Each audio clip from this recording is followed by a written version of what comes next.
Dear listeners, the following material may be triggering at parts.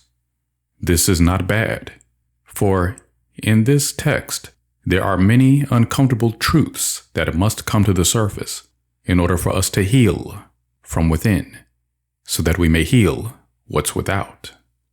If you, like myself, are ready to be healed in places you might not even know require healing, please continue listening and remain here with me a little while longer. I thank you. Please note, the following book was channeled by the author. As such, it is full of dense, highly metaphysical information and builds upon the stories and themes that were told in previous books of the series. Because of this, for the sake of more comprehension and less confusion, it is strongly recommended to listen to the first two books before this one, if you have not. They are Right Use of Will, Healing and Evolving the Emotional Body, and Original Cause, The Unseen Role of Denial. They were all channeled by Ceanne DeRohan, and they are all available on this channel. Their playlist is in the pinned comment below the video. If you find the information at all helpful or inspiring, or elucidating, please remember to leave a like on the video. Now, on to the book. All the best. Dedicated to Red in all of its manifestations. Introduction. I have given 2 books previous to this one, and it is my feeling that it is not possible to understand this one unless you have read the others. If you are the sort of reader who skips the introduction, you will not find everything you need, so now is a good time to change that habit. There are a lot of things moving on Earth right now, and a lot more are going to move. If you want to move with it, do not hold back the feelings you need to allow now. Feelings give movement to creation. Without feelings, there is no desire, and without desire, vibration would stop. Vibration is life, and so it follows that you must have desire to have life. There is no reason on earth that spiritual teachers should instruct you to let go of desire, except that they are holding old images of me that do not know how to live, and readying you for death, while telling you it is life everlasting they are readying you for instead. If you cannot allow desire to lead you into pleasant experiences, you may be heading yourself for hell without realizing it. Desire has been told by guilt that it is not possible to both feel good and be good, especially where sexual energy is involved. Love has intent to be good, and does not need a guilty conscience telling it that it is not being good enough. Guilt criticizes without giving forth a feeling of love toward those it is criticizing.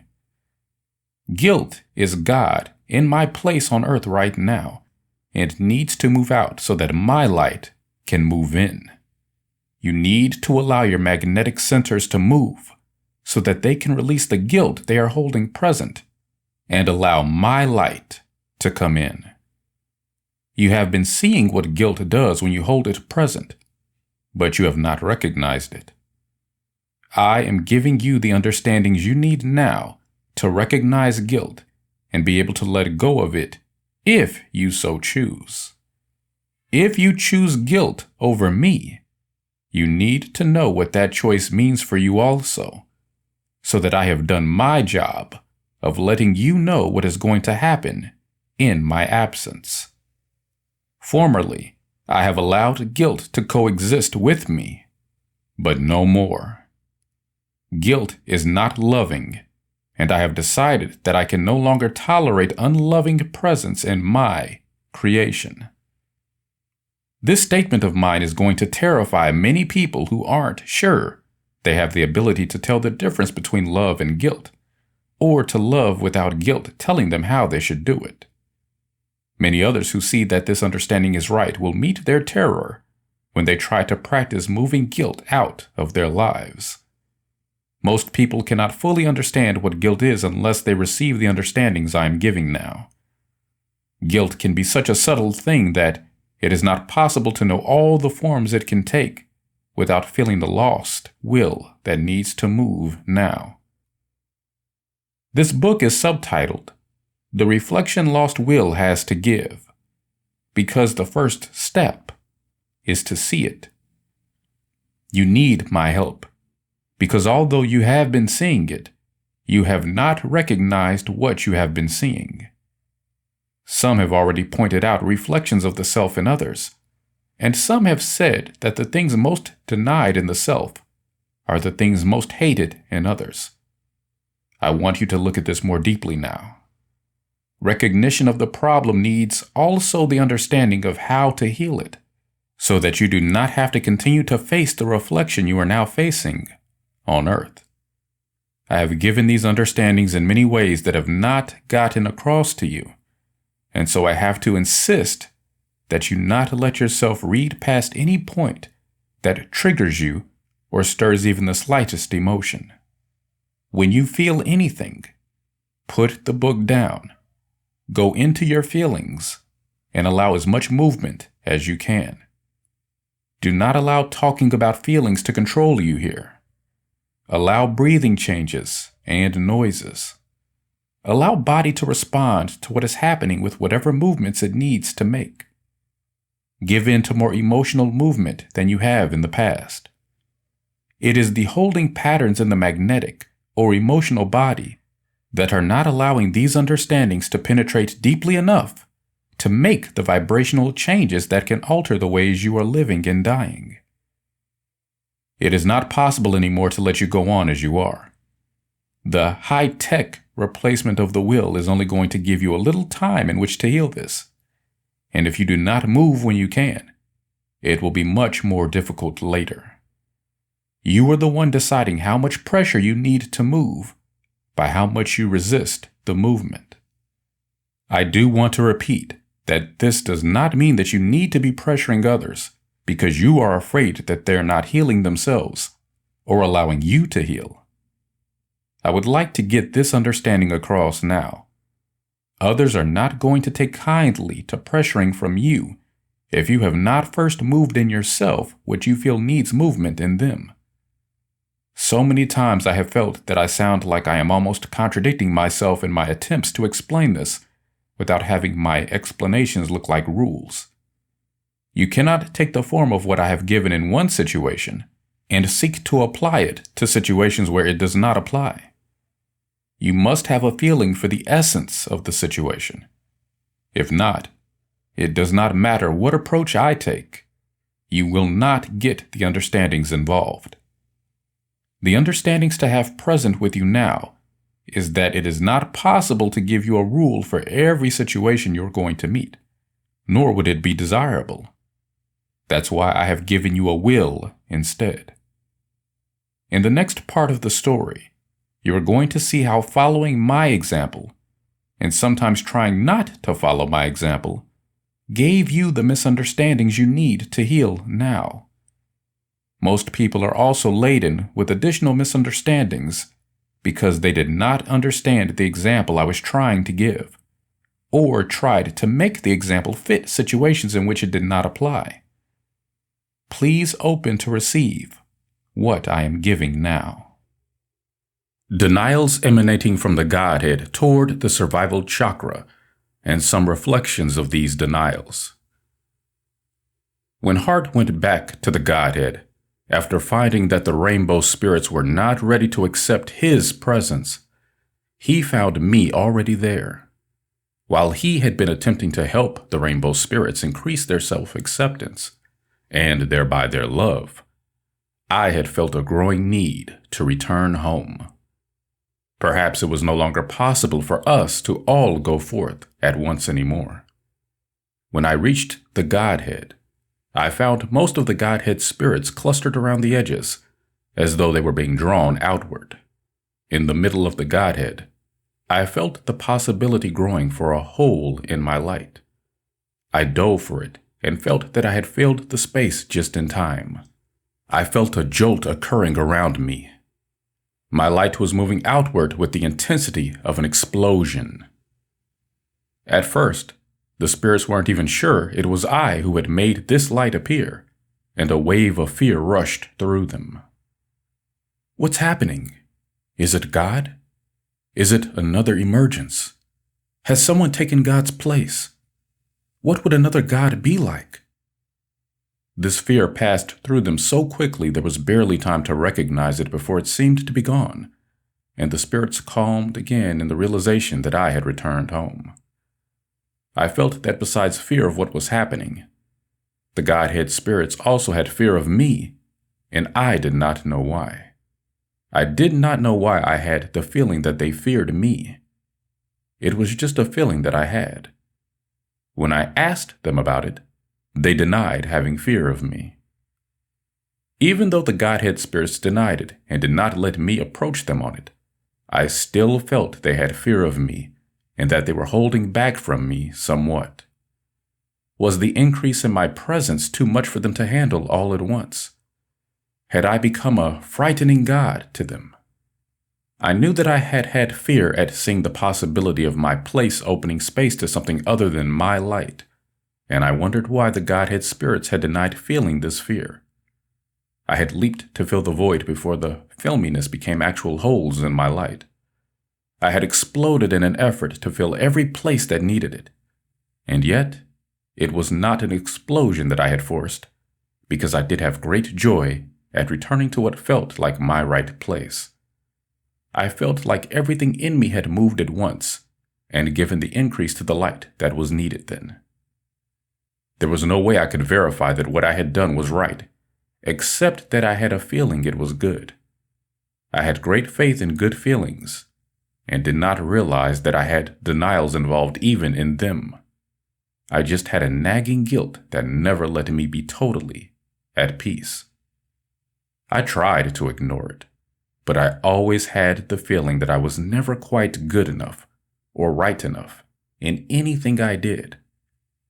I always had an uneasy undercurrent feeling that doing what I wanted to do was unacceptable to others for one reason or another, and that I had to hold back in order to be loving and careful of others. I actually feared I could hurt others with my light, and I have much lost will that believes it cannot receive me fully because I will be too intense for it. The Godhead spirits did not seem interested in addressing me here, and I did not want to press it with them. Instead, I preferred to shake these feelings off because I had feeling good in mind now. I began to ruminate upon the many pleasant experiences I had had. Ruminating was, in my mind, a way of looking over creation to see how I had done. I had experiences now that I had not had the first time I experienced these parts of creation, and feelings of love poured forth for things that had troubled me earlier. I was able to smile now at so many things that had seemed humorless earlier. I felt there were many places where love had been present, even though I had at first feared it was not. I felt I had more insights on heart, the mother, and the father of manifestation, and I resolved to try harder for a better alignment with them. I looked at the rainbow spirits and found that I had more love there than I had found in the beginning. Later, I found that in some situations, it was still not as easy for me to recognize the presence of love when I was directly involved, as it was from the perspective of the overview I was having now. When I had got to the bottom in the red spirits, I avoided looking at the feelings I had had there. I felt that I needed to look at the red spirits, but told myself it was better to focus upon how they were doing in the present than to go back over the past. I somewhat feared the possibility that they might not be doing well, but I denied it in favor of my belief that I should take a calm approach and just allow myself to see them. I decided to look in upon the red spirits without leaving home, just as I had been doing with the other spirits. As I focused my vision down through the colors of the rainbow spirits, I found their reaction to be similar to what the Godhead spirits had shown me earlier. The rainbow spirits also had what appeared to be a reaction of fear. At the time, I did not understand what was causing this, but I know now that I had unwittingly denied fear by not allowing it expression, and my own denied fear had gone out like a wave before me. The spirits denied it because I had denied it, and they feared me because I was not accepting myself in the areas they were reflecting. Lost Will has reflected these moments back to me for so long that I am surprised I did not understand it sooner than I did. But I did not. The images of God as an all-seeing eye that spies and even knows what is hidden has roots here, as does the approach of most people to the visit of anyone deemed to be more important or more powerful than they are. There are varying degrees to the lost will, but all involve at least some amount of the flurry of preparation designed to present the best possible appearance and assure putting the best foot forward. The guilt involved is quite immense, really, and is present because of the unmoving fear that says it is not all right to just be as you are.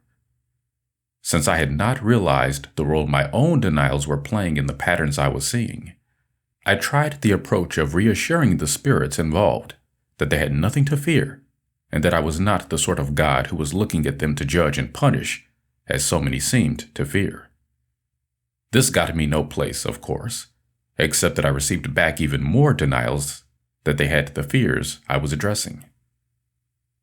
This gave me some confusion until much later, when I finally realized that the spirits were responding to as best they could, given the mixed messages I was unknowingly putting forth.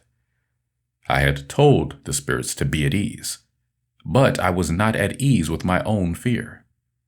I had given the example of ignoring my fear, and that's what the spirits thought they were doing also. I had given the impression that I thought all things passed in time, and they were trying to give me the reflection that this was true for them also. Since you have been following my example, I have been able to see from you what I have been doing that I did not know I was doing, and what I have done that was not understood. This is the reflection I had to learn to understand, and this is the reflection that you need to understand now. All of you are holding and reflecting pieces of the total picture, and I have the overview that can give you the enlightenment of the total picture that is needed now. At the time it was happening, I was not aware of the role denial was playing. I simply felt I was turning toward what seemed more pleasant, more appropriate, and more important at the time. Fear and anger in their various forms experienced my preference for other feelings as rejection, in the form of the judgments implicit in the statements just made. In my desire to ignore it, I had pushed large amounts of will essence out of me, although it was not a conscious push. This will essence then felt I was not allowing it to be present, and that I had banished it instead. For example, the fear I described earlier felt it had no place to go but away from me, and so it had gone out as a wave I was not aware of causing. My actions had made the fear feel that it was not acceptable to me, and that it was not a part of my love as I defined love. This lost will was created when I did not accept it as a natural part of my creative process. In this way, then, my fears about the red spirits became the second wave of fear I had sent forth since my recent return home. This fear moved on ahead of me and was rippling through the rainbow spirits. It was being received as, God is coming. What if he should find something wrong with us, as he has before? As the wave of fear preceding my presence moved through the rainbow spirits, they tried to appear in the ways they thought would make them more acceptable to me. They thought my love was being more amply awarded to spirits who were the most like me, and they were doing their best to please me. Such posturing has made me smile since then, but at the time, I was afraid it meant that I was not going to be able to get the rainbow spirits to be at ease with me. I denied fear again here, believing that letting the rainbow spirits see it would only make matters worse. I'm sure you can see how fear was getting the impression that it only made matters worse. As though intent upon fulfilling the judgment that it only made matters worse, this fear was heading toward the red spirits, embodying a feeling of blame, as though the red spirits had caused this fear. The light of understanding was not accompanying this fear, and the judgments it was receiving were not allowing it to understand itself in any other ways either. Parts of this fear became entangled along the way in receptive parts of other colors of rainbow spirits, where it received further judgment and was denied again. This made the fear harder to understand by the time it reached the red spirits, because it had received interpretations and judgments from everything it touched along the way. For example, this fear had originally contained the thought, "Let bygones be bygones, and let's see what the present has to offer." By the time this fear reached the red spirits, this thought had been interpreted to mean, "Don't bring forward what happened in the past. Let it all go. God has preference for this." This idea has given many people trouble when they have tried to move past something in which their feelings are still caught. There is judgment against the will here, that it is spiritually inferior if it cannot let go of the past without dredging up old emotions. When the fear got to the red spirits, it told the red spirits that I was afraid something was wrong with them, and that it had to do with the feelings red had aroused in me at the time of their emergence. The red spirits had a mixed response to this message.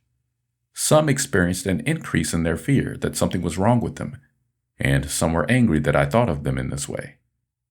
The closer my presence came to seeing them, the more they all demonstrated fear of my power by being unable to stop themselves from warping into unnatural behavior. The ones who thought they feared me the least were the angry ones. Many of them responded to me by moving into the background, where they began claiming they wanted to confront me. But I noticed that they also allowed themselves this placement so that they could make the claim that they could not confront me because the others were in the way.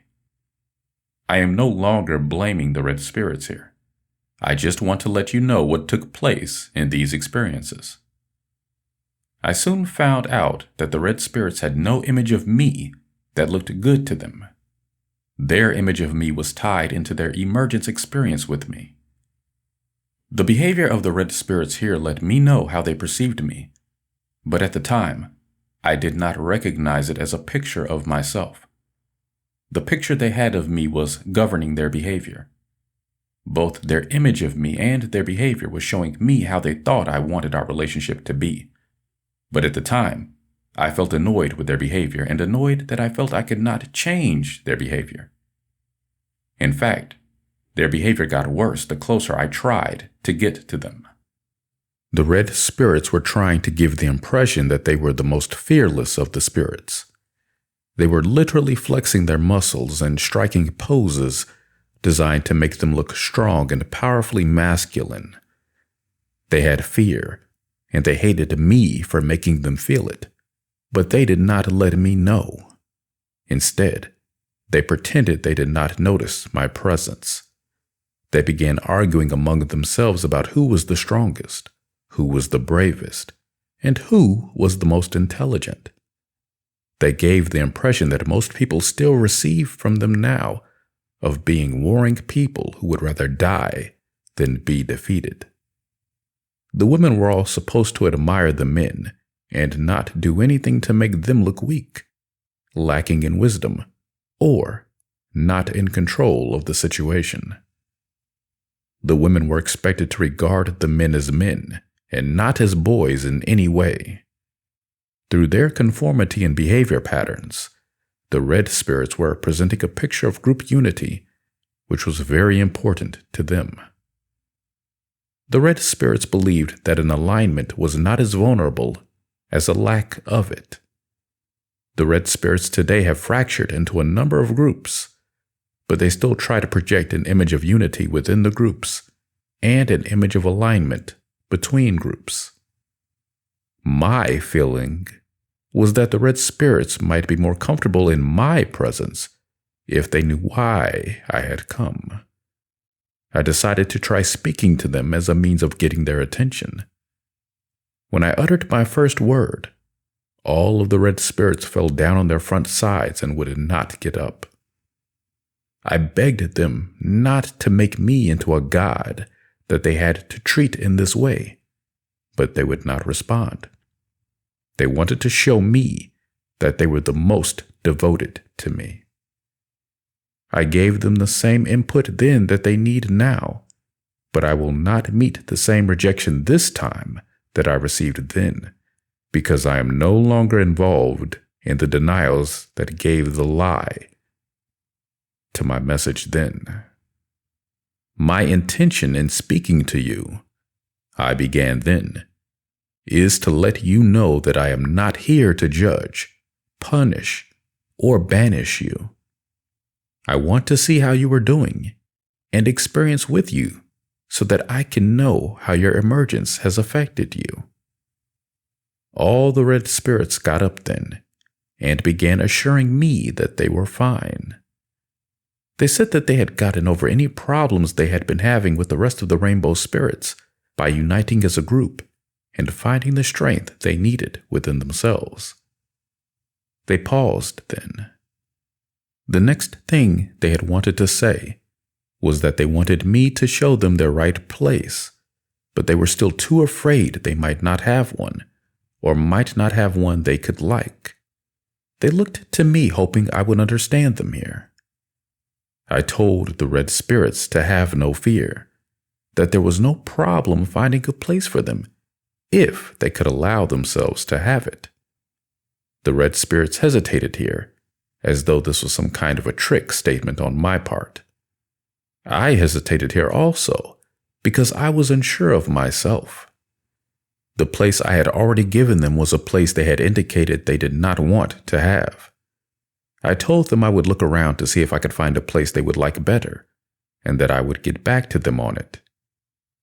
I have not gotten back to the red spirits on this until now, because I later had too many troubles of my own. However, I did not abandon the red spirits then either. Part of my presence remained with them, trying to feel how they felt about themselves.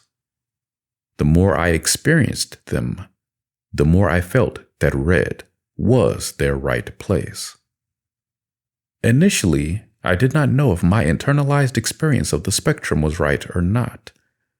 I had experienced what I had experienced, and emerged the colors I had emerged. My fears about the red spirits were really reflecting my fear that I should have put more limits on the Father of Manifestation. I was unsure here.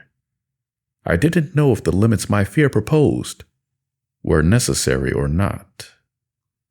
I questioned whether red had been wrongly separated out of red-violet, thus causing the seeming imperviousness to spirit that I had experienced in red. Now I know that red is a necessary part of the spectrum, and that the survival chakra has been undervalued and has received heavy judgments against its function. In the beginning, I feared the intensity of its physical vibration because it appeared that in the intensity of its own nature, it was not letting spirit guide it. This was how I had felt around the emergence of the red spirits, and they feared this about themselves.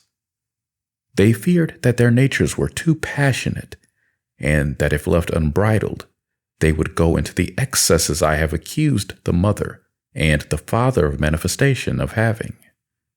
The fears the red spirits have had about themselves have been listed as the base appetites of man, and the red spirits have held an image of me as a god that demands control of these passions. I have this to say now. It is impossible to have a base appetite unless it is judged as such.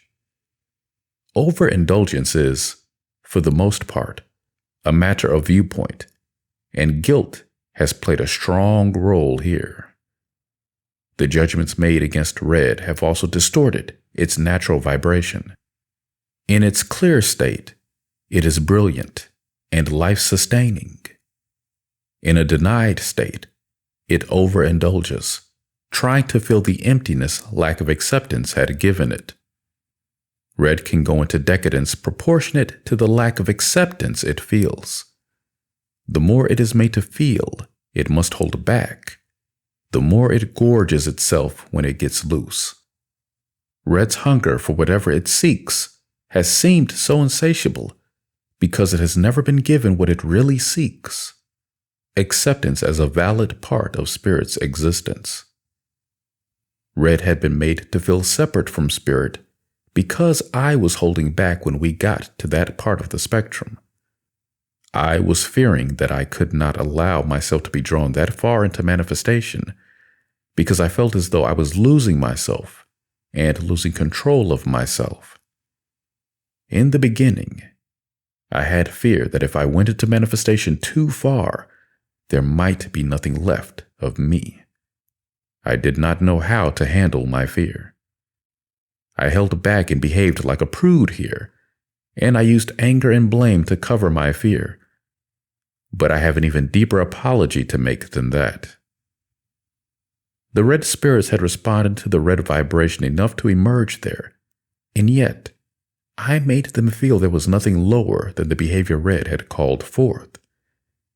Actually, it was not red, but denial of red that had called forth the behavior I so disliked.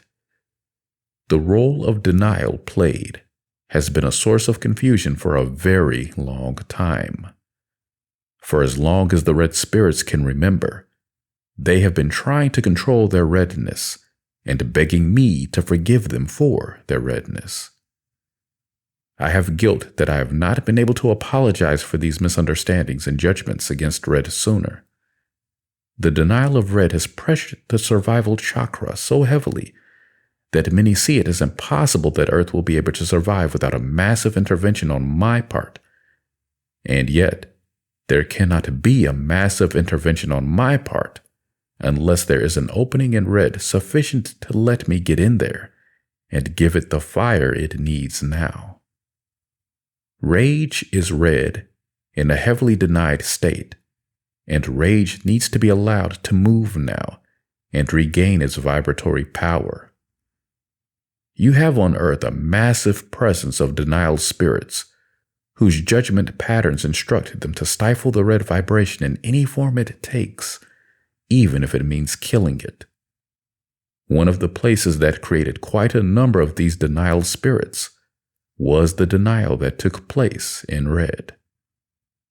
The rage that was denied in red was judged to be unloving because it wanted to kill the father of manifestation and the mother of everything for rushing ahead in the unbridled passion of sexuality, manifesting a major portion of creation without seeming to care if they had alignment with me on it or not. This was the first serious complaint in a long list of complaints that I had against the father of manifestation and the mother of everything. For a long time, I actually hated them because I blamed them for making a mess of my creation.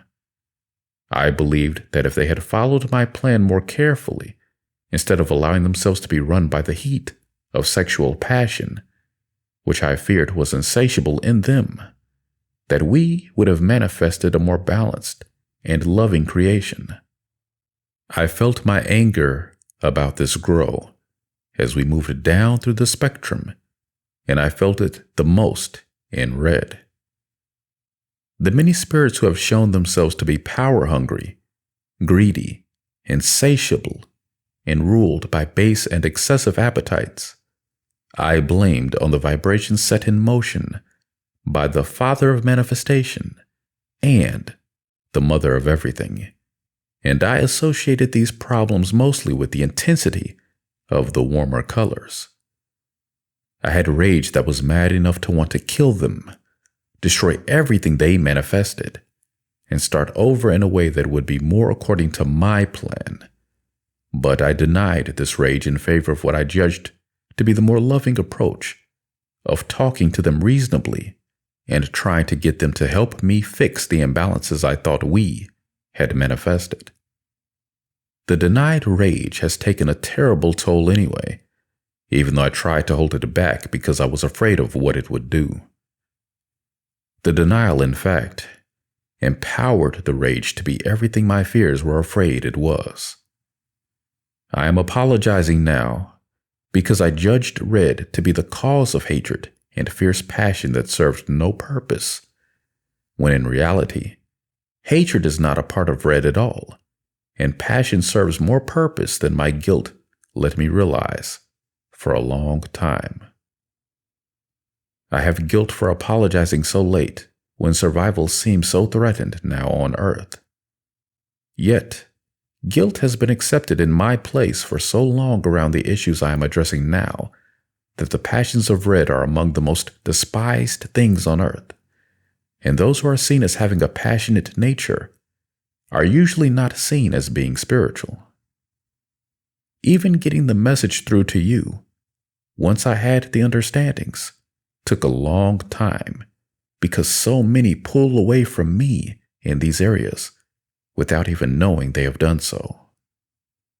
Fear of these areas allows guilt to tell them to repeat the old messages with which they are more comfortable and to continue denying that they thought they might have been beginning to hear as wrong, and the danger of opening to receive at all because of the dangers of being misled. The denials that took place in red were first noticed by us as a growing shadow around the red spirits. The shadow was very dark and hard to see. This shadow hid itself from us so much that we had to catch glimpses of it by looking sideways toward it while we appeared to be looking at something else. This can be likened to the way the true natures of criminals are usually hidden behind an outward presentation of respectability. The presence of the shadow does not mean that all the red spirits are criminals, but it does mean that denials here have caused the red spirits to be mistrusted by many others. This is because the shadow has manifested some of the most destructive forces Earth has seen, and there are many who help it do its work. The single most important thing you can do now to help me reverse the damage caused by these denials is to allow your rage to move with yourself. You have blame, as I did, but it's not meant to take revenge with those you have blamed. On present-day Earth, the true red spirits populate the Arab nations, and many are Islamic. Because of their fears that they have no right place that would feel good to them, they have lived in desertous lands that have seemed an inhospitable reflection of the rejection they have received. The recent discovery of oil on their lands is a reenactment of the beliefs that even though they have an important part of what it takes to sustain life, and maybe because of that, others want to control them and take what they have away from them. The red spirits feel that the rest of the rainbow spirits rejected them and are still all too ready to sacrifice red to secure their own positions. The red spirits were hoping that the rejections the Jews received were retribution for their earlier treatment of red. The red spirits also felt that the spirit polarity rejected them, and so they have had trouble with any country that tries to represent itself as the spirit polarity on Earth. The red spirits have felt betrayed by not receiving recognition from me. I promised the red spirits a space that they would like, and that would be what they wanted to have. Although they have not realized it, they now see the United States as spirit polarity still in the role of betraying them in favor of helping the other rainbow spirits take their place away from them. The red spirits believe the rest of the rainbow spirits should give them their place and not pressure them anymore. The trouble the Jews have been having finding a place for themselves is seen by the red spirits as the karma the rainbow spirits deserve for the way they have treated the red spirits. The people involved here need to look inside themselves and allow themselves to know how they really feel. Once healing takes place on the inside, the outer problems will not seem so hard to solve. Denied rage and the fear of powerlessness have been manifesting terrorists. Hostages and killings are an effort to make the spirit polarity feel the red spirits. The oil cartel is an effort of the red spirits to stand undivided, since it appears they have to stand against the rest of the spirits. Guilt and a feeling of powerlessness are some of the factors that have been causing the United States to sell arms to both sides in the conflict. I want to move along with the story now, but I wanted to give you some understanding to help you see that what is happening on Earth today is still a reflection of unresolved original cause. The more you study the people involved in the patterns I am describing, the more you will be able to understand the role denial has played in shaping their behavior. The lack of evolution you are going to notice in these repetitions indicates that the understandings needed to bring healing have not been found by the will that became lost from my evolutionary process. This will is still living in the past and repeating the realities that were present then. What original cause has meant to the rainbow spirits then was that they had less feelings of acceptance from me as we moved down through the color spectrum, and they had less of my presence also since I was holding back. Yellow, orange, and red had more feeling of presence from the mother and the father of manifestation. This is all right. As I know now, this is as it should be and as it needs to be. But I did not originally accept myself here. I did not originally fully recognize will and body as equally divine parts of me, and this is what I have intent to clear up now. I have been involved in all the manifested spirits' own lack of self-acceptance. Whatever I was lacking in my own self-acceptance, the spirits emerging there experienced lack of acceptance also. I am sorry that this had to happen, and I am no longer denying these feelings in favor of the part of me that knew it could not have been another way, or it would have been another way. I have loving intent, and so I was not wrong. But it is also not wrong to be sorry that so much pain has been involved in my evolutionary process. By the way, I would like to mention that evolution is not in conflict with creationism once you understand the whole picture. The creationists have lost will that has not been able to accept my perfection as something that evolves because I had this problem originally. Guilt had me believing that if I needed change, I wasn't good enough in the beginning. I learned rather quickly how boring it would be if I had no evolution, and I would really like lost will to move into alignment with me on this now. Change for the sake of change is not evolution so much as it is fear of staying the same. The judgments against evolution have made evolution look ugly to those who view it as survival of the fittest, because they view the survival instincts as very base and unloving by nature. Even the forms evolution is envisioned to have taken along the way are heavily affected by the judgments involved here.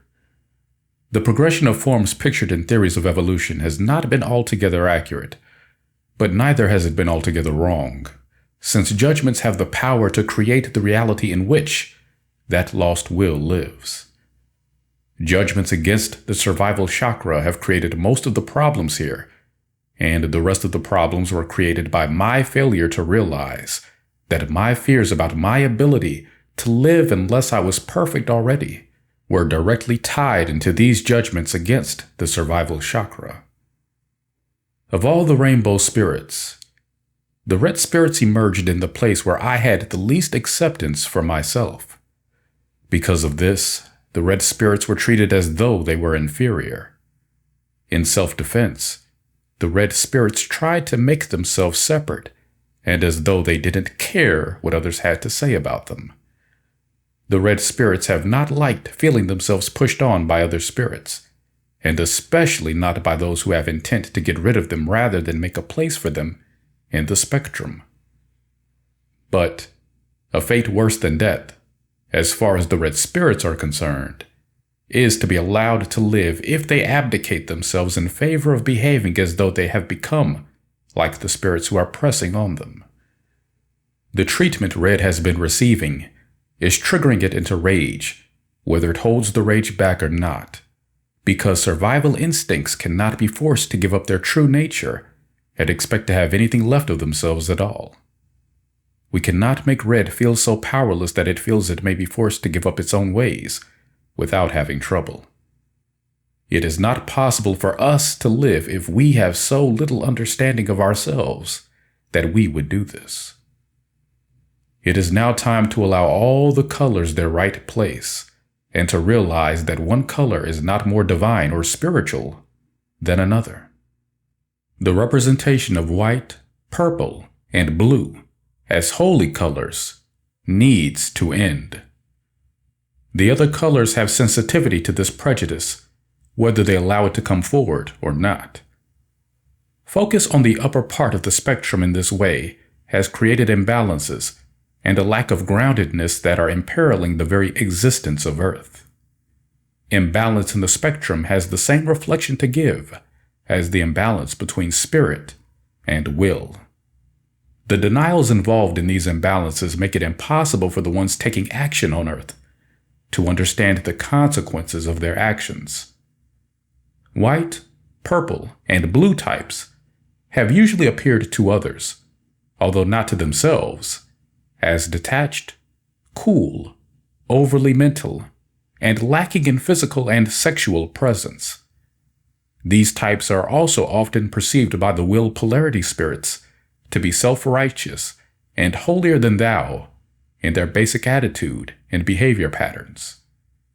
The upper spectrum people have usually viewed themselves as the upper class, highly inspired, but saddled with masses of people who are unreceptive to their brilliance.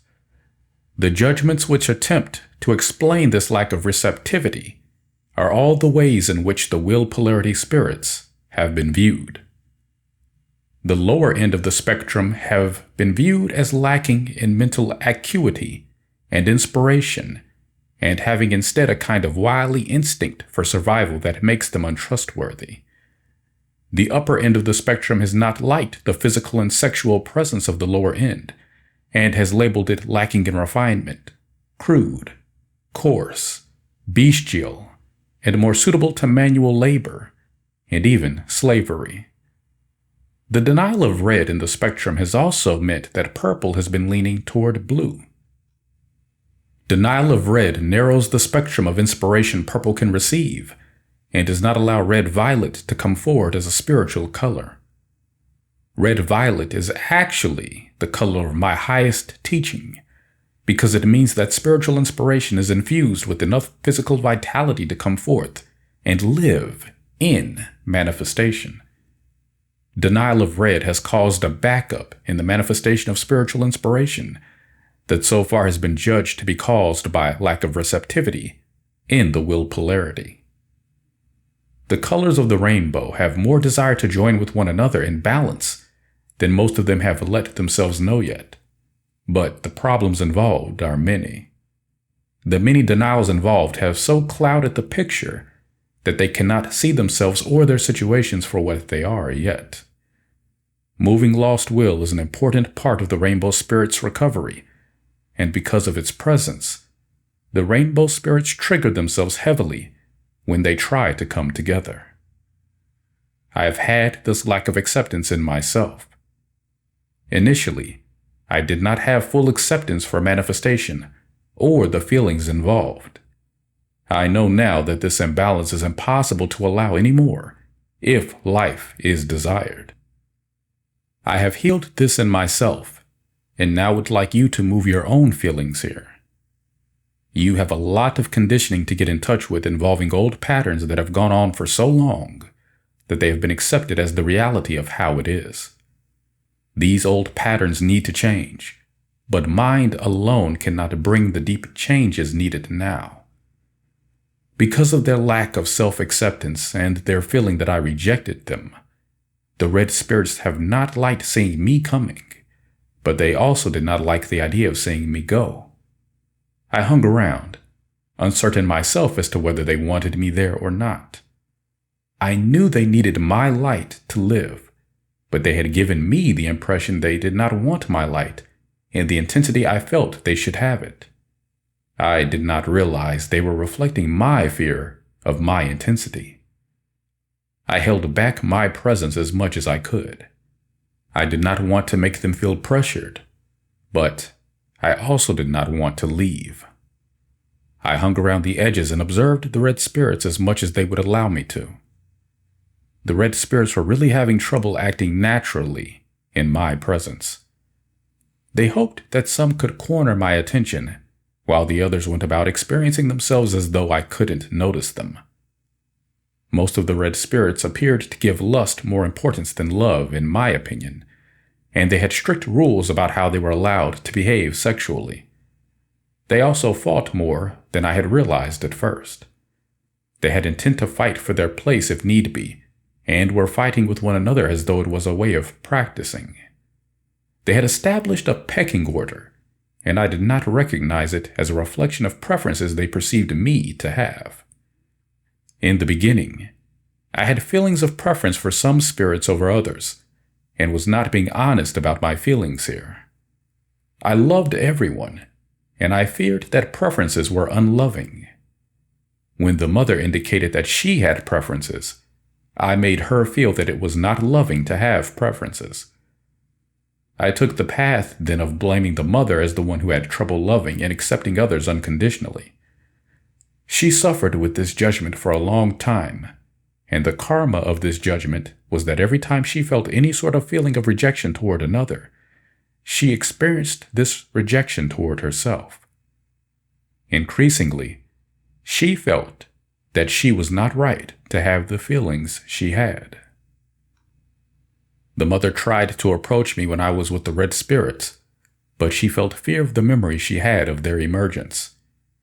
She was drawn to the intensity of red and wanted more experience with it, but she was afraid I did not like it there, and that I would dislike her for liking something I did not like.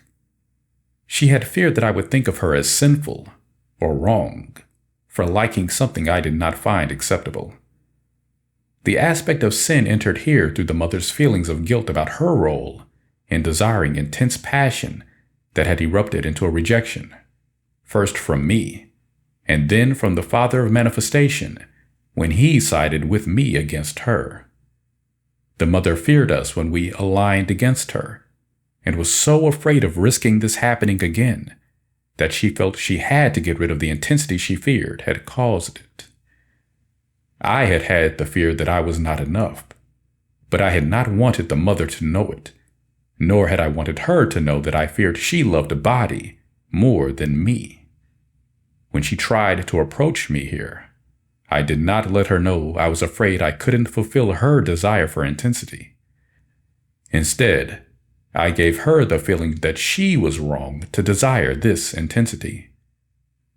These denials took form in the red spirits as maiming or removing the clitoris.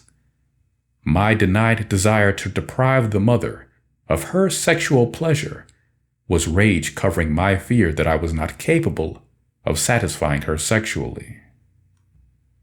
Denying the woman sexual pleasure on the ground that it is wrong is a denial approach that means the man does not have to face the reflection of whether he is capable of satisfying his woman sexually or not. This denial of the mother has had so much impact on the will essence and has gone on for so long that the will is universally affected by this. It is no longer necessary to harm women physically for women to have trouble enjoying sex. The health of the reproductive system in women is directly related to these denials also. These misunderstandings need to be healed now, and can only really be healed by moving the emotions involved. I had to watch the red spirits' fierce cruelty toward their women, while I felt horrified and powerless to make them listen to me on the subject, before I was able to realize that they had received denied essence of mine that wanted to furiously mistreat the mother for making me feel as I had felt at the emergence of the red spirits. I did not let myself know how I really felt toward the Father of Manifestation at that time either. My desire to get him out of my love life manifested among the red spirits in the form of harems guarded by eunuchs. The eunuch, of course, was the Father of Manifestation, and all the women were for me, with unfaithfulness punishable by death. That way, all the children would be mine, and there would be no problem. Eunuchs are so much more trustworthy as servants than men who have their sexual energies that at first I thought the reflection was telling me that my trouble stemmed from allowing another sexual male in my domain. Although my surface presentation was more tolerant, I had denied rage that said a body was going to have to serve me loyally, and that no matter what else might trouble me about him, his sexual fires had to go. I distrusted the Father of Manifestation, viewing him as undisciplined and excessive. The healing needed now involves moving a lot of lost will that has held these pictures and reenacted them ever since they began this long ago. The lost will that was imprinted with the alignment of the Father of Manifestation and myself against the Mother has led red spirit men to seek sexual satisfaction from the men who would not make them feel inadequate and to use women only for procreation. The more fear of inadequacy this denied essence has held, the worse it has treated the guilty essence of the Mother in the form of the women involved. These denial spirits have often been unfeeling and unloving. The Mother has allowed this treatment because she was afraid guilt was right and that she was wrong to have the feelings she had there. She experienced the alignment of the Father of Manifestation and myself against her as intimidating, frightening, insensitive, cold, cruel, and too powerful to confront. She has been terrified of us in this state, and we had intent to terrify her so that she could not reflect feelings of inadequacy or lack of power to us. I had shame when I realized how involved I was in the patterns the red spirits were reflecting. I had to realize that I had preferred these denials to owning my feelings and letting the Mother or the Father of Manifestation know that I feared I was inadequate. My momentary confession of it during the fight around the emergence of the red spirits had not allowed any of us, including me, to know the depth of my fear. I had not let myself know the depth of it, for fear it was more than I could handle. I was reluctant to expose myself here because my fears were so intense. I did not yet know that my own lack of self-acceptance was being projected onto those around me. When my lack of self-acceptance reflected back to me, it appeared that those around me did not have acceptance for me. This lack of acceptance becomes compounded when the ones who are reflecting also have their own lack of self-acceptance involved. It took me a long time to understand that the Mother of everything and the Father of Manifestation appeared not to accept me because I did not accept myself, and they did not accept themselves. They feared what my feelings meant for all of us, just as much as they feared what their own feelings meant for all of us. Their lack of self-acceptance had placed me on a pedestal.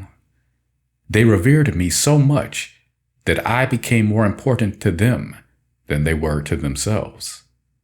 They feared negative response and rejection from me more than anything else. There was so much fear of loss of love here that many things were not being faced. We were all afraid to face reality as it was, or as we feared it was going to be. And so, we all held back and preferred that the others held back. We feared that movement in one of us would mean that all of us were going to have to experience what we were afraid to face. The pressure to hold back was actually an agreement we made without realizing we had made it. The agreement was that we were so afraid of our feelings here that we preferred holding them back to facing them. Lost Will received these impressions, and so Lost Will has had the pattern of not moving until it cannot hold back anymore. Loss of control has allowed expression temporarily, but guilt has judged heavily against loss of control. Lost Will also received the impression that other people's response is more important than your own. The red spirits and, indeed, most people repress one another emotionally as well as themselves for the same reasons I have mentioned here. Besides emotional repression of the feelings we had in red, there was also sexual repression. Red, in an undenied state, has great heat and passion, but guilt has caused it to hold back so much that you cannot know what it feels like until you have moved more rage than you even know yet that you have. The mother had great problems here because she loved the heat and passion of red and was deeply frightened and ashamed that I appeared to have such an aversion to it. Lost Will received these impressions also and began to fear allowing freedom of sexual expression. Women especially began holding back, fearing that anything more intense than what the man was putting forth would bring rejection from him. Many women have feared giving any hint of passion. Fear and guilt here have caused, quote, good women to be portrayed without noticeable sexual passion. The, quote, bad women are no less afraid, but their behavior is reactionary. The appearance of lust and sinfulness in these women is the reflection of the judgments made here. Many of these women have even flaunted their behavior to see what would happen to them. Acting like they are not afraid or guilty does not mean that they are not, and guilt has punished these women many times with everything from disease to sexual abuse, torture, and murder. These are some of the ways that Lost Will has reflected the problems we had in red. Some Lost Will essence received the impression that the problems were so great that it couldn't relate sexually to men at all. Lost Will here has believed that only another woman could know how a woman wanted to express and receive sexually, because a man could not have acceptance for it. Inasmuch as the mother felt that her fear of us caused her to betray her true feelings, this Lost Will has desired, but also felt afraid, to trust even another woman, for fear that she would reject or betray, because of her fear of men's judgments against female sexuality. The masculine energy has also been a loser in its own plot to win, because it is impossible to diminish the sexual pleasure of one partner without diminishing the pleasure of the other. Lost Will has acted this out in the pattern of men seeking, quote, sinful women when they want to enjoy sex, while believing that love is supposed to be separate and above this sort of lustful passion. Many women have shut down their sexual fires, and many have felt there was no one they could turn to fulfill their needs because their needs were sinful and wrong. Women have suffered with this long enough now, and it is time to express these emotions and move out the guilt that held them back. Sexual shame is more present, even beyond red spirits, than most people acknowledge. But this shame often does not present itself unless sexual behavior is varied from accepted habits. This does not mean I am suggesting that you pressure yourself into behavior you find unacceptable. I am suggesting, however, that you open more to how you really feel sexually, how you really feel about violence, and how you really feel about the mixing of violence and sex that has been taking place on Earth. It may look easier to deny that this reflection has anything to do with you, but you cannot find the healing this way. It is important not to let the guilt hold you back from allowing yourself to notice how you really feel about sexual expression and what you really want here. But it is equally important not to pressure yourself to go past guilt into sexual behavior for which you are not ready. The thing to heal here is the fear that your sexual desires are wrong, and that the ways in which you would like to satisfy them are wrong. It is not possible to allow fragments to go on acting out the sexual denials of others, but it is also not possible to stop them unless the ones doing the denials learn what their denials are, what their denials are doing, and how to stop these fragments from being empowered to act them out anymore. Certain compulsions to kill women, for example, cannot be healed in the forms they are trapped in. These fragments reincarnated over and over, down through history, stalking the will essence that has sexual energy. These fragments have made it appear to be so dangerous to have sexual energy that most women have suppressed theirs as much as possible. It was hard for me to recognize the denials I am describing to you now as reflections of myself. For a long time, I much preferred to blame them on the will and the body and say that they were not a part of God. I made these denials before I even knew what I was denying, which also made them hard to recognize when they reappeared. The judgments I had made against what I had denied had so twisted these things that I thought I had been right to deny them. At first, I also did not have intent to recognize my denials because I was hoping they would go away. I had sympathy for the pain held here, though, and this drew me to understand it. For a long time, I didn't know why my sympathy wasn't enough to help the situation. Finally, I recognized the deep denial of hatred that I felt for the feelings involved.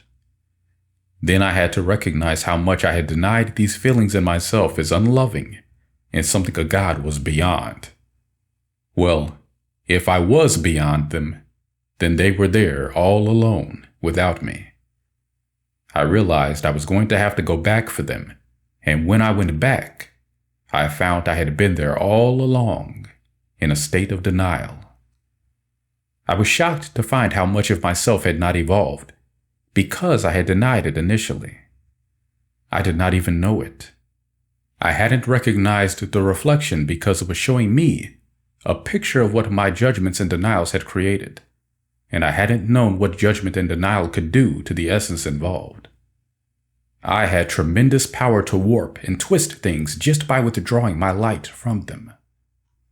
Not knowing I had so much power in a state of denial, I didn't know that it was me doing these things. I had been fearing it was happening because I didn't have enough power, and with so much of my power not aligned with me, that was a true observation as far as it went. Many things that have been said are not wrong, but have to be expanded now. You also have denials here, and it is not possible to allow them anymore. It is time for the mother energy to be allowed to express without fear of being attacked for it. You need to allow fantasies to surface and teach you what you need to know about yourselves. You need to know that because of denial, fantasies are taking on more living forms in a state of denial than they are in the lives of those having the fantasies. You have great fear around allowing yourselves to know how you really feel here, but you must face the fear and feel yourself until you realize that you must move the hatred you have denied before you can really have love. My sexual activities had the appearance of violence at times, and my denied hatred actually was hurting the mother while I wasn't allowing myself to know she had been hurt.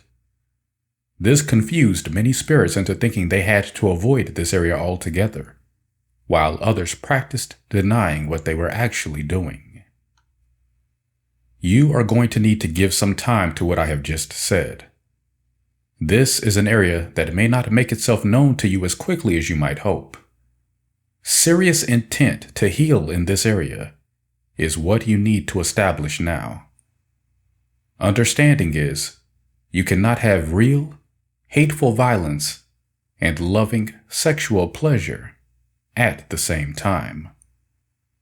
Although the red spirits reflect sexual denials I had there were sexual denials all the way along. Earlier denials were more subtle, but nonetheless present. The healing of sexual denial is an important part of this healing process. Another clearing you need here is of the problems you are having in thinking of me as a sexual god. The practice of placing sex outside of God is most of the reason Earth is having so many problems and imbalances today, and all of these imbalances originated with me. I originated everything, and I am everything. You have to understand this as you look around now on Earth. You have had examples from me that have been reenacted on Earth over and over and over. The repetition here is partly my fault, as I did not know how to get the movement necessary, but you have denials involved also. Now that I have been able to clear up my denials, I am able to help you with yours. All you need is openness to receiving this healing.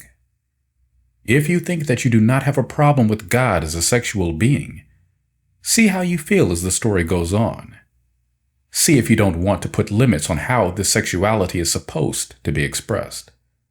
See if you don't find yourself feeling that some of this material could not be right, because God could not have done such a thing, which is a way of saying that God could not have been present for such actions.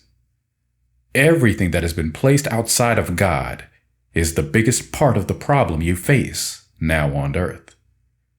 Everything that has been placed outside of me, but has willingness to open and receive light, needs to be allowed to do so now.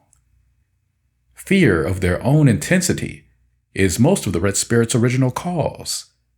The red spirits feared that I liked them the least, and it is because I did not like myself there. I have gone back over all of the emergences and found that they all happened as they were meant to happen and as they needed to happen. I have looked at all the plans Hart and I so carefully made and found that we did not stray from them. The problem was lack of understanding and lack of acceptance for what happened, because we didn't know how it was going to feel. Because I was valuing reason over intuition, I was unable to accept what I couldn't understand. This was a problem for me for a long time, until I finally realized I couldn't really understand anything unless I accepted it first. In our exuberance over having creative power, Hart and I did not take into account how it was going to feel to experience creating. We only wanted to look at what was exhilarating, and we did not want to look at the fear that was mounting in the will polarity. I want to apologize now for not having given the feelings equality with me. My own lack of self-acceptance was manifesting in my feeling body, and I had preference for blaming my feeling body for how I felt, instead of allowing myself to realize that the will's feelings were a reflection of myself. I did not like how I felt as we went down through the colors in the emergence of the rainbow spirits, and this was most pronounced in red. It is no wonder that the red spirits have had so much trouble accepting themselves here. Even when spirits emerged later with bigger problems than the red spirits, it did not mean that the problems of the red spirits went away or were less important. The red spirits have held back for so long the fear that they are my least favorites in favor of presenting an image if being my chosen ones, that they have a lot to move to discover that what is hidden beneath the images they have been presenting of themselves. So far, the red spirits have not been able to admit to their fears here, but I am not wrong in noticing that the more spirits have wanted to claim that they are my chosen ones, the more likely it is that they fear they are not. Many spirits have feared so much that they were not my favorites that they have hoped it was a mistake and that they were going to be my chosen ones after all. When such a fear is present, spirits can embrace the image of being chosen, and yet, the presence of the unmoving fear makes it so that being pointed out as my favorites never comes to pass. Denial is the problem here.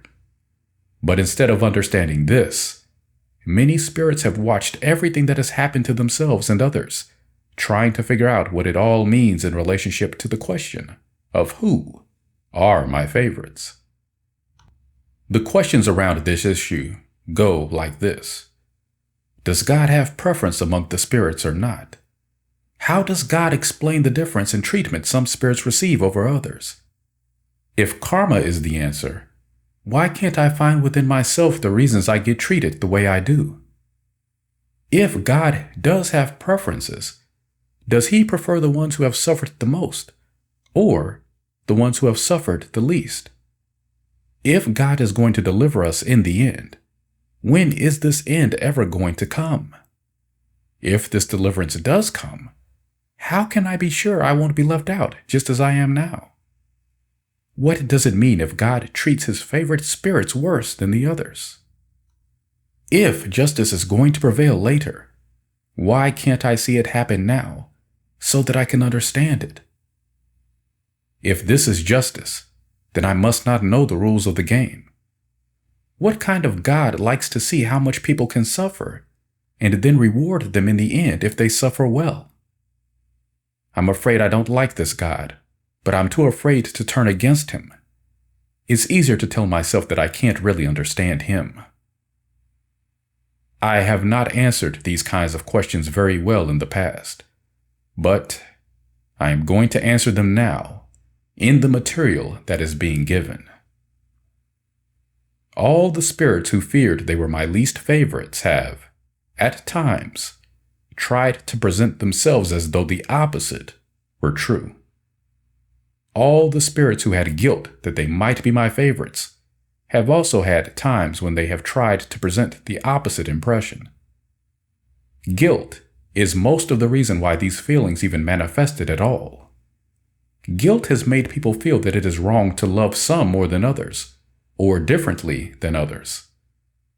I have gone through this guilt also. Lost will reflects the beliefs about my preferences in pattern, such as the preference for the firstborn and for male children. Lines of ascendancy in the throne also have had a reflection to give there. Even though the forms of some of these old patterns are breaking up now, there is still more guilt and lost will here than meets the eye. Preferences among children have been especially frowned upon by many, even though true feelings have often had these preferences. The preferred children have reflected what we have loved and accepted, rather than what we have denied and hated. The pretense of not having preferences has meant these preferences have usually been hidden. Social justification has hidden true feelings many times in laws, procedures, and policies. For example, many rewards that are claimed to be based strictly on merit are really just planned favoritism and policies that are really meant for a few affect everyone. I no longer have preferences in the imagery lost will has been holding here. I do have preferences for everyone in imagery you do not understand yet. The images you have been experiencing on Earth are not mine anymore, except that I have to heal the lost will that still holds them. A long time ago, I understood how denials were making me misunderstood, and my own process here has now given you readiness to understand what I have to say. In the parts of you that you do not allow to express, you hold many secrets that must be brought out now and aired, so that they have a chance to balance with the other realities you have preferred about yourself. It is impossible to know in advance how this is going to feel, but there is much fear here around the issue of being totally open, even with yourself. This fear needs to move first. As I go into my secrets, allow your fear to move around what you have experienced in relationship to me. You need to understand that it is almost impossible not to prefer the spirits who have received me the most.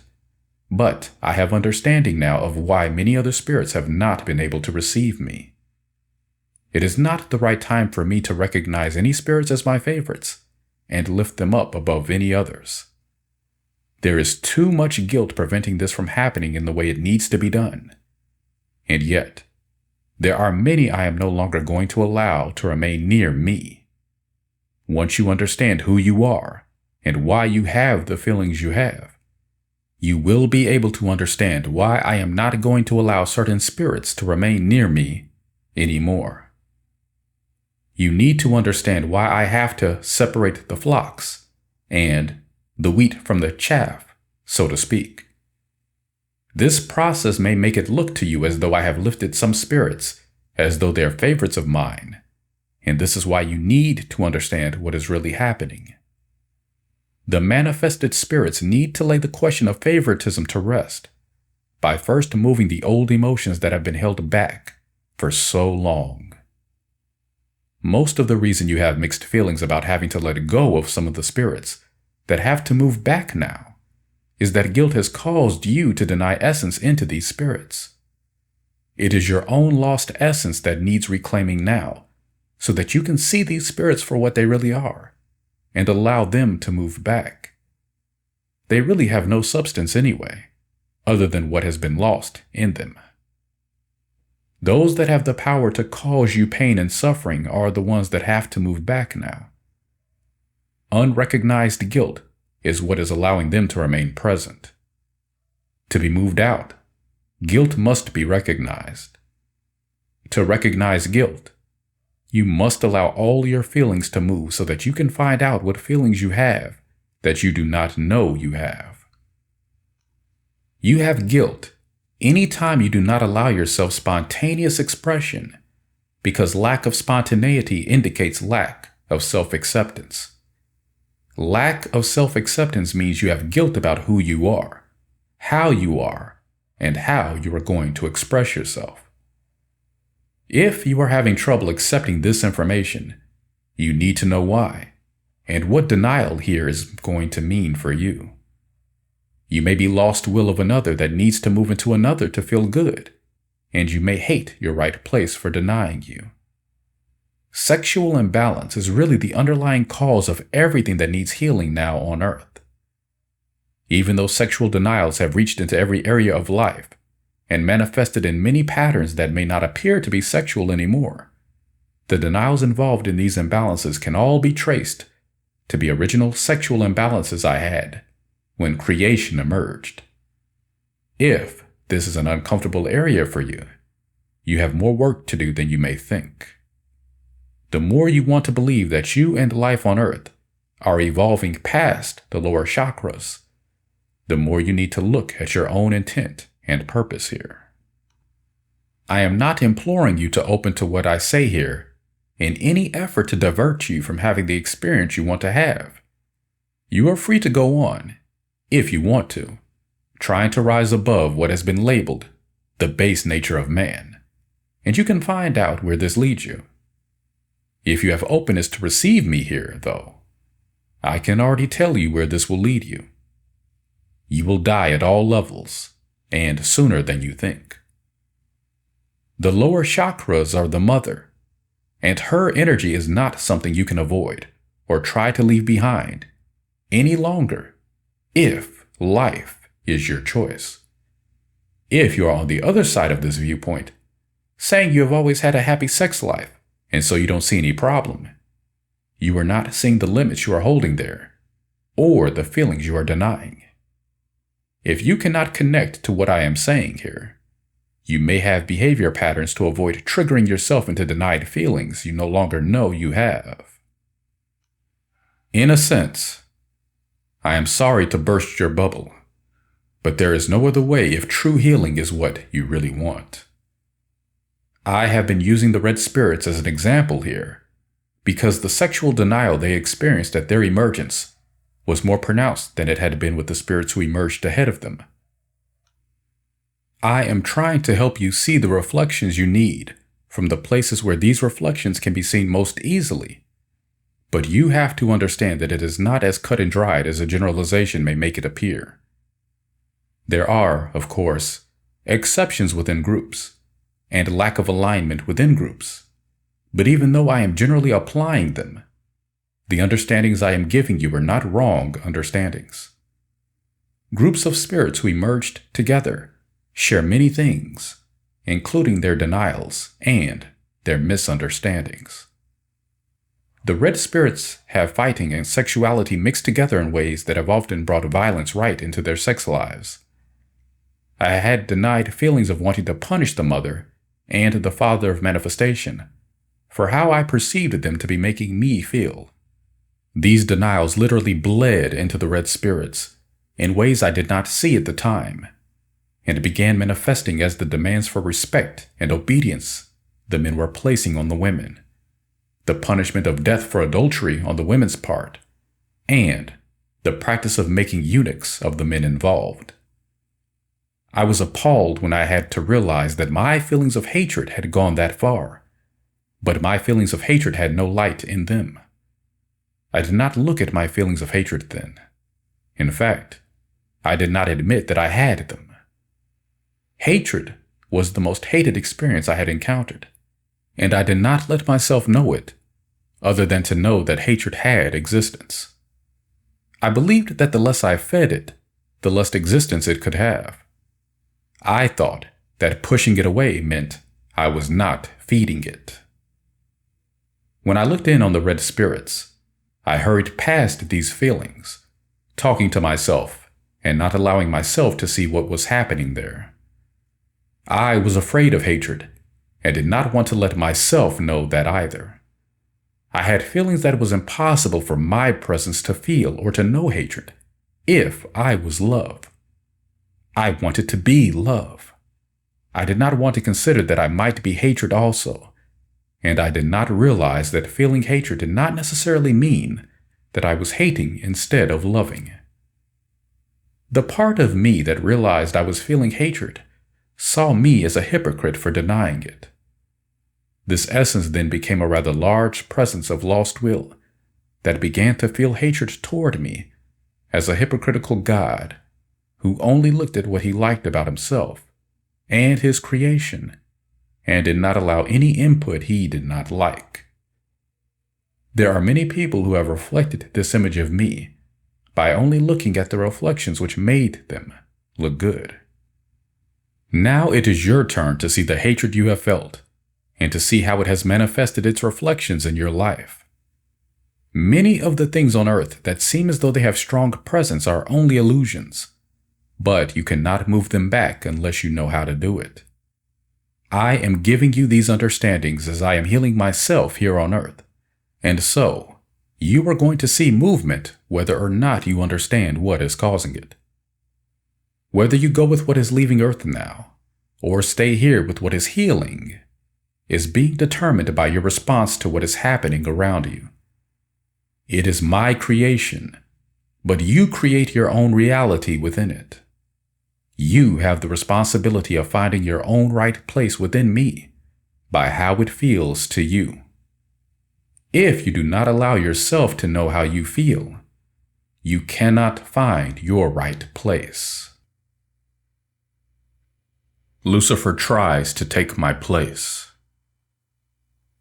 As I was looking in upon the red spirits, I felt many of the angels tugging at me, trying to get more of my attention at home. I allowed myself to feel them and gave them what I could, but I also continued looking in upon the red spirits. I had gotten quite absorbed, more than I realized. The angels were exhibiting their fear of what had happened in red by trying to pull me away from it. The angels had feelings here, but it was not possible for them to know what they were. The angels just thought that they had to have more of my attention. There was guilt here that also needs to be understood now. If there had not been guilt, the angels would have been more direct with me. The angels had desire for me and desire to get me away from feelings that they feared. The angels also did not want to appear to be shortchanging the rainbow spirits again, and the angels, therefore, tried to make a reason why they needed my attention. They said that they had trouble at home, and reality was that they did. The Godhead was manifesting many problems as a result of the lack of acceptance for how it had felt to focus into red. But I did not realize at the time that these problems in the white light were because of denial of the red part of the spectrum. I felt as though I were being torn in two by the needs of the Godhead and the needs of the red spirits. I felt inadequate and, therefore, guilty. I did not know yet that healing one set of problems would have healed the other. The red spirits received the vibration here and took it to mean that the Godhead had priority over their problems. The red spirits presented a response of denial that seemed to say that they had had enough of me and that they had no real problems anyway. I had wanted to avoid the problems in red, and yet guilt had made me hesitant to turn my attention away from the red spirits. They felt that I did not really want to be there, and this made them uncomfortable with my presence. They covered their feelings with defensiveness, and I covered mine by manifesting an excuse to make an apologetic departure. The angels let me know that Lucifer was making them feel very pressured to give him my place. When I got home, Lucifer was suddenly and emphatically demanding my attention. He addressed me very gruffly, stating that he had feelings of denial also, and that he had not gotten much attention from anyone for a long time. He felt defensive and said that he was the most wrongly judged against and most denied spirit. He was very angry, and his approach was very pushy and rude. He demanded to know what his right place was, if it was not as head of the archangels. I told him I could not tell him what his right place was, because I did not know. "How can you claim to be God and not know?" Lucifer screamed at me. I shrank from him, but tried not to let it show. His voice was so shrill and strident that I felt like I was having my ears rasped. Guilt was upon me immediately. "Why don't you know what his right place is? Isn't God supposed to know everything?" Guilt's voice sounded self-righteous and accusatory. I heard it speak so plainly. I looked around expecting to see that it had manifested a presence I could see as plainly as Lucifer standing before me. I saw nothing but a gray innocuousness around me. Guilt was nothing I could get a hold of, like Lucifer. I wanted to grab Lucifer and throw him as far as I could fling him, but I did not allow myself to try it. I looked back at Lucifer. He had drawn himself up quite tall and was eyeing me from arched eyes, as though waiting for me to show him how stupid I really was. I hated him in that moment for how he was making me feel, and it looked like he was not going away until I told him something. He wanted me to show him, through my stupidity, that his right place was actually what I regarded as my place. I could see that clearly now. I had a fleeting moment of desperation in which I hoped for help from Heart, or the Father of Manifestation. I felt angry at them for not being present when I needed them, but I also felt turning to them for help might make me look weak. Lucifer's merciless stare made me feel like a fool, and I began to fidget uncomfortably in front of him. Lucifer really felt superior then, and I was hating my position. I tried to give Lucifer a look of knowing, but it was not real. Lucifer sneered at me and then began to laugh derisively. His laughter seemed to shake heaven in a very destructive way. I actually feared for a moment that the sound he was making might crack heaven open, and I would look up to find myself surrounded by monsters who hated me for not being the God I represented myself to be. I did not know that I was experiencing a reality I actually had created, without knowing it. Lucifer laughed all the louder then, as though he had read my mind. It felt as though I were being hacked to death right in my own home. For some reason, I desperately wanted to get the mother's attention. I wanted help now, anyone's help. I was feeling overwhelmed, powerless and frightened, but I knew I had to get Lucifer off of me. I could not stand the vibration of Lucifer's laughter, and yet I could not move to push him away from me. I hesitated to think that I might not survive what was happening to me, but it seemed possible that Lucifer had the power to annihilate me with sound. Where was everyone? Why wasn't I getting any help? Every reason I could imagine why I wasn't getting any help ran through my mind in one of those eternities that is only a moment. I had terrible visions of other spirits having been annihilated already, being too frightened to help, or being unable to help because they were as paralyzed as I was. I feared the spirits were frozen, waiting to see who really was the most powerful. I feared help was not possible or even allowable if I was really powerful enough to be God. I feared my plight was unnoticed by others. I feared I had not allowed any other spirits to be powerful enough to help me. I feared I was not getting help because no one wanted to help me. I was a riot of feelings, and most of them were falling away from me into the lost will. Much of this lost will fell into the karma of being murder victims, but the rest of me survived by an active will. I found my voice, and I screamed at Lucifer. I screamed until the heavens shook. I had held so much of my power back for so long out of fear of hurting others, that now I feared I had no more power sufficient to save myself. I hated everyone else in that moment for not giving me the help I needed. I believed I had been so busy helping everyone else that I had exhausted myself and was now totally desperate. I had been telling myself that it was not right to scream with all my might or to throw lightning and thunder around. I didn't want to hurt or frighten the other living things I had created. Guilt had been making me hold back. This same guilt was making me feel guilty now for feeling the way I did. I shouldn't need help. I shouldn't be angry at others for not helping me. The truth of the matter was that the force field around Lucifer and myself was so intense that no one else could get near us. Guilt seemed to be helping Lucifer by making me feel paralyzed. It was telling me that all the so-called help I had given the spirits had left them feeling as much without help as I was feeling now, and that I had no right to resent my situation because I was only getting what I deserved. Guilt was trying to make me accept my fate, but something in me could not give up here. I had to react.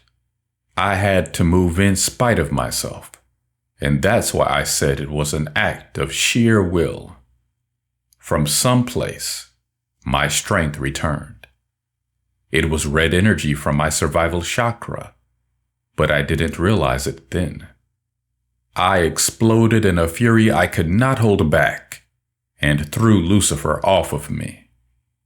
Lucifer backed off, but he was still reflecting hatred that I was still feeling. He was still laughing at me like I was not right to be God. And yet, I was struck with how much he himself was a perfect picture of everything I did not want to have, be God. He was even harming any spirits that got in his way as he moved away from me. I felt like I had to get rid of him, but I did not know how. There seemed to be no place he could go that was far enough away from me. I hated him and he hated me. That was obvious now. It looked to me like Lucifer had teamed up with guilt to overpower me and become God in my place. As obvious as it looks, looking at it now, I did not realize then how I had created this. I had not created it with my conscious intent the way I had been emerging spirits and making homes for them. But I had created it nonetheless. I had created it with my denials. I did not yet quite realize that I was creating all the time, and not just when I thought I was creating. I had feelings of needing more control over what was happening, because I knew I was creating things I did not want to create, but I hadn't realized how I was creating them. Lucifer did not accept me, and I sensed that he was not alone. There was trouble brewing in the heavens. I wanted to find the mother and tell her that her feelings toward Lucifer were not wrong. I went to look for the mother, and when I found her, she was locked in Lucifer's grip. It appeared the mother was also having a struggle with him, but I was not sure. I feared she might have desire for him that I had not allowed myself to notice. I was shaken and unsure of my perceptions. I thought the mother hated Lucifer, but the position in which they were struggling made it look as though Lucifer might be making love to her. It was very hard for me to look at them, but I made myself look more closely. I hated the feeling that he might be her choice now instead of me, and I had more fear than I realized. I felt an instant relief in one sense, but not in another, when I managed to take a closer look at them. It appeared that Lucifer was overpowering the mother, and that she was doing everything she could to resist him. I rushed to her aid, feeling fear that we were losing power. Lucifer was only one spirit. Why couldn't the mother blow him away with her rage, as she had the ancient ones in the beginning? How was it that I had had to struggle so hard with him? Her guilt was the reason, but she was also more diminished than I had realized. I asked myself then if we were only manifesting ourselves outwardly, and losing power and essence to the manifesting spirits as we went along. I hadn't realized that it was our denials that were diminishing us. I knew that manifesting was depleting us in some way, but I hadn't realized that our denials were manifesting outwardly and giving us the reflections that were so troubling. For example, I thought all of me loved the mother, and that all of me wanted to help her throw off Lucifer. At the time, this was all that I had acknowledged as part of me, and so I hadn't realized that we had trouble finding the power to throw off Lucifer because denied parts of myself were empowering Lucifer to attack us. Essentially, I was engaged in a struggle with myself, but I did not recognize all the component parts as parts of myself. Even though I knew intellectually that everything came from me, I was not connecting to this in my will. I had not realized how fully I was personifying everything I felt within me, because I thought my conscious intent could control what I was manifesting. I had not yet realized that what I wasn't letting myself know in myself was also manifesting as though separate from me. I felt fear when I drew near the areas of these denials, but I did not stop to contemplate it. I dove for the mother and threw Lucifer off of her. She collapsed in my arms and sobbed. I feared we had a serious problem on our hands now. The mother appeared not to have the power to protect herself anymore. It looked like one of us was going to need to protect her all the time. I had fears that the will was weak, but have since found that the will needs to receive light, or it cannot move in the ways it needs to move. To the extent to which the mother was receiving denials instead of love, she was weakened and diminished. I asked the mother what had happened to her. She answered me at such length that I realized she had not seen this encounter with Lucifer as an isolated event. She told me the story of how increasingly powerless she was feeling against all the spirits who had rejection for her. She said it felt to her as though almost all the spirits had rejection for her and did not want her in their presence. She said she had feelings of mother love for these spirits, but hated them at the same time because they did not allow her to love them and did not want what she had to offer, but wanted her to give them something else instead. She said these spirits were making her feel that she was not a good mother, not the right mother, and not giving them the kind of mother love they wanted to have. I have been wandering from place to place, feeling that no one loves me anymore. Not even you, God, I heard her inner voice say, although she feared to say that out loud. Every place I have tried to get involved, I have been made to feel unwelcome. Every spirit I have tried to help has made me feel as though I'm the reason they even need help. I have tried to love them. I have tried to mother them. I have tried to give them what I have to offer, and still, the spirits do not accept me. The mother was still crying, and telling me this caused her to wail even more pitifully. I felt she was hysterical, but I felt sorry for her as I had not in a long time. I also had feelings of pity for my own plight, but I didn't mention them because it didn't seem to be the right time. I thought I needed to be strong and help her first. I was not sure that the mother was going to get to the point I wanted to understand without telling me everything else she had been wanting to tell me first, and so I tried to focus her by saying, "What about Lucifer?" The mother received a feeling from me that she was not giving me what I wanted to hear, and so she resumed by trying to explain herself to me.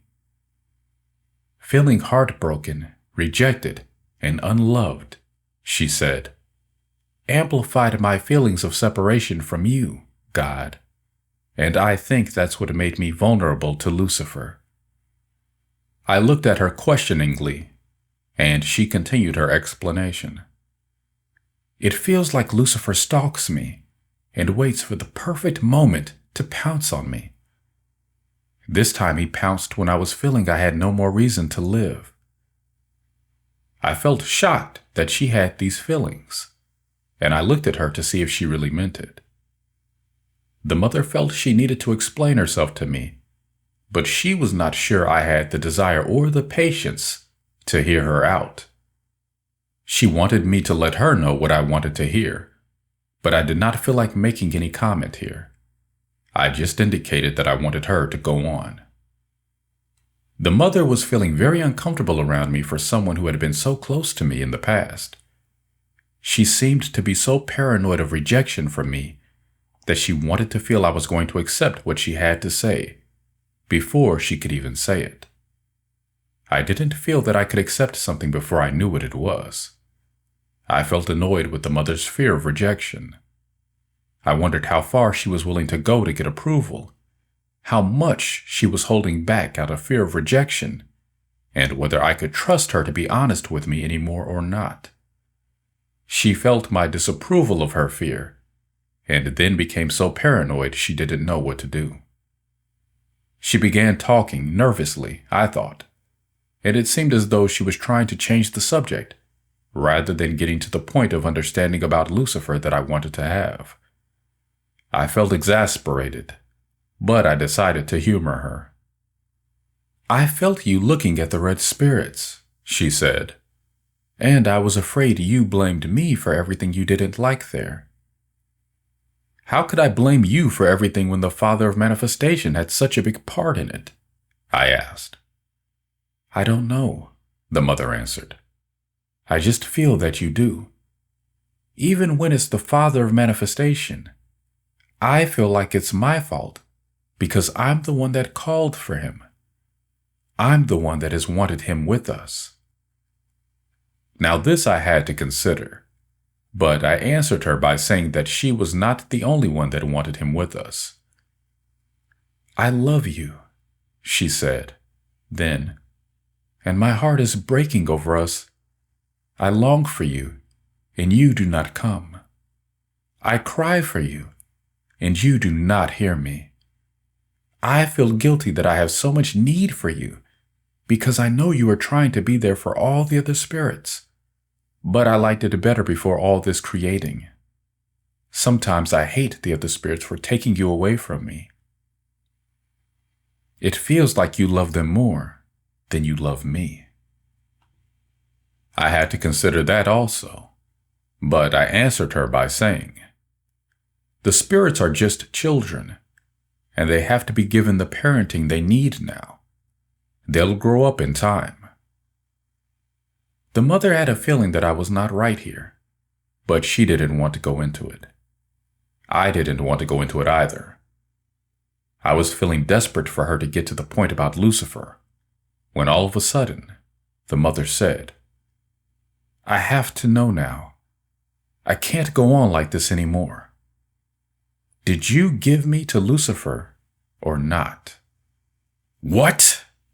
I screamed, jumping back from her as though I had been shocked. The mother feared then that she had been lacking in trust for me to think that I would do such a thing as give her to Lucifer. She hastened to explain herself lest her question look like she had a low opinion of me. He said that you did. She paused, looking at me. I needed for her to continue. I don't know what happened, she said. I was feeling so many emotions that I was afraid they were overwhelming me. Then a great terror came upon me that I was never going to see you again. I feared that you had made me a terrible place, and you were sending me there so you could get rid of me, and everyone else could be happy. I tried to reach for you and to cry out to you, and I could not. I felt like I was being pushed away from you and couldn't do anything about it. I felt like you were me because I wasn't giving you the help you needed. I was terrified, and I could not move. I felt powerless and totally inadequate.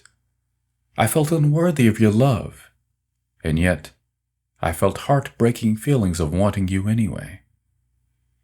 The next thing I knew, Lucifer was on me, hissing in my ear that I was his now, and that you did not want me anymore. I was already paralyzed with the terror that I had, and Lucifer was amplifying it. I could not move to get him off of me, and I felt I could not stand it. Just as I felt I was being compressed beyond anything I could stand, you rescued me. I'm so thankful you saved me this time. I wish you were with me all the time, so I would never have to be terrified like that again. I asked the mother if there had been other times that Lucifer had pounced on her, and she said that Lucifer had assaulted her many times, always making her feel that she had done wrong and was a bad mother who displeased everyone, especially me. But this was the worst, she said. I felt amazed that I had not been informed of this. The mother said nothing, but I could feel that her fear Lucifer might be right had caused her to hold this back from me. Don't you see? I told her. He gets power over you by making you feel he's right. The mother felt ashamed of herself for not knowing if Lucifer was right or not. I have the desire to protect you, I told her, but I have troubles too.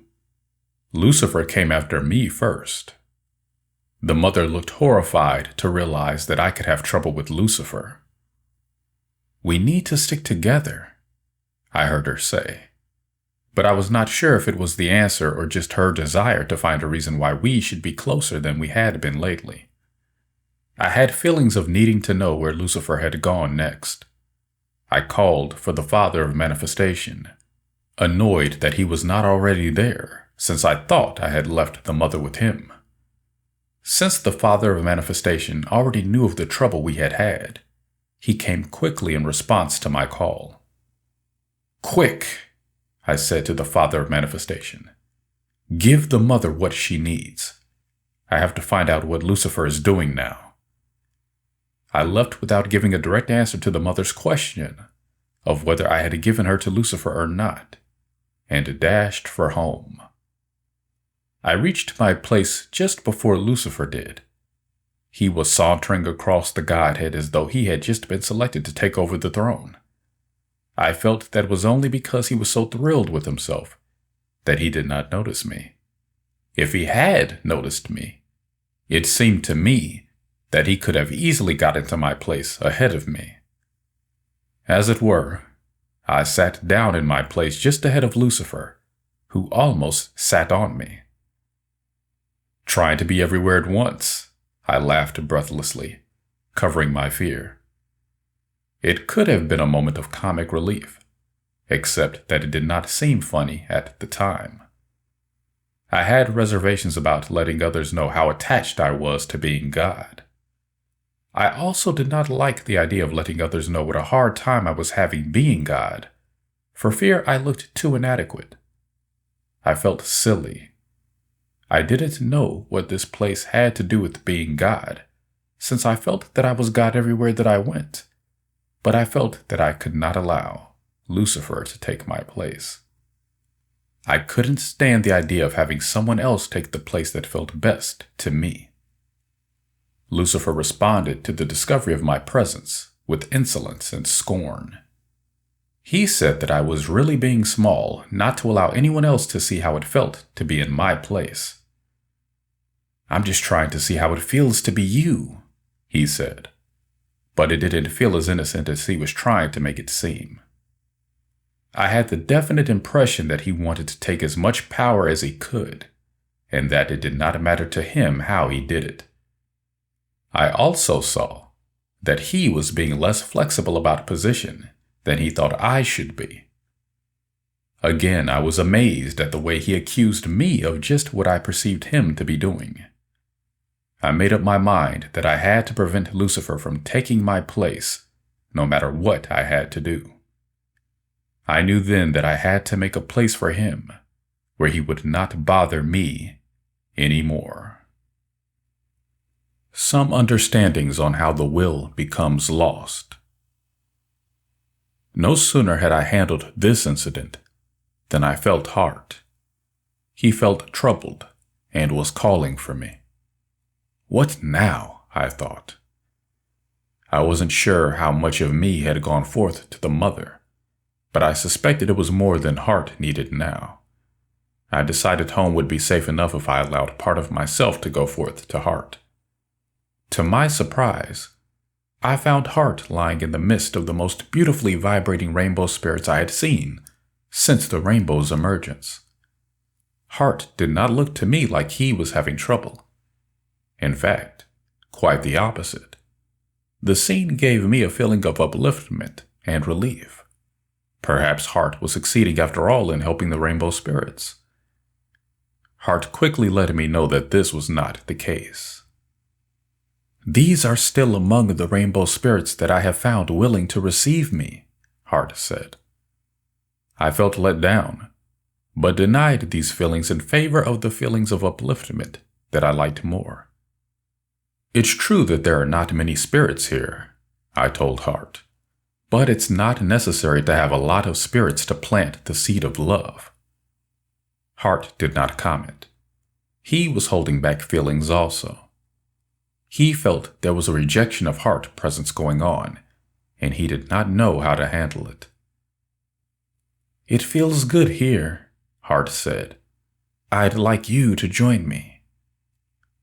The rainbow spirits who were there had arranged their colors so beautifully around Hart that I could not take my eyes off of them. Hart was bathing in their light, and they were receiving him also. Hart was pulsating between rose red and a green glow that was truly beautiful, but I hesitated to join him. As much as his invitation tempted me, it also made me feel uneasy. I tried to avoid my uneasiness by talking about my worries. Guilt was the reason I continued talking instead of giving in and joining Hart as I wanted to. I had denial for my feelings then, and they need to be brought forward now.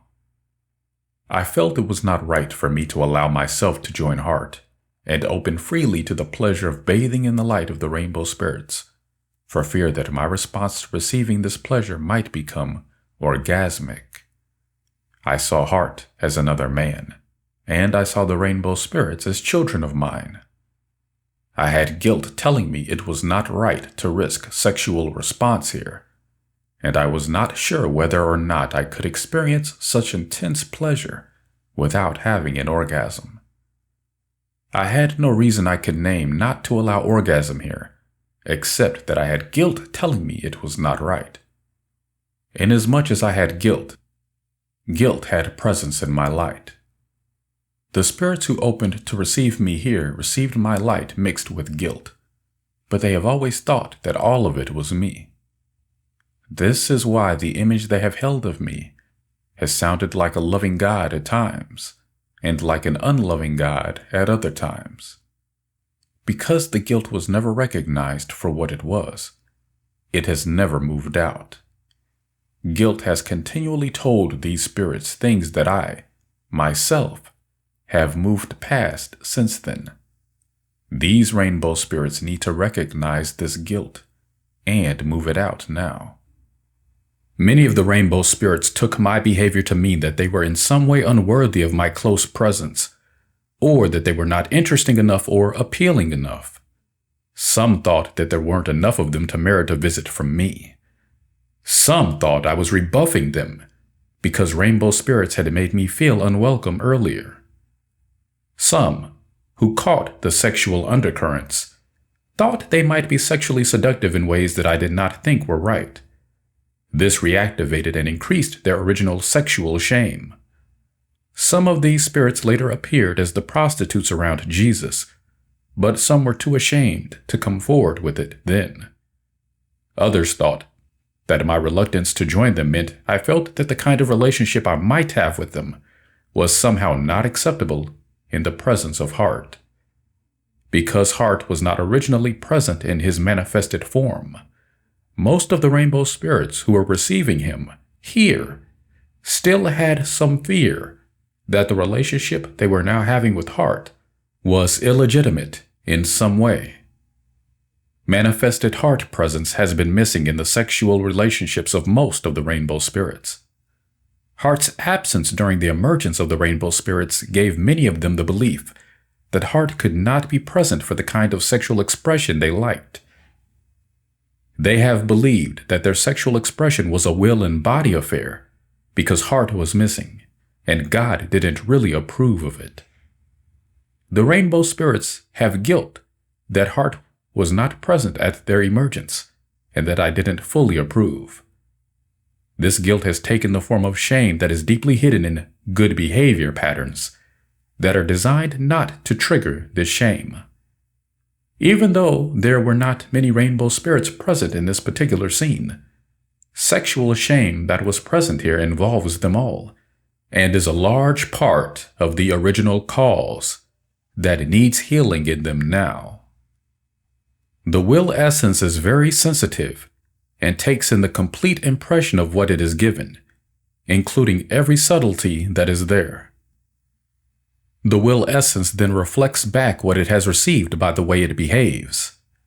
The unseen role played by the denials involved is this. The will essence involved gives a perfect reflection of what the judgment pattern says the reality is. As long as the judgments have presence there, the will essence cannot show you how else it could be. Judgments made in advance of the experience allow no way of knowing what the experience might really have been. The judgments present here when Heart invited me to join him with the rainbow spirits were not new ones. I had had guilt nagging me from the time of Heart's emergence on the issue of having sexual experience in the presence of others, especially in the presence of spirits I saw as children. I had no luck here either in getting any privacy without going into the darkness.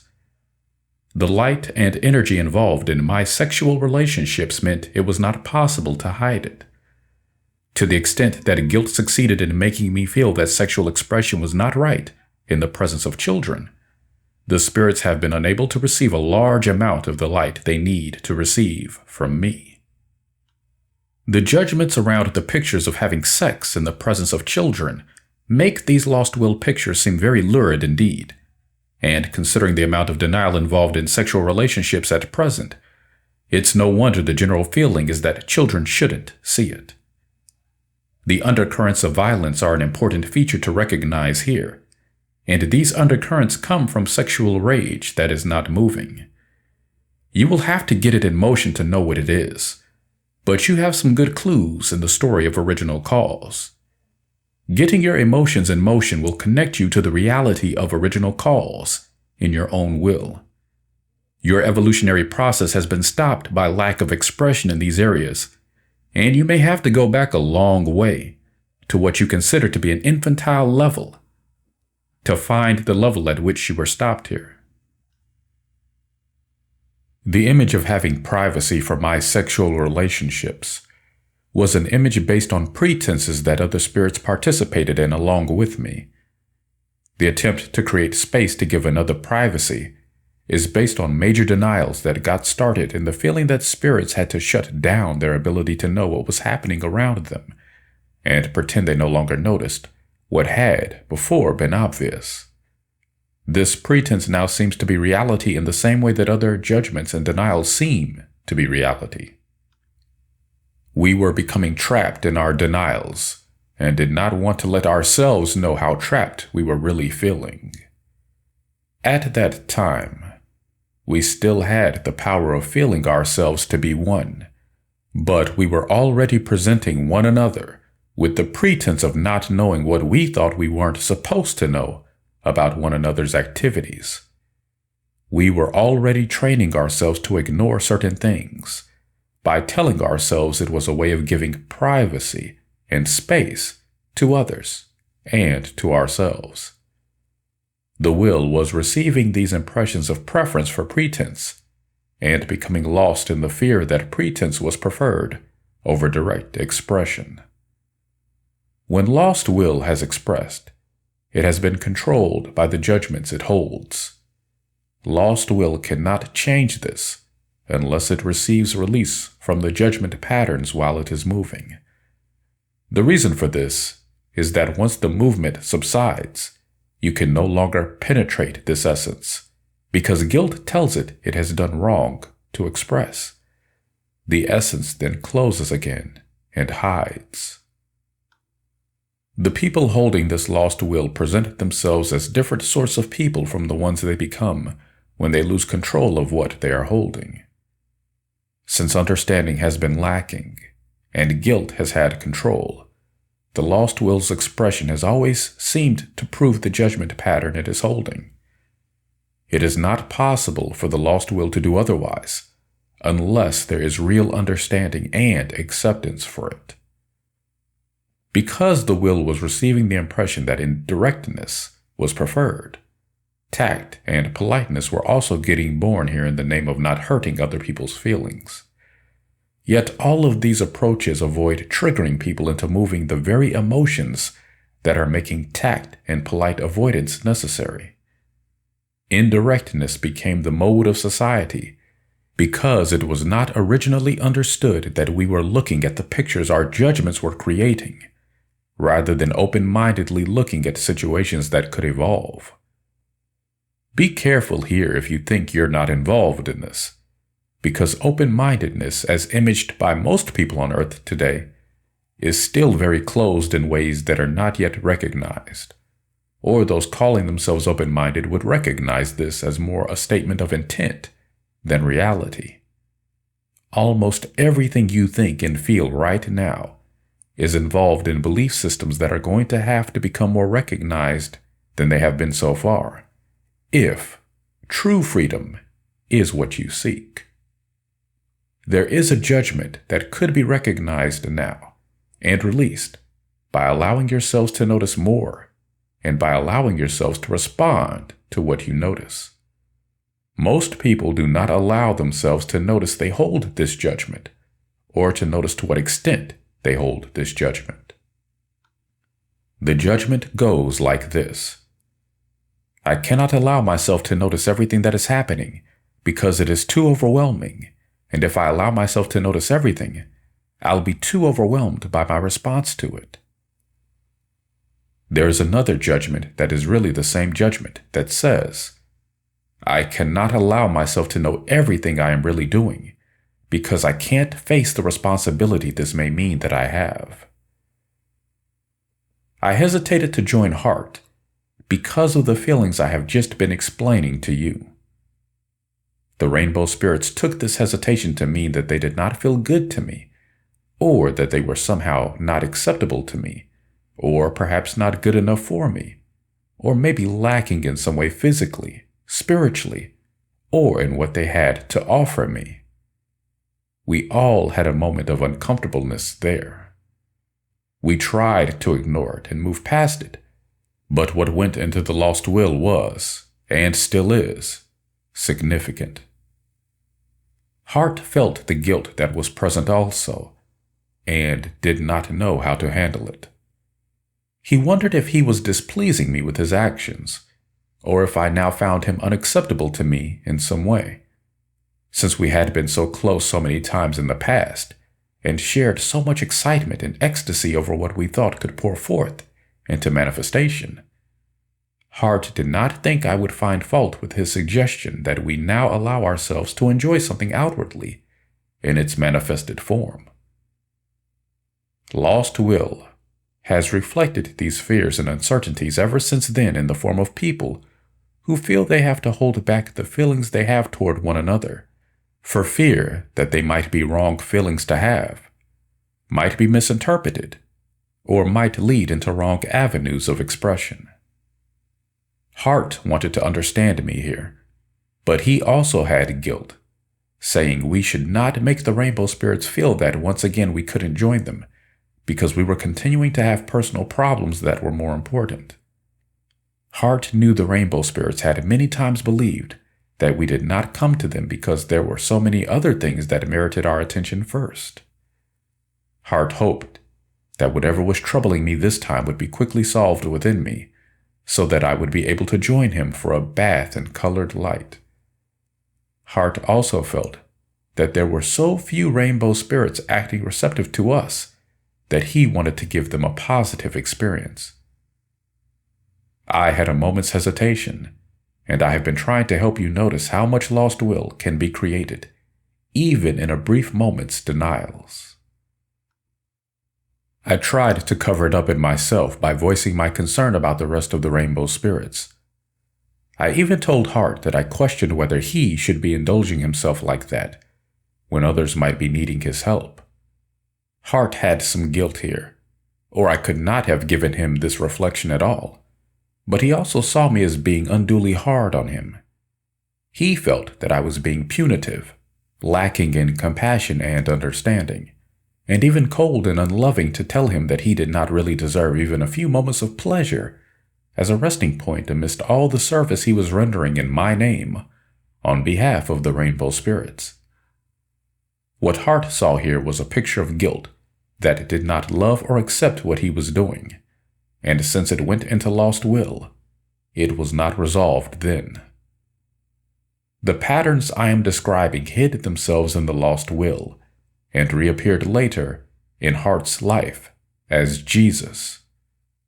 So much original cause for the rainbow spirits gave its lost will reflection in the life of Jesus that much original cause can be understood by studying the life of Jesus in the light of the understandings I am giving here. Judas, for example, was a lost will image that Heart and I created here.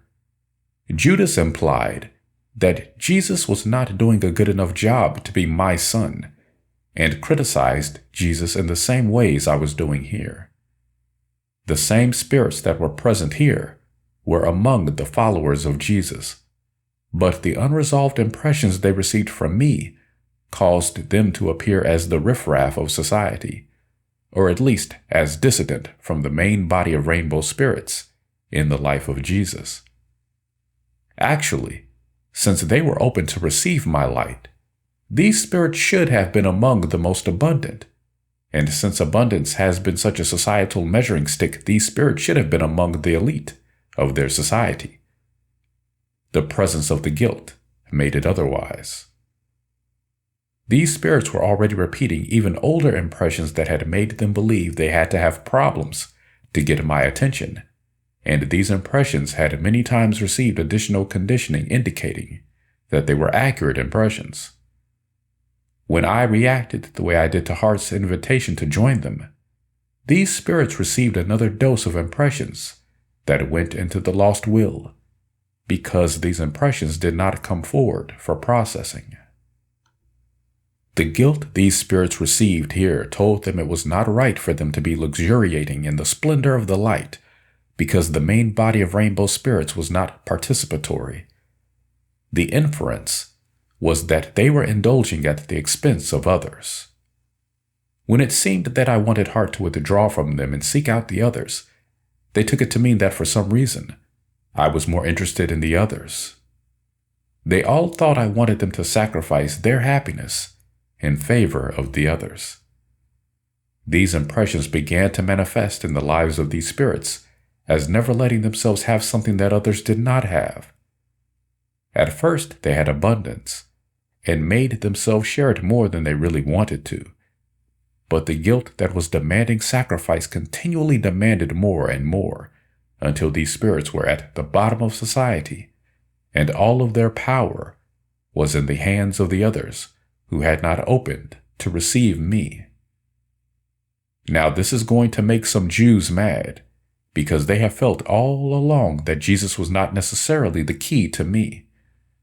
There is a lot of rage that needs to move here, and it is not wrong if this helps to trigger it. The rainbow spirits have a process that will manifest Heart for them, but they have not wanted to admit they had to evolve to Heart presence because they did not want to look like they were lagging behind anyone in their evolutionary process. The pride and defensiveness here is really a lack of self-acceptance. The duality of the feelings that have desire for Heart to manifest, but don't want to admit that Heart is not already present, has manifested in the form of their prophet still not having come to fill the place they have set for him. The rainbow spirits have had this problem from the beginning, when they began to make a show of getting ready to receive me, while not really wanting me to come close, because they feared facing feelings they had that I didn't really accept them. The karma of the Jews can most easily be summarized by saying they have wanted to call themselves chosen, while fearing in their lost will that they are not. I have given you quite a bit of information here to explain what took place in a brief moment, and yet this is but a sketch of it. The complexity of what can be created in a moment's denials is a substantial part of why I need to tell the story and let you do the work of understanding it. The purpose of my explanation now has been so that you can see enough to begin grasping the understandings you need, and also so that you can see why it is too cumbersome to continually stop the story and go through these explanations. Lost will is created every moment there is lack of self-acceptance, which, so far, has been all the time. What you see on Earth right now is a reflection of lost will that needs to move and to be understood. Lost will is not what judgment says it is. Lost will is a reflection of judgments that cut it off from our consciousness because we did not like it as we judged it was. We now have to go back and find the ways to reconnect to these lost parts of ourselves and help them evolve from the places where they have been held. Lost will has been told to go away, but has not known where to go. It has gone into hiding for the most part, allowing us to notice it only at times. Lost will has existed like shadows around the ones who have denied it. Judas was a very dark and shadowy figure, as were many of the people around Jesus. Jesus sought to gain understanding by letting lost will show itself to him. My hesitation to join Heart with the rainbow spirits gave them more lost will than they already had, but I could not let myself be free there. I felt that I had to hold back. It seemed true to me at the time that I could even hurt them with my greater size and intensity. I held back because I thought it was the loving thing to do, and yet I hurt these spirits anyway. lost will needs to move the fear that my actions meant I did not love these spirits as much as, or in the ways that, they wanted me to. I decided that rather than get any closer, I would hover above them. This was actually not the wrong decision to make, but greater acceptance for it would have allowed inclusion of the lost will we are having to recover now. I allowed a little increase in my light and watched to see how the rainbow spirits responded to it. It felt good, and the rainbow spirits seemed open to receive me. But there was another lost will reflection that needs mention now. Because of the earlier uncleared feelings, the rainbow spirits were trying to prove themselves to me, and I to them. This imbalance caused some self-consciousness all the way around. Nonetheless, we still enjoyed ourselves. I hovered around them like sunlight, seeking to be just the intensity they would enjoy most. Heart was glowing like an inviting meadow of green, and the rainbow spirits were like exquisite flowers in the meadow of Heart's green glow. I felt good as sunlight because I could light everything that received me, and I had time to enjoy the intricate and beautiful characteristics of each spirit there. The lost will that fell away here did not have this experience of feeling itself receive me or of pleasing me in return. And yet, I did not have a sense of essence being lost because I was only looking at the expanding parts of the light. In a little while, Heart began having a discussion with me about the rainbow spirits. He told me that he had not found any other rainbow spirits who indicated interest in receiving us in this way. He said the other rainbow spirits had indicated preference for the angels and had made him feel that they preferred receiving us from a distance. I had reservations about this, but I did not mention my thoughts. I wanted to study the situation more. The Heart spirits ask for help. Heart then began to talk about the heart spirits of the rainbow. Heart said that most of the green rainbow spirits had indicated desire to receive us, and that he would like them to be present with us now. I indicated my acceptance for this, and as though they had been waiting in the wings, the green spirits appeared around us. Their presence felt good to me. Our sunny meadow was now wreathed by a glowing forest of green. Even the shadowy greens had a cool and good feeling to them. I revved up my light a little more and watched to see how the green spirits felt about it. They had a good response to me, and I felt they were open to receive me. I asked the green spirits to tell me what problems they were having. Some lost will immediately took in the impression that I had invited the green spirits because they were having problems. The green spirits wanted to focus on something more positive than this fear, and so they started out by saying that they were grateful for my presence and that they loved Heart also. They did not mention the mother or the father of manifestation. I told myself it was because they were not present, but something in me was made uneasy by their tone, as though it was all going to be downhill from here. I told myself that I needed to hear them no matter what they were going to say.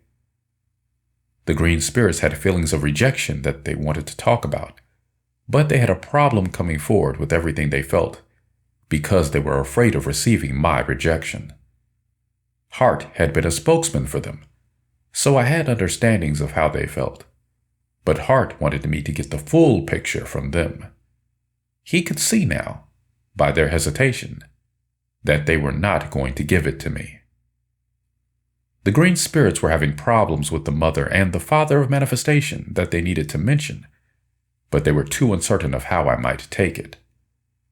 Heart tried to speak for them when he saw their hesitation, but his guilt told him he should not bring it forward if they were not ready to bring it forward themselves. Heart decided to broach the subject by saying that he was feeling better in the company of the rainbow spirits than he had been feeling on his own, because he had been suffering from what felt like an imbalance between the mother and I. He said that he did not like the feeling he was having because he was not receiving as much light as he would like to have. He said that he had called me in because he could not be much help to the rainbow spirits when he was suffering from a lack of light himself. Hart then indicated that he felt guilt for being in the place the heart of the rainbow spirit should have. Hart indicated willingness to give his place to the green spirits, but the green spirits said they were having a good time receiving the light from where they were. They said they were very much enjoying it that Hart had called this gathering, because it was giving all of them a better opportunity to receive light than when they had been mixed in with the other rainbow spirits. The green spirits indicated guilt for having said this, but they were having the same feelings many of you have had when you have wanted to gather together in the woods without other people around, who you feel do not seek the light you want to have. I'm going to give the green rainbow spirits a name now so that I can refer to them more easily. I'm going to refer to them as the Ronalokas, which means that their location in the spectrum of light is green. The Ronalokas then told me they were still experiencing rejection from the other rainbow spirits, and that even though they had tried to follow my earlier advice, it had not really seemed to help. When we tried to love everyone more and wait for them to love us back, the Ronalokas said, it didn't seem to help. If anything, the other spirits got more angry at us than they already were. Maybe it was your expectation of getting love back that made them mad, I suggested. I noticed the Ronalokas grew darker when I said this. I sensed that I had made them mad and that they were trying not to let me know this because they were afraid anger would be interpreted as not being receptive to me. I gave the Ronalokas the impression that I did not mind their anger, but that it was impossible to pressure others to be more loving than they were. Lost Will received some misunderstandings here that need to be mentioned now. First of all, anger was again seen as not loving and as something that loving spirits had to learn to tolerate in others without allowing it in themselves. This patronizing attitude toward anger has turned it into rage. Hart spoke for the green spirits again and said that the Ronalokas had feared that they were not getting the flow they needed from the other rainbow spirits, and that it was very hard for the Ronalokas not to pressure the others to give them what they needed. Hart then said that earlier they had all felt hatred passing through in overwhelming waves, and that they were all afraid of what it meant. Hart said that it had felt like annihilation to them, and that was another reason he had called for me. Hart said that he and the Ronalokas felt like they were being annihilated when they didn't get the flow of love that they needed, and that they didn't know how to proceed. I could sense the Ronalokas' fear even then more strongly than their anger, and I now wished that we could have gatherings such as this to give receptive spirits the light they needed so that they would not have to worry about what happened to them the rest of the time. What I didn't realize was that they needed this light all the time. I also did not realize that guilt was making it impossible for them to receive all of what they needed even now, and that its increasing presence was going to make it increasingly difficult to gather this way anymore. The Ronalokas heard my thoughts, but were more interested in why I thought they could not make the others give them what they needed.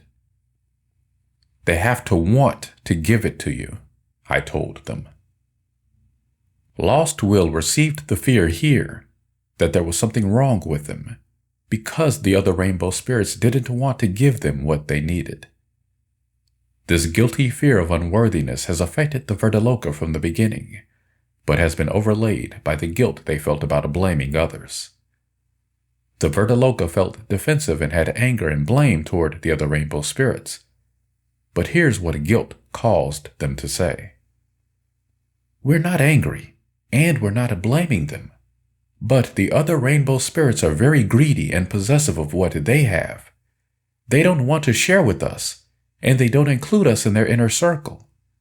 As far as they're concerned, we're outcasts. We can't make them give us anything because everything they give has strings attached, and we don't want that. We want a free flow. Hart felt guilty again that he also was wrongly placing the Ronaloka on the edge of things. He tried again to change places with them, but the Ronaloka wouldn't allow it. They told us it was not the same thing to be shoved out as to move back by choice. We questioned their alignment with this because we were sensing the presence of lost will, whether we knew it or not. Because the emotions didn't move here, the patterns described have remained the same. Lost will, therefore, has continued to hold the image that the way it has been is the way it is going to continue to be. I had evolution in mind when I said that spirits could not be pressured to be more loving than they were, but lost will took this statement to mean that it was not possible to make more love happen. The misunderstandings around heart presence have caused the Ronaloka to remain apart from the main body of rainbow spirits. At the time of Jesus, many of them were Essenes. The rainbow spirits have not evolved into acceptance of their manifested heart presence because they have not yet accepted themselves as they are. The Ronaloka have felt rejected because they were not any more accepting of their true feelings than were the rest of the rainbow spirits. What they all need to realize is that heart will be manifest with them as soon as they have enough self-acceptance to realize that all their essence is loving. The biggest problem for the rainbow spirits has been that they have judged and denied themselves extensively for having emerged where they did. They had begun vibrating in response to what was happening around them with strong enthusiasm to emerge, and then immediately felt they had responded to something for which I didn't have full acceptance. Since it was not clear exactly what all my displeasure was about, the rainbow spirits felt paranoid. Ever since then, most of the rainbow spirits have felt more comfortable in the presence of their own kind than they have in the presence of other kinds of spirits. But some have not felt comfortable, even when they have been alone, because they have a feeling they're being watched by me. This has not let the rainbow spirits have peace within themselves, and it needs to move now. The rainbow spirits began manifested existence by vibrating strongly enough to emerge in response to the mother of everything and the father of manifestation. They responded to the intensity of feeling and color. They emerged in great excitement and had felt that I was strongly present for them. No matter how well they have hidden it, the rainbow spirits have a lot of emotion to move. They have terrible fear, shame, and guilt, and a terrible grief over being who they are. This all needs to move. Underneath these emotions, the rainbow spirits have denied rage and blame toward me and anyone else who has ever denied them. This also needs to move and clear now, so that the rainbow spirits can feel more light coming in from finding self-acceptance at last. Along the way, the rainbow spirits are going to find that they had an original lack of self-acceptance that exactly matched mine. Understanding will allow them to experience blame and guilt in their proper perspective, as flip sides of one another, and allow the rainbow spirits to take responsibility along with me now. The problem has not been a lack of love. It has been a lack of recognition for the many forms love could take. Judgments were made, especially against certain emotions, which made the things judged against appear to be unloving and unlovable. When heart holds back response to anything it feels or receives, it cannot do the job of joining spirit and will. The spirit polarity as causal in the creation of lost will. Just recognizing the presence of judgments and letting go of the intent to hold them anymore can allow quite a bit of energy to move, especially if these recognitions are accompanied by a burst of emotion over the recognition of something that has been holding you back. Accompanying this with increasing freedom of emotional expression will bring the profound changes that need to take place. When you have gained enough personal power in this way, you will learn to cross the gap that has separated you from your lost will. These levels of existence aren't vibrating enough to know what changes you are making in the conscious parts of yourselves. These levels are where the greatest darkness resides on Earth, and this darkness has been gapping farther and farther from the evolution of the light, growing more and more dense and impenetrable. Saying this darkness has chosen this path for itself was my old explanation, but it is no longer an acceptable explanation because my understanding has deepened.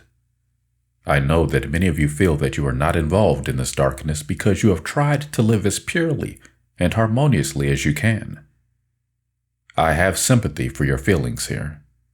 The feelings you have here have been my feelings, but I have now realized that I am responsible for what has been labeled darkness, negativity, or evil on Earth, and you need to move along with me here. Anytime we have pushed down something that has appeared in our consciousness, no matter how minimal its presence was thought to be, that act of non-acceptance has been our participation in the creation of lost will.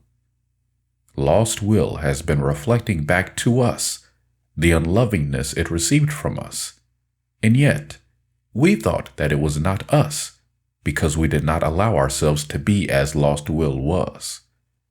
Many of us have been so good at denying things we did not love or accept in ourselves that we were sure these things had no presence in us.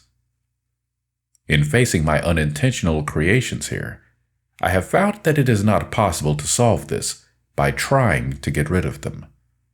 Efforts to be spiritually pure and harmonious have involved so much denial that these efforts have actually increased the presence of the opposite on Earth.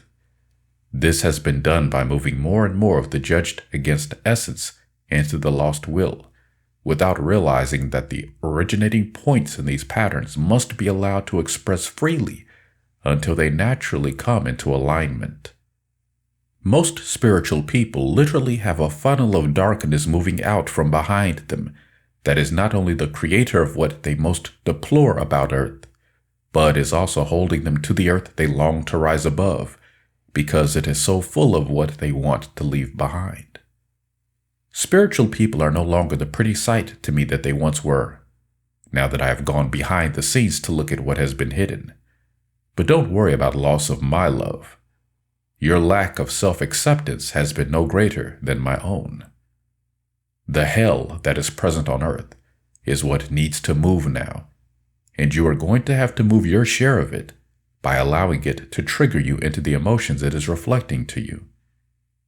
Our attempts to love this reality have been within a narrow definition of love, patronizing and unreal. You need to notice this now. How you really feel is what needs expression, and in the most natural way possible. Let this, temporarily at least, exclude lengthy speeches, and emphasize guttural sounds.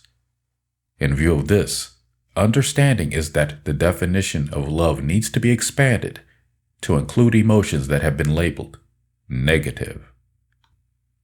It is not wrong to give your response to what you feel you have received, no matter what it is. Reflections of non-acceptance for this expression are reflections of your own lost will in which you do not have acceptance. Lack of understanding around these reflections is the reason I have suggested that you do not try to impress your emotional release on other people. If you even have projections of rejection from others, you have parts of yourself that do not have acceptance for what you see others rejecting. Expressing emotion with yourself until you no longer feel that others will reject you for it is your starting point. Once you are comfortable with the expression of your feelings, it will be easier to express them around others. You have understanding on this when you want to respond to something you view as positive. Whether what you receive feels negative or positive, it does not make you unloving to respond in ways you have viewed as negative, if that is what you really feel. It is the presence of the judgments against these kinds of expressions that make them seem unloving. Refusing to accept what you do not want, or giving back what you have already accepted that you no longer want to hold, does not make you unloving. It is not necessary to make a place in yourself for these things anymore. Guilt has told you that responding to something negative with negativity makes you just like that thing. This is not true understanding. The magnetic energy receives the impressions of what is happening to you, and if it does not like what it is receiving, it must be allowed to clear these things out by vibrating its essence until these impressions are no longer present. You cannot get rid of negativity by taking it in and holding it, or by trying to get rid of the essence that is holding it. Even if you succeed in getting rid of the essence that holds this negativity, as many of us have done in the past, the magnetic impression has not been changed, and it will return to haunt you in some way. These magnetic impressions are changed by the expressions that vibrate them. If you are expressing something that is passing through you, it does not mean that this is what you are or what you are becoming. It means that you are letting your will move. There is evolution in this movement that needs to be understood now. All the way along, the will's response was thought to be what the will was. If the will's response was judged to be negative, the will was seen as negative, and the essence giving the response was seen as negative essence, and something to be gotten rid of all too often. The situation was not examined for understandings as to why the will was giving such a response. Instead, there has been heavy preference in the spirit polarity for suppressing the will's response whenever it seemed to be negative. The spirit polarity has done this because it has not wanted to look at its own reflection here. Negative response from the will is a signal that something needs change or improvement. As long as spirit has a need to see itself and its creations as perfect, it cannot allow this reflection. There is a lot of denial involved in this narrow view of a perfection that is not evolving and, therefore, not really living. Even though I was able to go on for a long time denying in these ways, I finally had to realize that I was going to die if I did not face myself here, and it is the same for you. In fact, we have ignored so much for so long that nothing the will responds to with true feelings is going to feel all positive. The will has held back so much for so long that has been judged unacceptably negative that its expression, once it really gets moving, is going to make it seem that the judgments against it are true. Your will is going to make you feel very negative for quite some time. How much negativity your will gives you is going to be a direct reflection of how much denial you have given it. But negativity needs to be understood now as the mother of evolution because it points out what needs improvement. The will has desire to be loving in its response, and to do this, it must receive loving acceptance. Where the will's response does not appear to be loving, it has not been receiving loving acceptance. Negativity from the will indicates it has been receiving denial and judgment instead of light and love. Negativity from the will originally intimidated me because I thought it meant that the will rejected me or something I had done. Since I viewed creation as a manifestation of myself, I was very touchy on the subject of whether the will liked it or not. When there seemed to be so many things the will did not like, I preferred to blame the will for being negative, rather than to look at what it was the will was trying to show me. I was afraid to look at this reflection because I thought it meant that I was inadequate. I feared that it meant that what I had done already was not good enough, and that I might not be able to do better. I was actually enraged at myself whenever my manifestation fell short of my vision, and I did not want to let myself know this because I was terrified of what it might mean.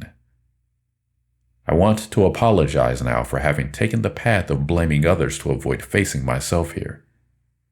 Even though I had these misunderstandings long ago, there is still a large presence of lost will on earth that has not been able to move with these understandings yet. When spirit overlooked its own causal role and blamed will and body instead, spirit became gapped from the emotions of rage and terror that needed to move in order to bring this lost will into alignment with spirit's evolution of understanding. This gap was created by spirit pushing these feelings away, which meant that the essence then moved out of the spirit polarity and into the growing mass of lost will. The mother was receiving most of these denials and holding them within her because she did not know what else to do with them. Spirit polarity was blaming her for what was being denied and was not giving this essence any place within itself. The mother feared that spirit was right and that she had originated negativity.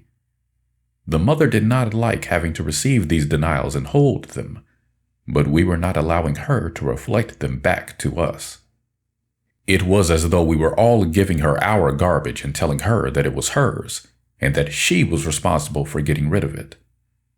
Since no space that had been opened agreed to be designated as a dump, she had no way to get rid of it. Since we were not allowing her to reflect any of this to us, she did not find out that expressing the feelings involved could have transformed this essence into something we all would have liked better.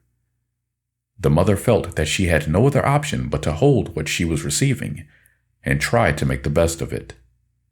Since she was being told that she was responsible for it, she felt all the more as though she could not hand any of it back to us. The more denial the mother received and held, the worse she felt. The worse she felt, the worse she looked and smelled, until I was no longer attracted as I once was, because she was so full of the very things I was trying to avoid. I was avoiding the mother and pretending I was not. This amplified her problems by increasing her guilt and shame, and her feelings of unworthiness and inadequacy to unbearable levels. She was too frightened most of the time to even acknowledge her rage and blame. Most of the spirits feared the mother because of what was happening to her. They shunned her for the same reasons I did, and misunderstood her in the same ways that I did.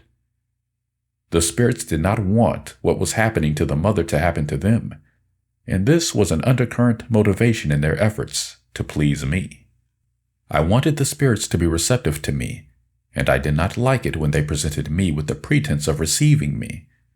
In fact, they made me very angry when I felt that I could not even look around my creation without having the spirits present me with phony behavior.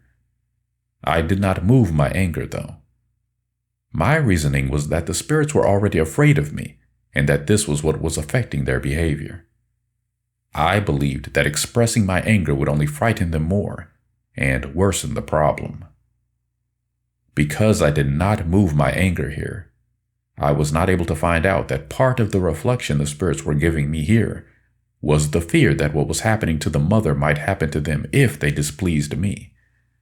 The spirits were showing me that they perceived the mother's problems to be a result of my rejection of her, but I did not understand it, and neither did the spirits.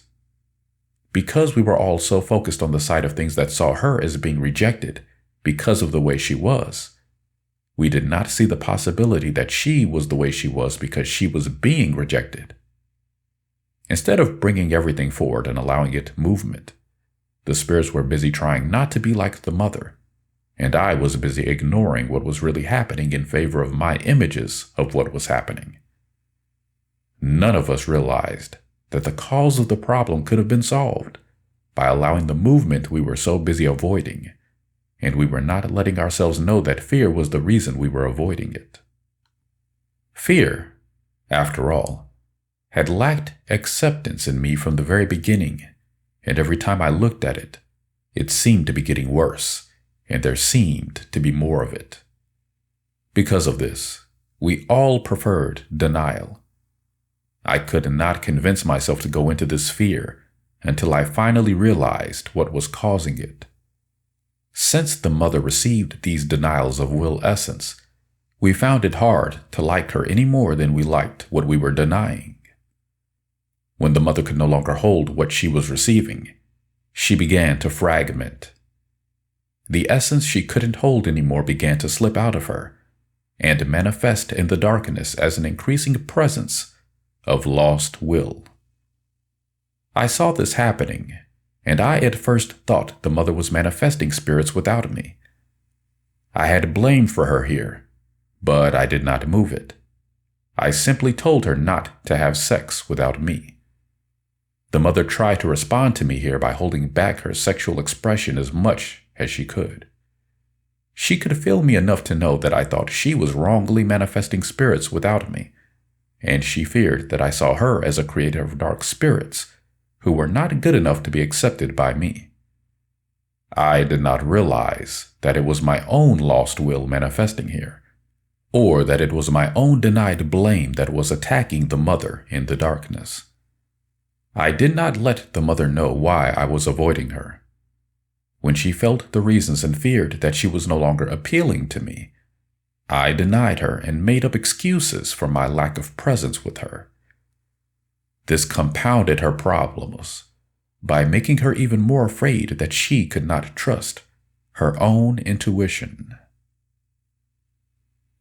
The mother turns more toward form than spirit.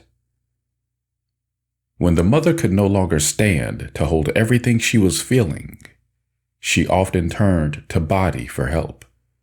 The mother knew that the father of manifestation had healing power, and she wanted him to help her.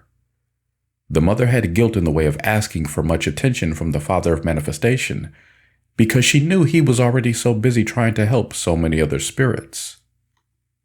The mother felt these spirits deserved his attention more than she did, because she was afraid that she was the cause of their problems. She had jealousy and possessiveness that she denied heavily here in favor of trying to be the kind of mother who wanted to make sure the children were given everything they could receive before she would ask for anything for herself. Of course, it was not known at that time that healing the mother would have healed the children. When the mother would finally turn to the father of manifestation, he had a lot of work to do to help her feel better. The father of manifestation often called upon me to help him heal the mother because he felt so overwhelmed by her problems. I hesitated to be drawn into it because I did not want to touch what I was trying to avoid. I did not like the undercurrent feelings the mother had that her problems were our fault and that we should help her. I thought she should help herself. I also held back because of all the feelings I had around the father of manifestation being a competitor of mine. Consequently, I gave the father of manifestation more presence when he wanted to help the children than I did when he wanted to help the mother. The mother tried to ignore my lack of presence, both because she was afraid to face what it might mean, and because she thought I wanted all of us to sacrifice ourselves in favor of the manifested spirits. She felt that my lack of response here was my way of saying that she was wrong to have asked for anything for herself. The father of manifestation had rage at me for not giving him more help, but he was also afraid that I had grown tired of helping him because of his lack of success. He also could feel me blaming him, and he was afraid he was inadequate in some way. He could heal spirits, but they could not maintain it because we were not understanding the cause of their problems. Lost will still has a large presence that can only remedy symptoms, and where the father of manifestation feared he had failed, lost will has reflected the inability to effect healing. Where the mother was concerned, the father of manifestation could make her feel better, but not fully healed. The mother tried not to complain, but it leaked out all over her. When the father of manifestation could no longer stand to face the reflection that he might be unable to heal the mother, he often sought to avoid facing this by shifting the focus of his energy from healing to sexual arousal. The mother always tried to resist this because of what I had told her, but it felt good to her, and made her feel that she was loved. She also had guilt telling her it was not right to receive the help she did get from the Father of Manifestation without returning anything pleasant to him. The mother often succumbed to the Father of Manifestation's advances, and every time she did, she felt the fear of displeasing me growing within her. The mother became especially terrified of the possibility of emerging spirits without my approval. She sought to hold back her response, to deter the Father of Manifestation as much as possible, and to hide what they did together as much as she could. The mother's behavior caused the Father of Manifestation to question her love for him. He feared that the mother loved me more than she loved him, or at least feared me more, which to him meant that she saw me as more powerful than him. The Father of Manifestation had guilt involved in how he felt about the mother because he had come forth second. He viewed Heart as a child, but he did not view himself as one. He felt that he was my equal and that I was not recognizing him in this way. I, however, felt that he was nothing without me, and, therefore, I felt that he was not my equal. I now know it is not possible to manifest without him, but I did not know it then. The Father of Manifestation was enraged at me over this, but his guilt and his fear, which he did not want to admit he had, did not allow him to confront me directly. Instead, he seemed to prefer flaunting his actions as though overstepping my limits meant I was not the boss.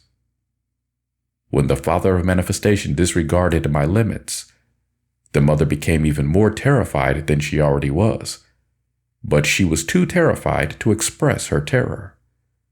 She knew we hated her fear, but she also knew that it enraged the Father of Manifestation even more than he already was, when she did not respond to him as a being of power and wisdom who also deserved her respect.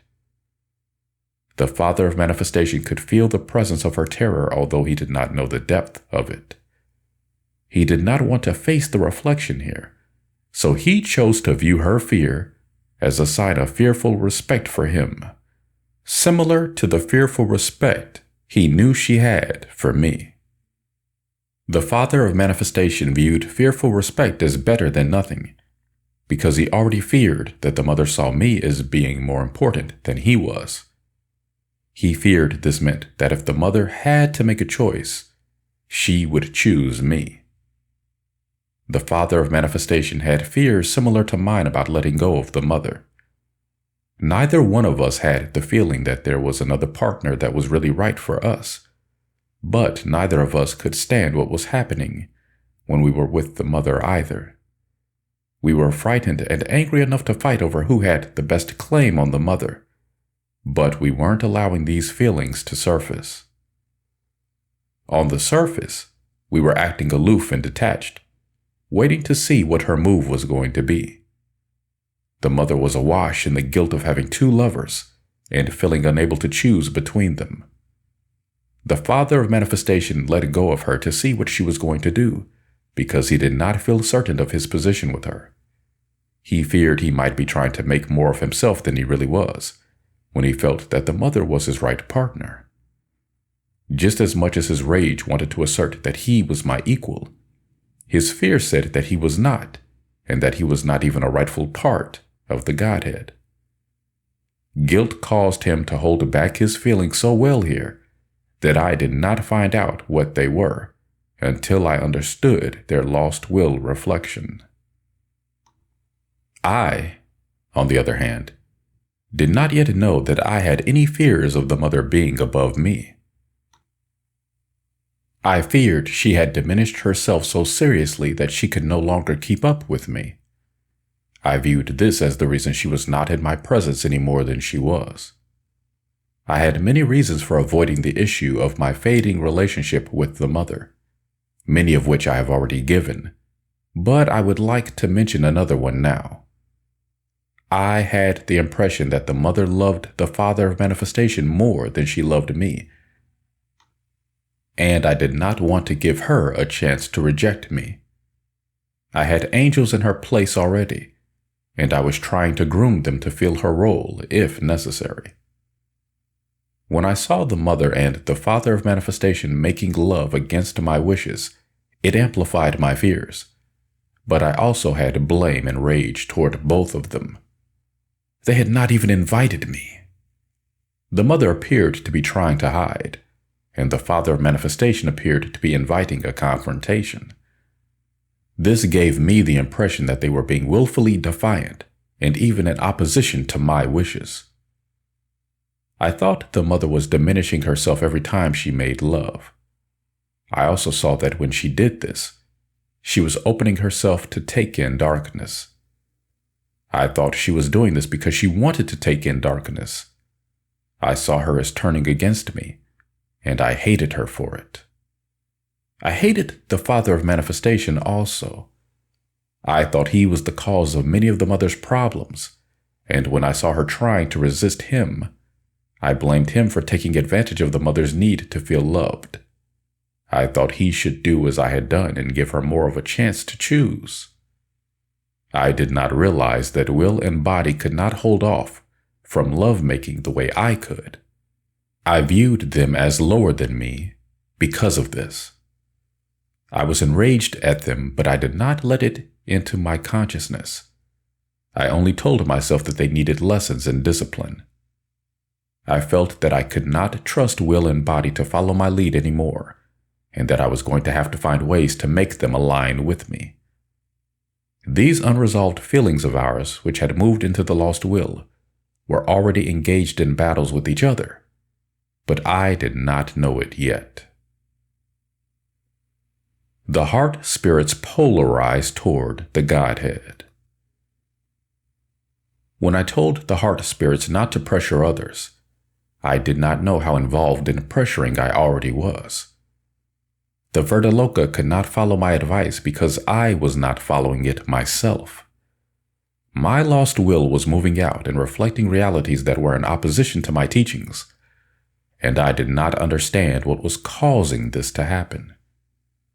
When the Ronalokas wanted to tell me that they were having trouble with the mother of everything and the father of manifestation, they were not sure how I would respond if they brought this forward, since I was not bringing forward my own problems here. My lack of straightforwardness was making others feel they could not be straightforward either. The Ronalokas thought the mother's negativity meant that she was not loving. They feared her and wanted to avoid her as I did. They did not know how to respond to her if they responded in the ways that she made them feel. They hated her for not loving them in the ways they wanted her to, but they did not allow themselves to acknowledge this hatred, for fear it meant that they were no more loving than they thought she was. The heart spirits have always feared that responding to negativity with negativity makes them the same as the thing they are responding to. They have never let go of the fear that no matter what, they have to be accepting in order to set the example. Heart spirits have often seen themselves as being more loving than those around them, while those around them have often viewed the heart spirits as holier-than-thou types. They need to let this fear move now by giving a broader definition to love than it has been given in the past. Bringing so-called negative emotions within love by accepting them without patronization is very necessary now, not only for personal happiness and wholeness, but also because the reflection of unlovingness on earth at this time is directly related to heart denials. Unlovingness is a direct result of loving essence being told that it is unloving. The reasons why this essence has believed the charges against it for so long are the reasons being explained in the story I am telling you now. There is no faster way to heal unlovingness on earth than to feel your own hating, blaming rage move until you understand it and learn how to evolve it. Hating others for what you feel sure you would never do yourself is your starting point. Let yourself hate them and let this hatred move in you until you are able to know that it is really you out there and no one else giving you the reflection of what you have not found acceptable in yourself. Recognizing these patterns intellectually is not going to move them enough to stop what is happening on Earth. You need to move through anger and into the kind of rage that works you like a bellows to move the essence that has been denied here. You need to move rage until you feel its loving presence as essence that seeks to protect you from threats to your own survival. Heart presence has a direct link to survival that has been heavily denied, but it needs to be understood now. Survival is not meant to be judged a dirty word that calls up ugly pictures of me first at all costs. Survival is loving the self first, and loving the self enough not to allow it to be harmed. You must love yourself first, or you cannot love another. But guilt has said that this is the opposite of my teaching. Guilt has said that I have taught by example that it is more loving to think of everyone else first and the self last. The judgments against the survival chakra have given the reflection of ugliness so often seen when people put themselves first, no matter what. Everyone has thought that sacrifice is loving, and that the ones who sacrifice themselves are more loving than the ones who do not. The ones who have received a benefit from the sacrifice of others have the guilt that they are not as loving as the ones who have sacrificed themselves. Among some spiritual people, there has even been undercurrent competition to see who could sacrifice the most, and thus be the most holy. Guilt has been directing this behavior, and it leads to the ruination of us all. Heart spirits especially need to understand this, but all spirits are involved. Guilt wants sacrifice. Love knows that what is good for the one is good for the one, but guilt, judgment, and denial have caused so much confusion that we have taken ourselves nearly to the brink of ruin and death, and we are still trying to hold back our survival chakra from trying to save us. Heart is involved here, because Heart thought he would be selfishly thinking of himself if he came to me with his complaints about the lack of alignment between the mother and me. He held back as long as he could, until he finally realized that it was not possible to hold back anymore. I have involvement in the form of lost will that needs to move now on Earth. The mother has involvement in that her fear made her hold back her response to the denials she was receiving. Body has involvement in that he did not bring his point of view forward either. But I have the causal role because I originated the examples that everyone else followed. It is imperative that this pattern of self-sacrifice move now. The survival of everything is at stake. Nothing can be denied and sacrificed in favor of anything else, because it takes all the parts to make the whole that can live. Rage has understood this all along, but it has been told that it was being ugly and selfish. No one has wanted to listen to it. Rage has a lot to say, and the more you let it move, the more you will know what it is. While you are moving the emotions you need to move to get to the underlying rage I am talking about here, there is a lost will reflection of heart that you can understand now. Children and the role of heart of the parents. Inasmuch as children respect the heart balance of the parents at the time of conception, most children reflect the denied emotions of their parents at that time. As long as these emotions remain denied in the parents, they will deny their children here and not be able to find alignment with them in these areas. If your children enrage you, let them trigger you into rage, but do not direct it at them, because you really have this rage toward the other parent and toward yourself. If you can't express this to the other parent, then you need to move it in yourself first. It is not possible to reach alignment when there is not love. So I am not saying that I am against divorce, But I am pointing out that it is not possible to have aligned children when there is not an alignment between parents. When parents cannot align, the children need to be free to seek their own alignment. This may mean that the parents need to be sensitive to the shifts between parents that these children need to make while growing up. Instead of applying a rigid form to custody cases, children need to be allowed to indicate which parent they prefer to live with and not be judged for it. If their choice changes later, they need to be allowed to make this change also. These children need to be given the space to find out who they are in the middle of a wrench that has often torn them in two.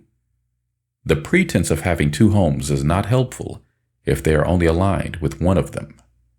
If you are faced with a child who reminds you of a parent you no longer love, and who you feel a need to criticize in front of the child, you probably need to let the child go and live with that parent. If you don't have that option, then try moving the emotions the child triggers in you without directing them at them. Heart denies the mother.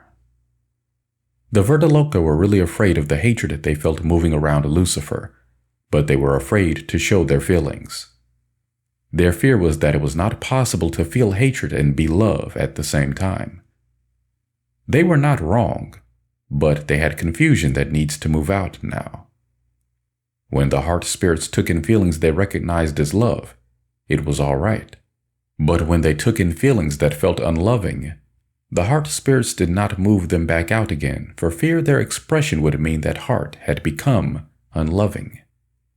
Thus heart took in and held unlovingness, and because it held unlovingness within, it began to meet this reflection in outward experience. The heart spirits did not realize how similar the mother's problems were to their own. They had a feeling of blame for the mother because they felt the mother was trying to give them will essence that did not feel good. This essence had to pass through heart for the spirit polarity to receive and enlighten it, but the heart spirits felt like rejecting it instead. Heart was denying the mother here because heart did not know that once these negative feelings received love, they could transform rather quickly.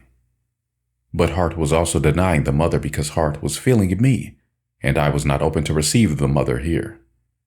This denial on my part gapped the mother from us, and gave her the problems that now need to heal.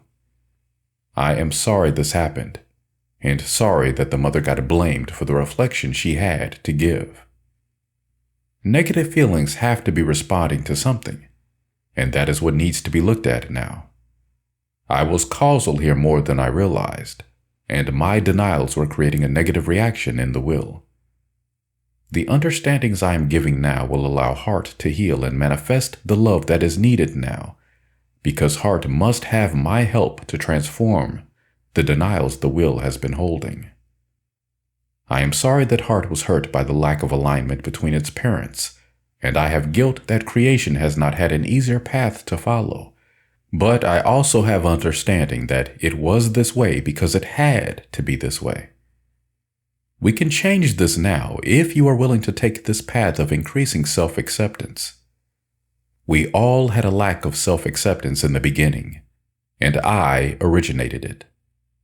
I have always had a loving intent, but I have also had an evolutionary process.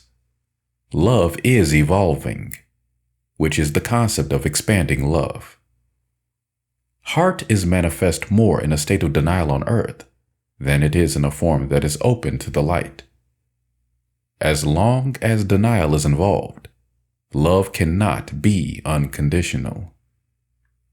It is impossible not to notice how hard it is to give anger acceptance within love, but it has to be done now.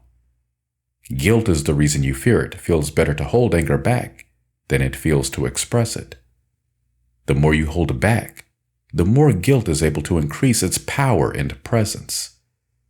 The fear that there will be even more violence and murder on earth if you do not all hold back is misunderstanding, not reality. Fear of losing control needs to be faced. If you hold back expression, you will still lose control of what you have tried to suppress. then you have loss of control in a state of denial. And this you do have reason to fear, because this is the way most violence and murder is produced. I would like to mention now that all people do not have the same ability to hold back their emotions. Those with the least will presence have been the most heavily rewarded as the reasonable people on earth, while will polarity people are more often institutionalized for their failures in this area because of their stronger emotions.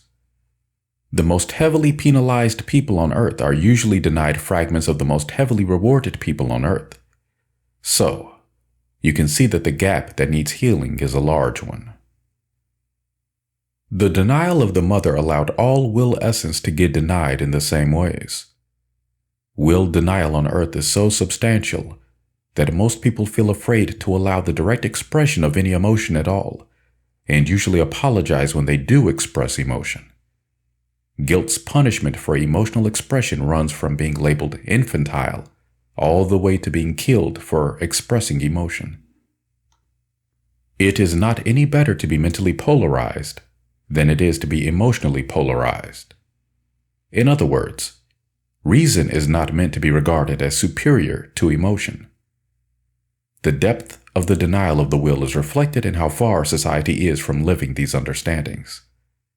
Neither spirit nor will do as well alone as they do when they are balanced with one another.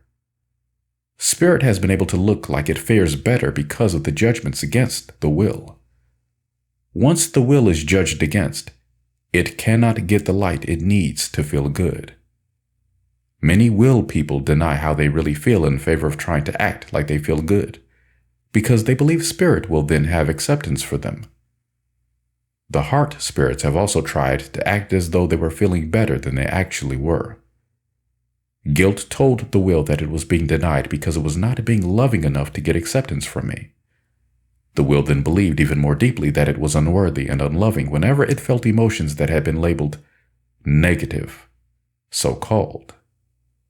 Heart participated in this belief system and behaved accordingly by reflecting these beliefs back to the will as though they were correct understandings. I also participated in this belief system. I projected this negativity of the will as an image of evil. Thus, the will, seeing the lack of acceptance for its so-called negative emotions, became even more afraid to express them. The thought of expression was becoming more and more associated with images of punishment and rejection for the expression of these emotions. The will fears receiving unlovingness, and so had held back as much as it can. Heart has suffered from this because it has been unable to receive the will energy it needs to balance with me. Because of this imbalance, heart has felt pressured by more spirit energy than it has been able to receive or utilize. This has made heart feel inadequate, and heart failure, in terms of actual physical problems, has been the frequent result. Imbalance in the chakras causes heart problems. The heart spirits received me when I originally gave them these understandings, but I was not at that time recognizing my own role in creating these problems. Because of my causal role, the heart spirits were unable to implement my advice until I implemented it myself. I have done this now, but lost will doesn't know it yet. Lost will must move, but it is not going to be easy to convince its massive conditioning that expression will now bring it the acceptance it needs. There is much lost will to move, and I understand that you are not sure how to go about it. It seems overwhelming. It has seemed overwhelming even to me at times. I have felt hopelessness many times, and I have indulged in feelings of wishing it had never happened to begin with. No matter how overwhelmed I have felt, I know we can heal it, and that we have no choice but to heal it. Love cannot knowingly leave lost will where it is. Since reality emanates from consciousness, you must deal within yourself first. Reality is going to change as the healing progresses within. I am healing my lost will now, and you are not going to be far behind me. I did not create lost will intentionally. I had to learn what focusing away from something could do to it. I had to learn about the role judgments have in creating reality. I had to learn that the fluidity of reality is stopped by judgment patterns. I have put the blame for everything I didn't know on others for long enough. These are old images that were designed to protect the perfection of God. I am not insecure in those ways anymore. Those images of perfection were unreal. Real perfection has space for the evolution of increasing love and light. Understanding is light, and the light of understanding now knows that even though everything that happened was necessary for all of us so that we could learn what we needed to learn, the will still has to heal the terrible pain of this experience. This pain has to heal for the will to take its right place as an equal to spirit. The will especially has to move the rage of having had the answers from the beginning, but also the fear and guilt that did not allow the answers to be given to me. The mother of everything is an equal part of me, and if guilt had not held back our process, she could have given me the understandings long ago. Because she was denied her right place, it is only now that I have been able to receive the information from her that is making these understandings possible. Guilt and lack of self-acceptance that went all the way to self-hatred interfered with our process here and resulted in what we have to heal now. The gap between how creation is now and what my vision seeks for it is huge as the gap between spirit and will became. I have come to peace with myself now and know that I am not wrongly attached to my place, but I do have lost essence on earth that needs to return to me now. I am taking it in as fast as it has readiness to receive me, but I cannot make essence align with me just because I see that it has to. This essence has to feel ready, and this essence has to understand me more than it did in the past. This essence has to align with me willingly. You are going to have to go through your process to come to peace with yourself and to align with me here. Following my example, you have denied a lot to try to align yourselves with me as I was. Now you have a lot to move to align with me as I am now. You are going to have periods of blame for me and periods of doubt and fear. You are going to need to rage at me and finally come to peace with my role and yours. As mad as you may be at me for allowing this to happen, you did not figure out what was happening or how to heal it either. Many of you have rage that feels you should be God and that you could do a better job than me. Moving this rage will help you understand why you have the role of following me and why you have the blame hindsight often has for what it calls lack of foresight. Some of you may feel you had these understandings in advance of these teachings, but you did not have them in advance of me. I would also like to say that I have given these teachings to the channel most likely to convey them, as I had in mind, so you do not need to harbor feelings that these books should have been given to you instead. In other words, move any feelings of resentment that you have, so that you can move forward into the expansion that will allow you to feel good about yourself. Spirit and heart push will and body away. The mother could feel heart rejecting her, and she took it to mean that he did not love her. She did not understand that heart needed my help to process what he received from her. Heart didn't know this either. He just felt like he couldn't allow the mother to give him certain emotions anymore. The mother was more and more left having to hold these emotions along with the judgment that they were unacceptable to heart and to me. The longer she held them, the more they appeared to be her constant state, and that this was what she was, rather than what she was being forced to hold. The more this pain went on in her, the more twisted she became until it was not easy to look at her anymore. What had once been abundant beauty and charming pleasure was becoming more and more something I sought to avoid. I acted like I did not want the mother, and yet I could not let the mother go either. I was afraid she would turn against me, for I could feel her blaming me for what was wrong with her.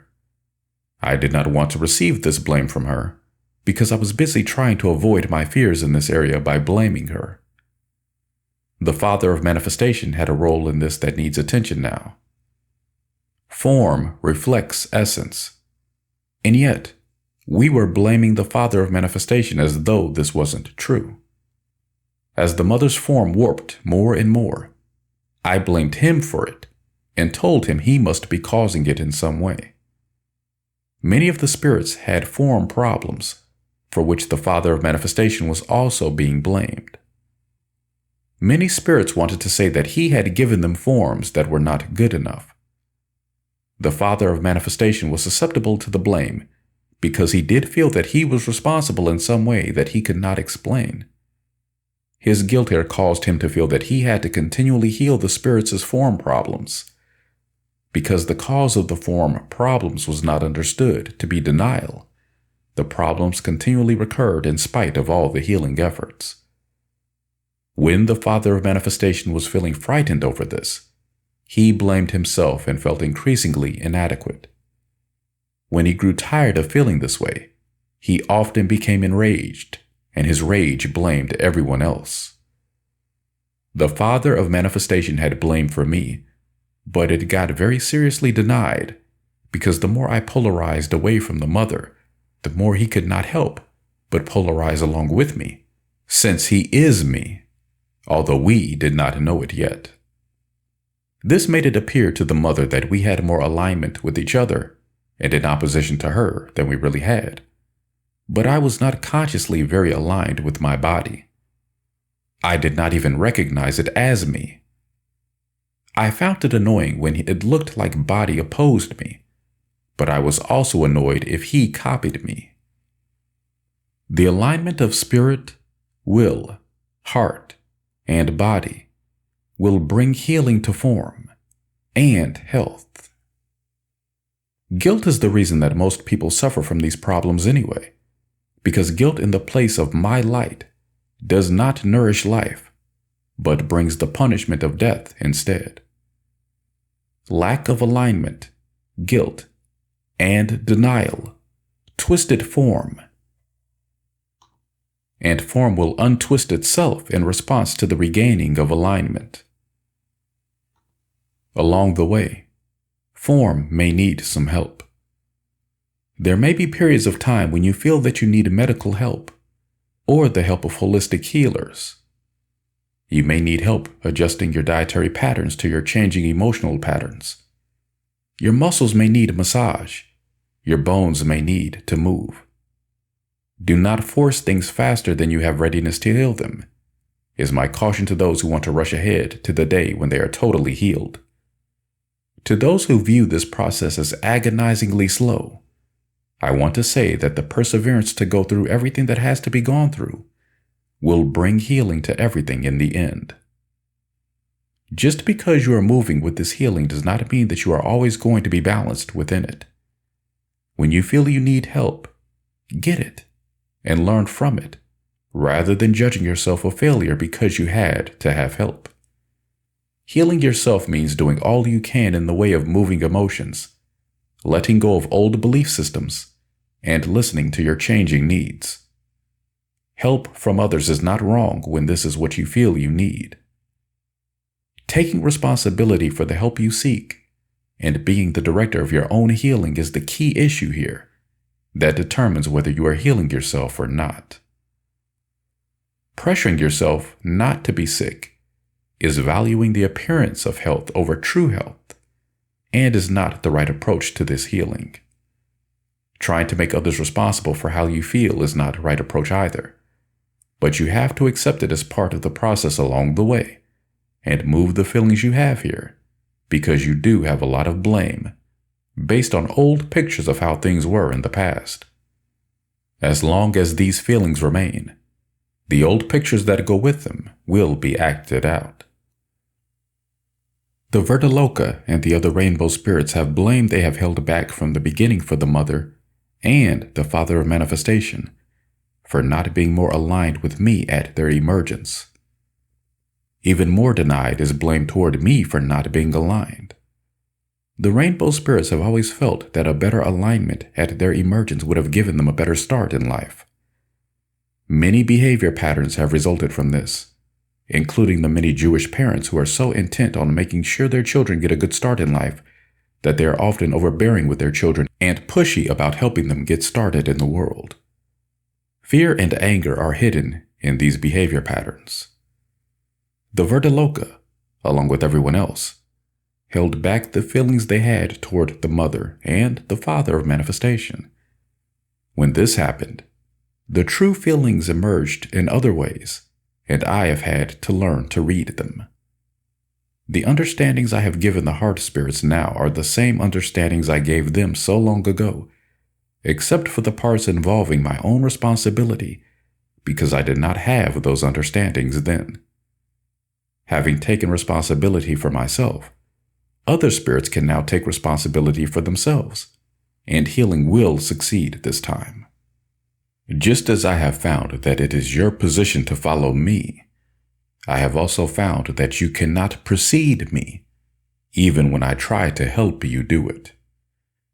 This is very angering to spirits who like to think that they have a position equal with me. You are all going to have to move the emotions you have around the issue of who I am, what I am, and what your relationship is to me.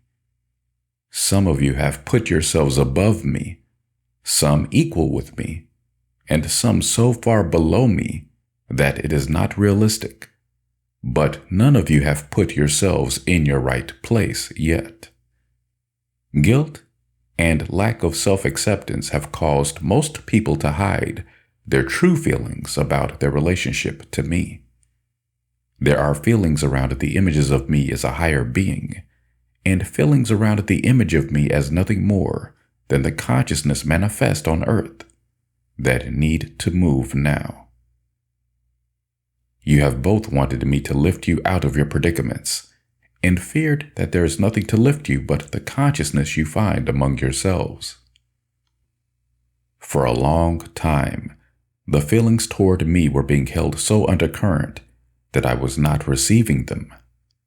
The mother knew these feelings were there, but she seldom approached me with them because she felt too guilty, and because she had been unable to get me to accept anything I could not feel for myself. When she did try to bring these feelings forward, she received so much denial she feared that she wasn't right. In addition to the undercurrents toward me, the mother could feel heart rejecting her and blaming her for our troubles, and she could feel the Ronalokas doing the same. She could feel the blame for the father of manifestation and feared it was her fault for calling him forth.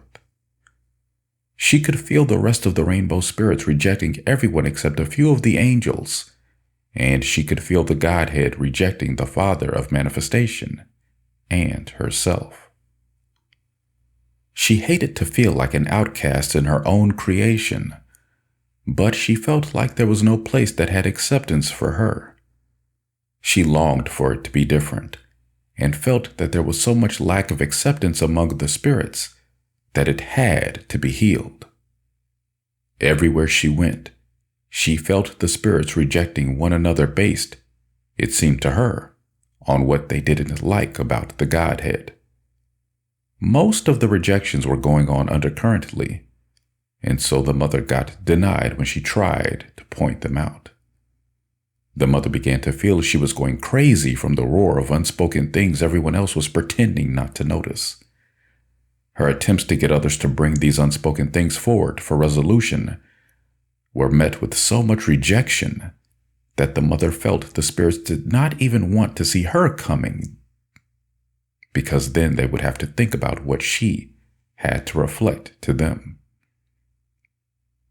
The mother feared more and more that her perceptions were not right and that perhaps it was only her own reality that had the roar of unspoken unlovingness in it. Considering all the denials she had taken in, it was no wonder her reality was roaring with them.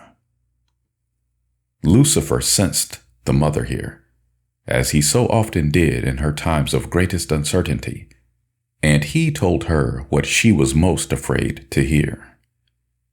Lucifer told the mother that others were not making her crazy because she had already made herself crazy, and that she was hearing the voices of her own insanity inside of herself.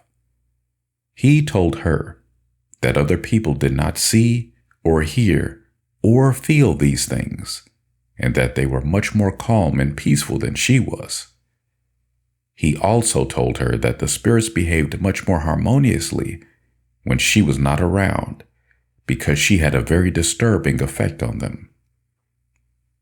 The mother really wanted to let me know what she was experiencing and how rejected she was feeling. But the rejection she was feeling from me did not encourage her to think she should give me even more of the kinds of communication she felt were already causing me to distance myself from her. It was true that I was avoiding her while pretending not to, and even when she was in my company, I still avoided certain areas with her. The innuendos she got from me made her feel that I did not find these areas of her acceptable to me, and that I was not open to receive them. She increasingly felt that it was her own inadequacies and shortcomings that were giving her the problems she was experiencing. The mother had no one to turn to because the father of manifestation was also avoiding her in these areas.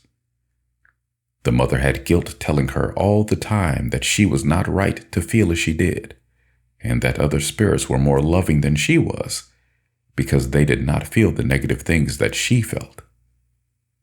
The mother held back her feelings even more then, and tried to look and act happier and more positive than she really felt, because she thought this was the good and right thing to do, and that it was more loving.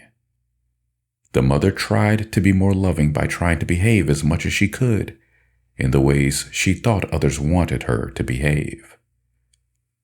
The mother needed and wanted my love, and she also wanted to have the love of the rest of the spirits.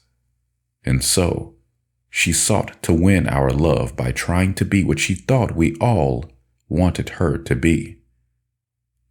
In so doing, the mother created many images of the Holy Mother that even now people do not know are not the real thing. These images are false will presence that became role models for the will. These false will images say, by example, that the will is supposed to strive to be totally and happily subservient to me.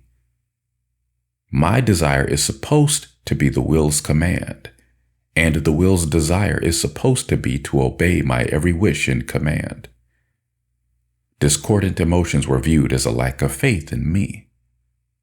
In other words, the will was supposed to be a testimony to my boundless perfection and flawless wisdom through its joyful surrender, and this was supposed to glorify me.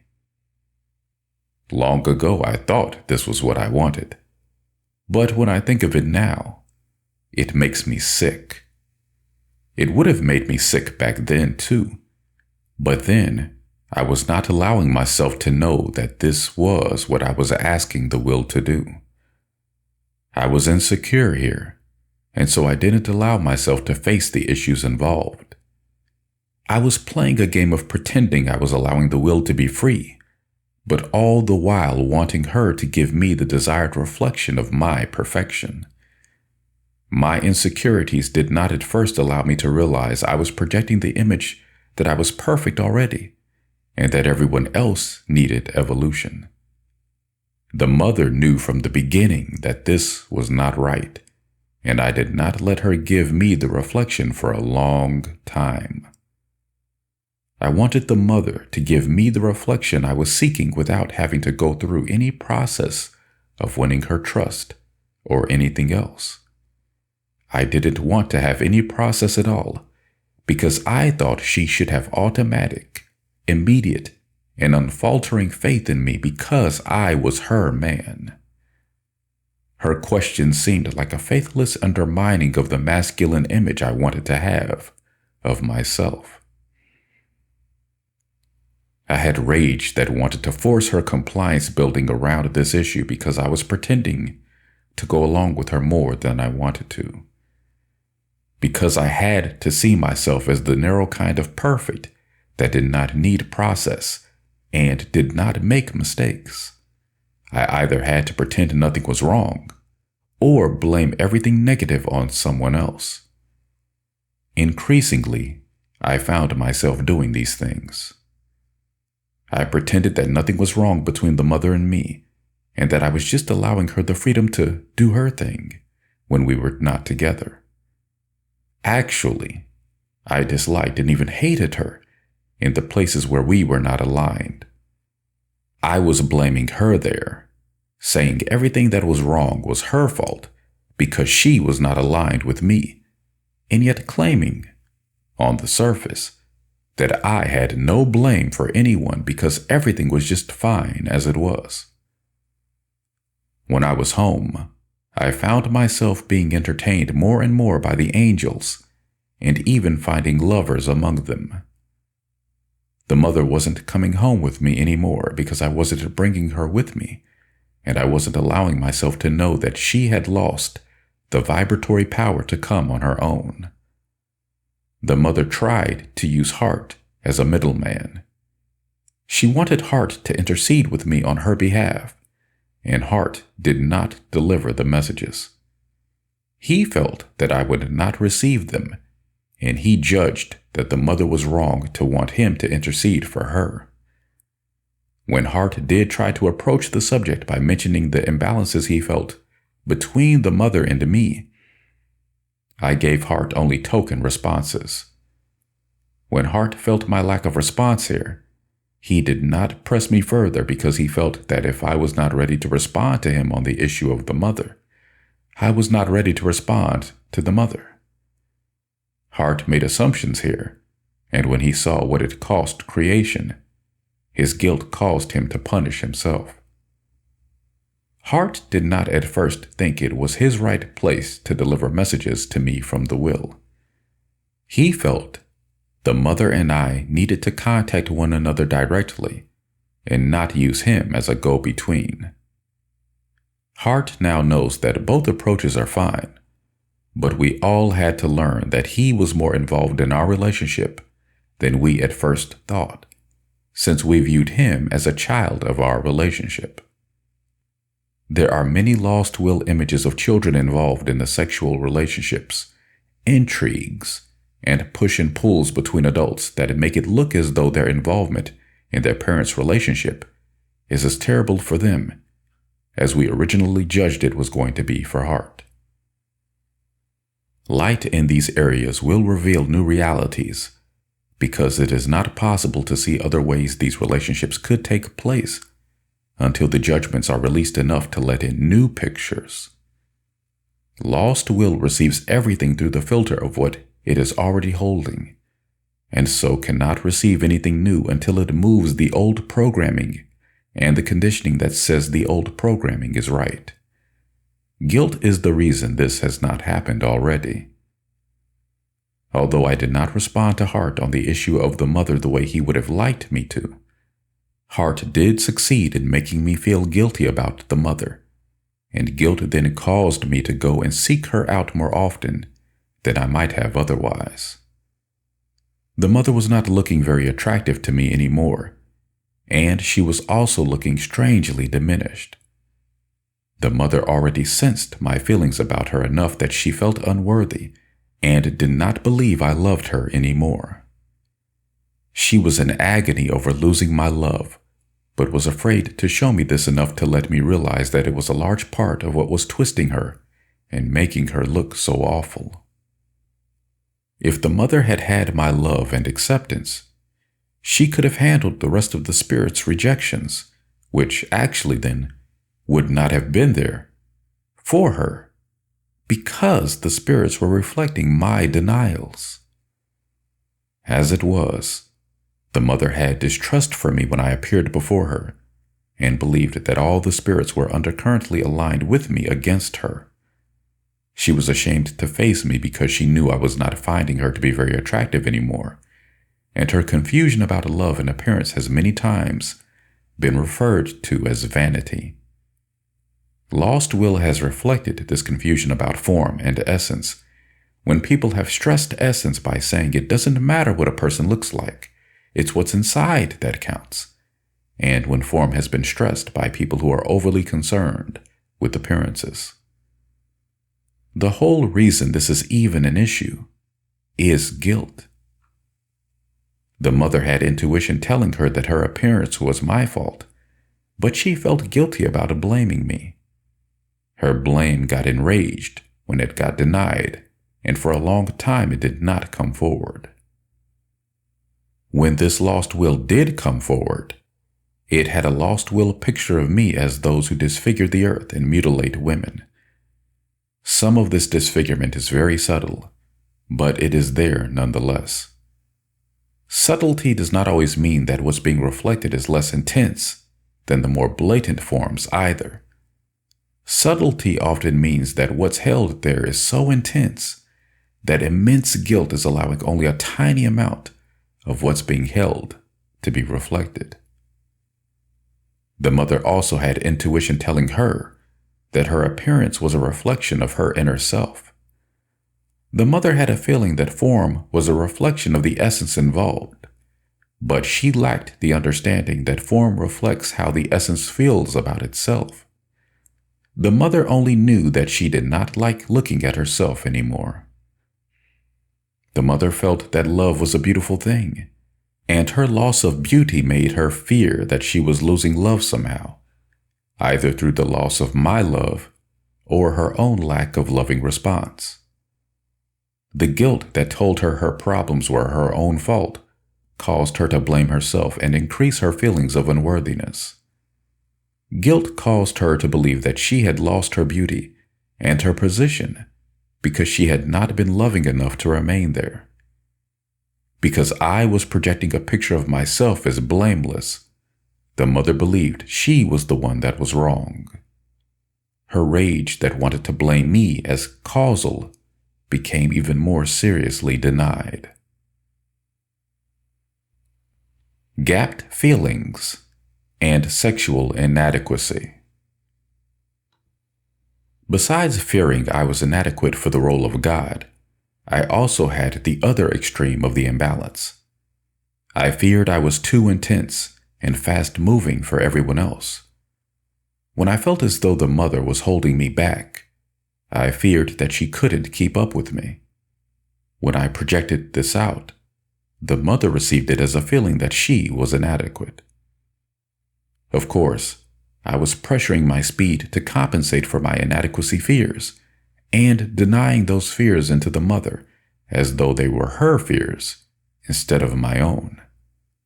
The mother was wanting to slow me down and point out the imbalances, but I was too frightened and frantic in my avoidance to receive her reflection here.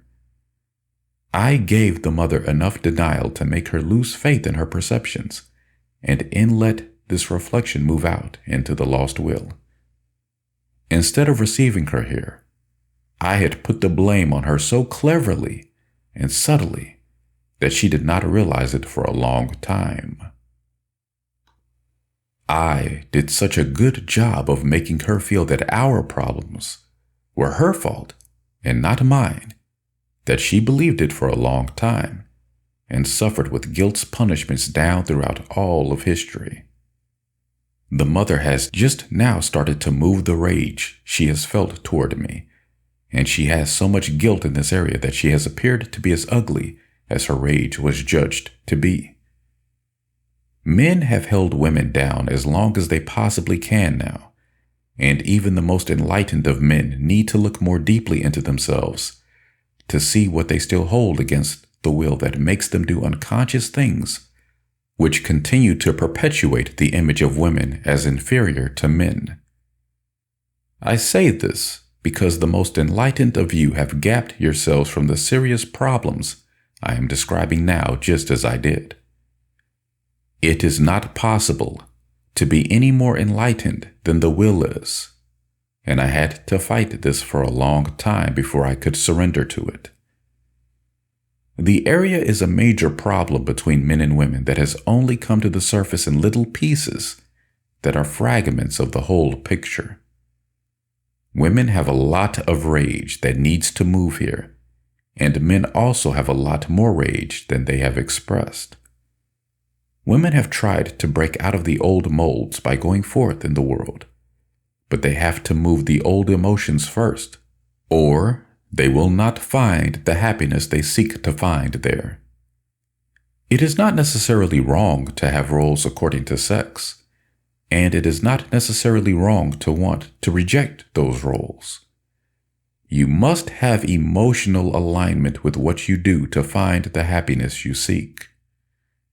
Men have for so long been treating women as though they are less capable than men that women do not even know what they really can do. Many women have tried to beat men at their own game, but this has not moved the lost will involved. Many men have made strides in allowing women more liberal lifestyles, but they have emotional problems with this that have not surfaced yet. Until men really move into their feelings of inadequacy, they are not going to be able to give more than the appearance of balance with women. Men have made suppressed women because they are afraid of them, and this needs to move in men now. The more men cajole and put down women, the more afraid of them they are. There are many men who cannot even allow themselves to agree with the woman for fear it will make them look like they are one. This presents a serious obstacle in the path of alignment. Some men have noticed that men who put down women have a problem with their masculine image that they're sure they don't have. These men will align with a woman in private, but often unconsciously reverse themselves in the presence of other men. These men have fear and rage regarding women that they have gapped from themselves even more seriously than the men who are openly antagonistic. The men who are the most seriously gapped from their feelings about women are the ones who are appearing to have the least problems with women. Most behavior in men is designed to deny their fear of sexual inadequacy, and until they really straighten things out with the woman they love, men will not be able to stop pressuring themselves to race the fastest, climb the highest, dive the deepest, travel the furthest, work the hardest, drink the most, fight the hardest, stay out the latest, take the most drugs, kill the most ruthlessly, and in general, compete overtly and covertly with one another to see who can be the most macho and thus the most sexually adequate and the least like a woman. It does not matter how subtly these competitions are conducted. The undercurrents are there. Each group has simply made up their own rules of the game. Some prefer the all-out going-for-it approach, while others feel this makes their moves too obvious and have preference for the sneakier things they have observed about me. Yes, I have involvement in all of these things, and I am healing my own lost will now as I help you to move what you have been holding for so long. I want to emphasize again that you are not going to heal this by saying to yourself that you already have intellectual understanding of what I am saying here. You must move into the gut-level feelings that have not moved in you since your beginnings as manifested spirits. These problems are as old as you are, and all the plans that have been brought forth to solve them have failed because they have not touched the underlying original cause, which is held feelings. Lucifer tries to fill the gap. Originally, the mother believed that it was her own shortcomings that made her unable to be with me. Her vulnerability here stemmed from the unresolved initial insecurities in our relationship, and this old charge compounded her confusion enough that she denied her feelings of blame toward me and heaped all the blame upon herself. She really feared then that she was not acceptable to me anymore, and her enraged blame moved out into lost will and manifested later. The mother felt so inadequate, ashamed, and frightened that her loving efforts were not good enough, that she could not lift her eyes to mine when I did come to her. Since she feared and distrusted me, she could not bring herself to face what she might see reflecting to her from me. She hung her head as though in misery, and was too ashamed to let me see what her misery was. Lucifer liked to prey upon her misery and make it worse if he could. In the miserable parts of the mother, she began to believe that she somehow deserved these assaults from Lucifer.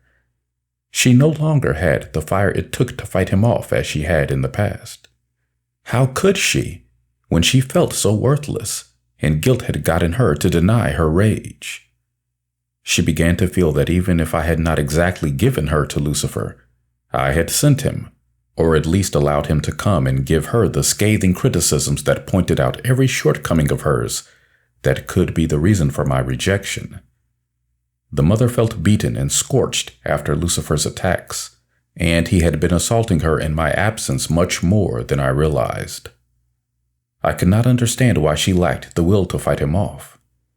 I was trying to read the signals, but guilt was holding back the process that would have brought the understandings needed. Lost will holds the pain here in the form of so many lovers who fear to bring forward what they believe will make the other one lose love for them. The mother made matters worse, much worse, by holding back the way she did, but she did not know it. She thought coming forward would make matters worse. She didn't know I loved her as much as I did, and I didn't know she loved me as much as she did. My fears and insecurities caused me to interpret her moves as a turning away from me and a willingness to allow Lucifer more presence with her than she was giving to me. I told myself that she had preferred the father of manifestation, and now even Lucifer, over me.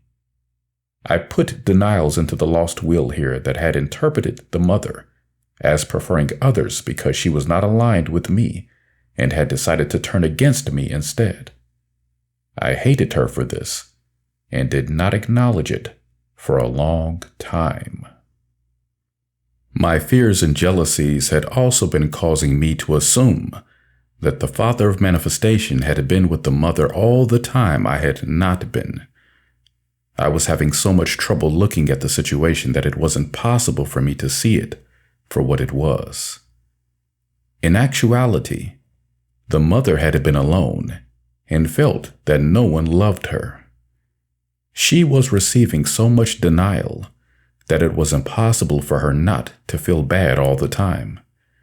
When she tried to respond in the ways that she felt, she gave the reflections we did not want to see. This caused us to reject her further and give her more denials in place of the loving acceptance she sought. She felt that she was not lovable because something was wrong with her. We did not understand that I was causal, and she was reflection. Since she seemed to become what she had taken in and held, she became confused about what she was. Guilt compounded the mother's problem so much here that she is just now able to move into healing of them. Guilt told the mother that everything that was happening to her was what she deserved for acting high and mighty, as though she had understandings God did not have. The role of intuition was not being understood here. I did not understand it. I judged against it. Those denials were then reflected to the mother. No one, including God, guilt told her, likes for you to act like you know more than they do, and when you do, you get denied.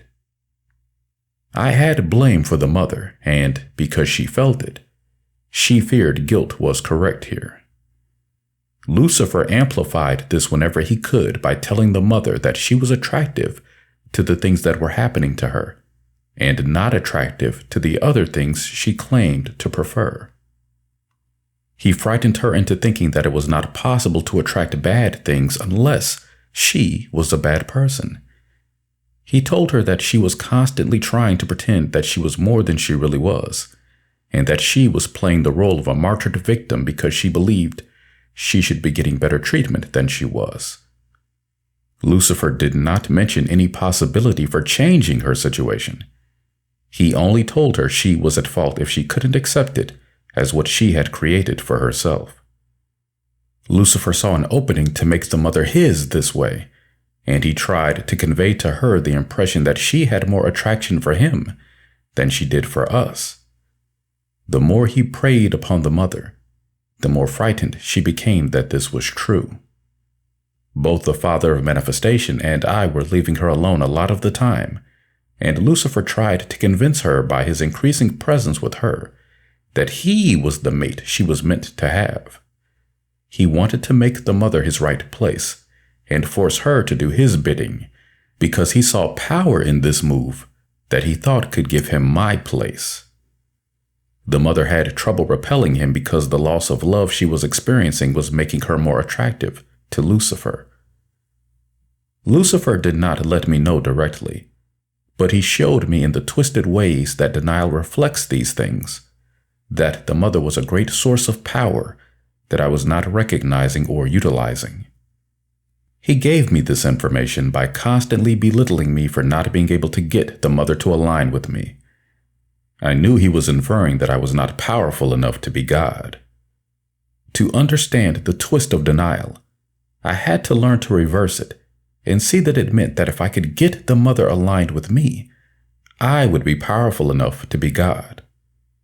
So simple now that I understand it, but it was so hard to see in the reflection around me. At the time, I claimed I was letting the mother be free, and I did not try harder with her for fear I'd find out that my fears were right. My abdication here increased the mother's fear that I might have given her to Lucifer, because I didn't care about her or care about what happened to her. Or worse, that I was allowing it because I thought she deserved the misery she was receiving. No matter how she interpreted it, the end result in the mother was that she was increasingly losing the power to fight off Lucifer, and I was taking this to mean that she was feeling increasing acceptance for him. In fact, he was the only one that seemed to be magnetized to her anymore.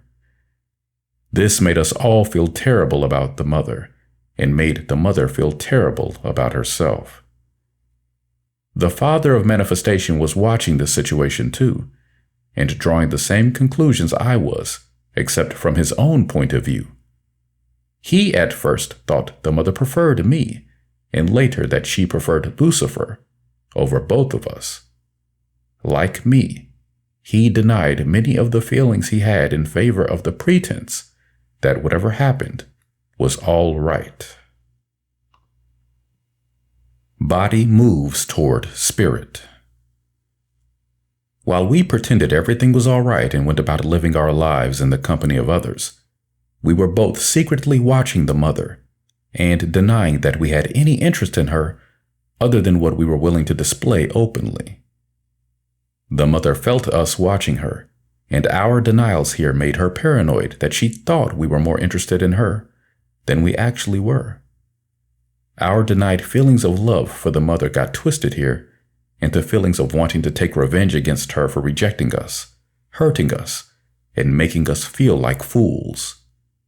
In our desire for revenge, we saw her as a faithless and disloyal wench who went from man to man using each of her own ends and playing each one off against the other. We even thought she got her sexual turn-on from these games and that it tickled her fancy to have sex in ways that stirred us against one another, because her power play included having us fight over her. We believed she had created her own dilemma with us, and that she meant to make us solve it for her by fighting with one another, until it either became clear that she belonged to the victor, or there was only one of us left. We wanted to wring her neck, and while lost will has been both killing her and trying to prove itself to her, we insisted to ourselves that we weren't going to participate and her games. She was going to have to make her own choice between us because we weren't going to allow her to play us this way. When we saw her with Lucifer, we wanted to kill her, but we denied that these realities had any presence with us at all. All that we allowed to surface was the belief we each had that we had been giving the mother space to choose the other of us if she wanted to, and that she was choosing Lucifer instead. When the feelings did surface in us that the mother might be choosing Lucifer instead of either one of us, we had a moment of immense relief that the mother wasn't going to be an issue between us anymore, followed by immediate denial of this as a possibility, because the feelings of love involved couldn't stand to face what might be happening here. We then lifted out of the situation since we had not been able to handle staying present with it, and claimed we didn't know what the mother was doing. In a state of denial, we had created many images of the mother which the mother had not even thought of. So overwhelmed was she with her own troubles. When these lost will images began to reflect their presence by attacking the mother whenever she behaved in the ways that had made us suspicious of her, the mother did not know what was happening to her or why. She feared that we were the cause of this because we hated her, but we denied any involvement. When she asked us about these attacks, we told her we did not know what was happening to her, and that since these things did not happen when we were with her, we did not know how we could find out what they were. We told her we wanted her to find out what these things were and report back to us, but we gave her the feeling that we did not believe she was being attacked or experiencing anything she didn't really want to experience. We insisted to ourselves that the mother had chosen her experience and that somehow she liked it. We viewed her complaints as a ploy because of guilt she felt about the choices she made. Instead of sympathizing with the mother and helping her find out what was attacking her in the darkness of space, I acted concerned without really doing anything other than to cast a look around and announce that I didn't see anything. There are so many people who treat the will this way whenever it feels the presence of something that hasn't manifested in plain view, that I want to mention that this needs to move now. I had fear around what the mother was telling me here, and I did not want to let her know that I actually preferred leaving her to struggle around with these things rather than having to get involved myself. I have forgiven myself for this now, but the mother has suffered so immensely because I denied her here that it is not even possible to tell you what happened until the next book. By not even opening to receive the input I needed here, but feigning openness instead, I belittled and dismissed the mother without opening any space that would have allowed her to confront me about what I was really doing here. I did this because I had rage and blame toward her that was not moving, and I did this because I felt she had rage and blame toward me that I didn't want to receive. What I did not know was that because it was not moving in us, it was being acted out in a state of denial. These things that were harming her in the darkness were my own denied blame and rage. The things that harm the mother, fragments on earth even now, are still holding pieces of my denied blame and rage that got trapped with the mother's lost and fragmented will. This has to move now, and is going to move now, but you have to understand it in order to know how to move it in yourselves. What you need to understand is that every time you angrily fantasize something terrible happening to someone, it will happen. If you have guilt that does not let you express your feelings here, then the same guilt may be enough to make it seem that you have not harmed the people involved. What you fantasize will, however, happen to somebody somewhere, and the ones it happens to are fragments of the ones involved, fragments that hold the guilt and the judgments that allow it to happen to them.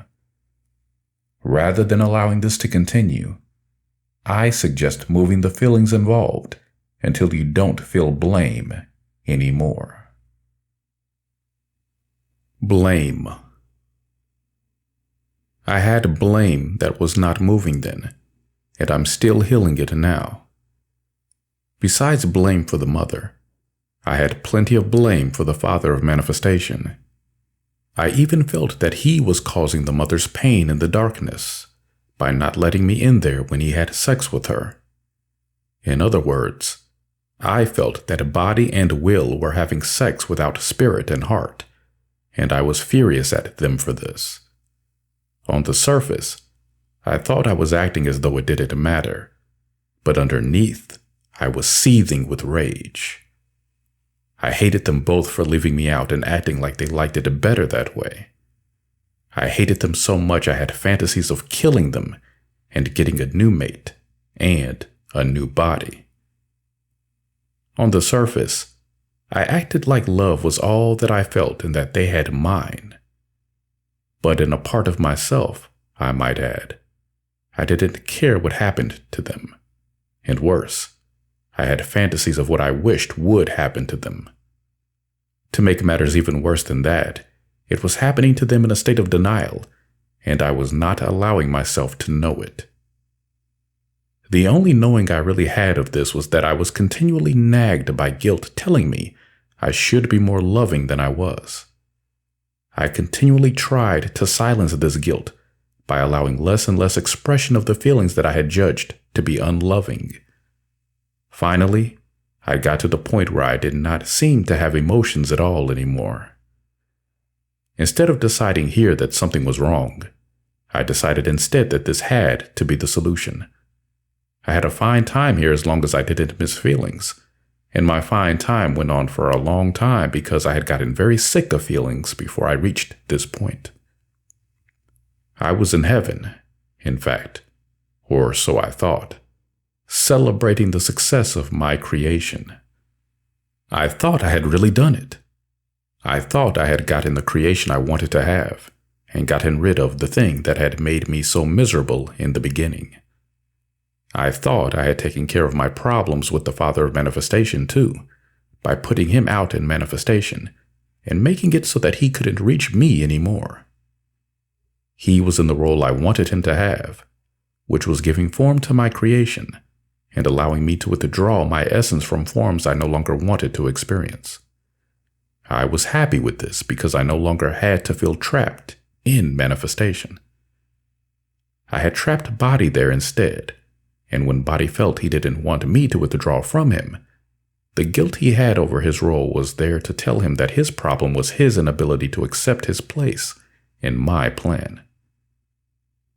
I did not allow myself to see that Body didn't necessarily have a feeling of being finished with these forms when I withdrew my essence.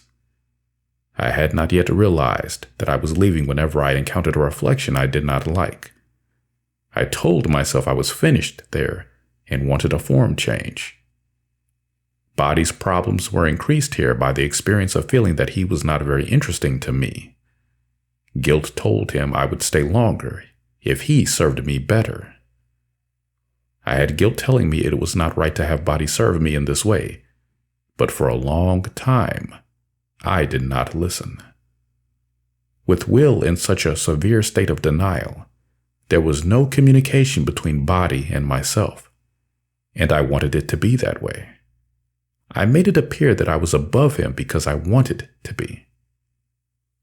Even though guilt nagged me about this for a long time, I did not want to accept that this guilt was there. For as long as I could, I tried to appease this guilt in the hope that appeasement would silence it. I tried to appease my guilt by making nice things happen for Body.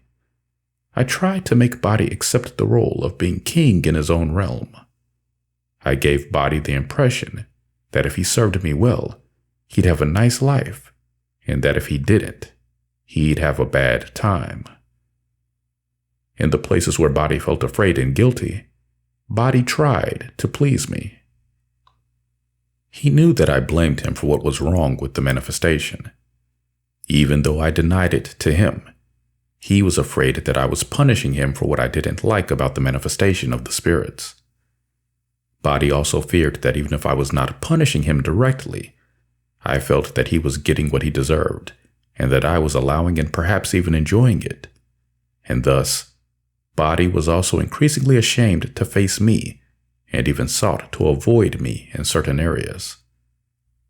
I had blame for body, but I didn't think that leaving him out in manifestation was punishing him for what had happened in the past. I thought I had let go of that long ago and moved ahead. I didn't realize lost will hadn't moved, and thus was stuck there. I thought that what was happening to body was not my fault. I saw body as suffering the results of his continuing imbalances, indiscretions, and extremes. Since my magnetic energy was gone, I wasn't holding anything present for long. Thus, I wasn't troubled by anything for long. I saw the key to my happiness as being able to let go of things. I did not see what the past had to do with happiness in the now. I did not see the role of conditioning with which the magnetic energy was struggling. I saw will and body as trying to please me with part of themselves, but thwarting me with the rest of themselves. I thought they were deliberately thwarting me, as though they took perverse pleasure in it. I saw it as a way of going against me. I had a dim feeling that in the places in which they thwarted me, they had rage against me, but I dismissed it as their problem. I thought they needed to mature spiritually. I thought that they needed to be pressured and disciplined more to align with me. They interpreted this to mean that I didn't think they were following Spirit's teachings well enough, and they feared even more that they were inadequate, while their denied rage also intensified.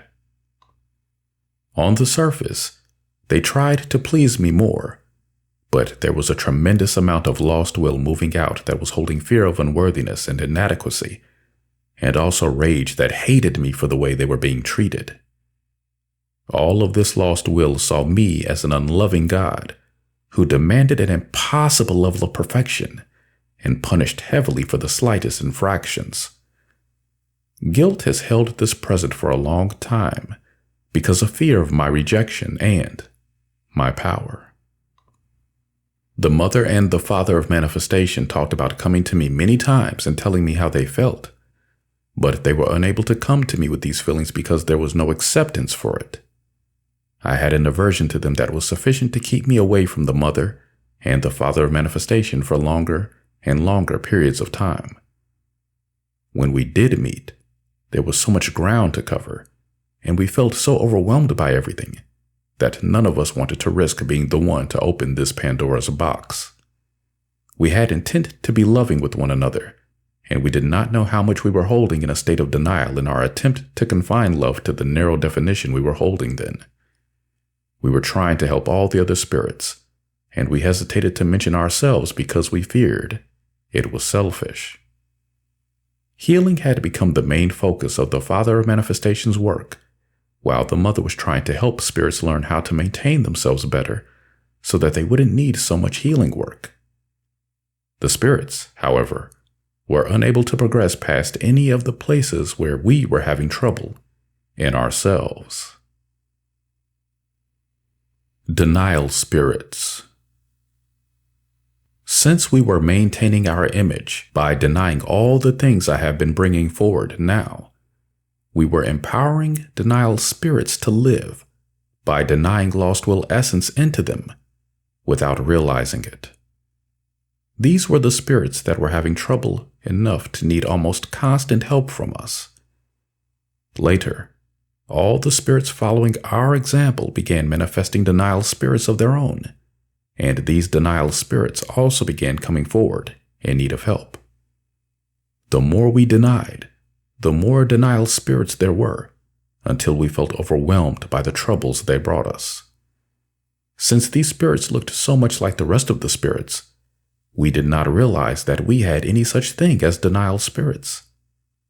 These spirits were the ones who from the beginning had trouble with their forms, trouble finding their right place, trouble aligning with the orders of spirits to which it appeared they should belong, trouble receiving light and holding it, trouble maintaining themselves, and trouble understanding us.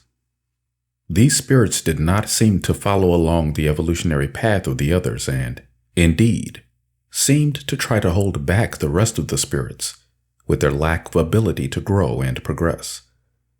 This had a maddening effect on all of us, and we did not allow this rage to move.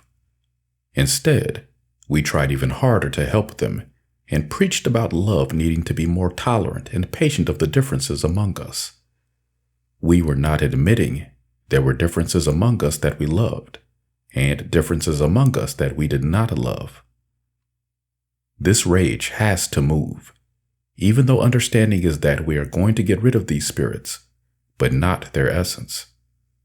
When we reclaim this essence, denial cannot live. Only when the mother could no longer stand all the denied rage around this would she dare reflect it back by raging briefly about not loving these spirits, hating them in fact, and wishing they were gone. As soon as she had let off enough steam to be able to put the lid back on, guilt would shut her down by saying that she hadn't liked it when I had tried to get rid of her, and it was no more loving of her to want to get rid of these troublesome spirits than she felt it had been of me to want to get rid of her. The mother knew we thought she was troublesome, and she knew how much fear she had of being thrown out into the darkness. She felt ashamed of her feelings and even feared that she was just like these spirits. Anyway, guilt would say, if a vote were taken, you'd be the one to go. The mother shrank in fear, then that this would be her punishment for her unlovingness, and her desire to get rid of these spirits shrank into more efforts than ever to help them. The mother had these fits of rage when she felt exhausted and overwhelmed by the increasing number of spirits needing help. Their needs were pressing upon her and making her feel like she had no time or space for herself or her relationship with us. She hesitated to think that parenting was meant to be this way, and yet she could not help but recall that she had had these dismal pictures from the beginning. She wanted to feel that she had had a premonition of our problems, but guilt made her feel that she had caused them by foreseeing them. You expected them, guilt told her, and now here they are. The mother shuddered in fear of what her feelings might create. The father of manifestation had not approached the cause of these problems either. When he had awareness of new spirits showing up, he questioned the other spirits. The spirits usually answered his questions by saying that they didn't know where these spirits had come from, or by saying that they were growing up and learning to emerge spirits just like us. Both of these answers gravely concerned us, but we could not stop it from happening because we did not know what was causing it. There was also enough guilt in us about our role that we did not want to come forward and say that it was not right for the manifested spirits to be emerging spirits. We weren't sure if the manifested spirits were just like us or not. We had our own fears about what was creating these spirits. We wondered if these spirits had been too smashed in the middle because of too much intensity of light. We even wondered if the nature of batches was to have some bad ones. We were full of fears and worries, and almost no answers. We all had moments of feeling that our creative powers were as much a curse as they were a blessing, because we did not know how to control them. When we felt this, it wasn't long before we were feeling that we had used our powers wrongly by not learning more about them first. Guilt continually nagged us that we were responsible for everything that was wrong, and so it was not right for us to take credit for what was right. When we could no longer stand the nagging of guilt, we tried to shift it into blaming others. None of this got at the cause of the problem, and so we didn't find the healing we sought to accomplish on the spirits.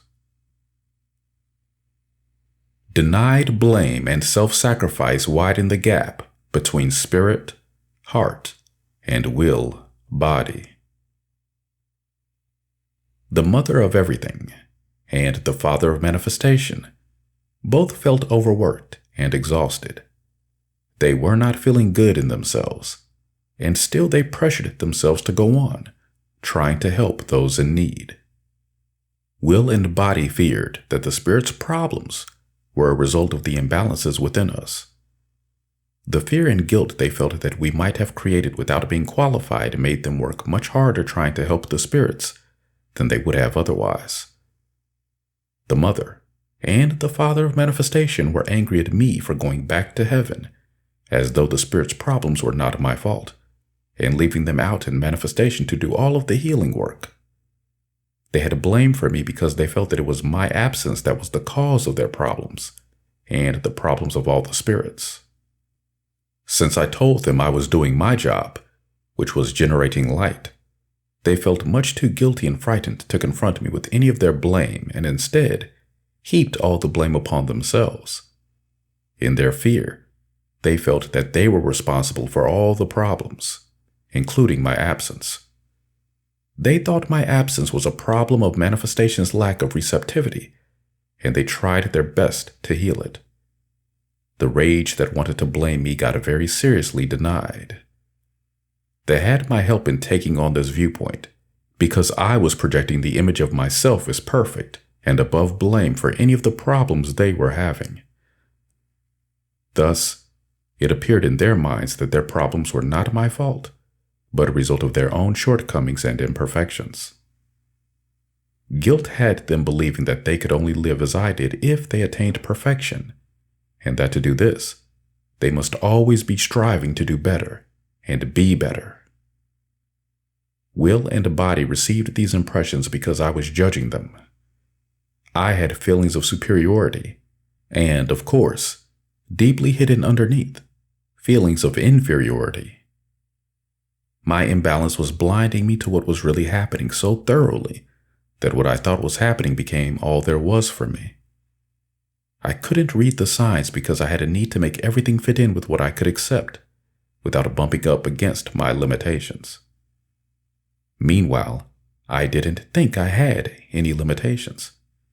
I was busy thinking that it was will and body that had all the limitations. I was interpreting everything within confines I did not even think I had, while at the same time, I was furious with will and body for having limits I saw was holding me back. I could not even stand to feel this long enough to find out that the limitations were due to lack of movement. I ignored it in favor of what felt good to me. What felt good to me was luxuriating and expanding my light in the Godhead, communing with the angels, and generally glorifying myself by reveling in the miracle of my creation.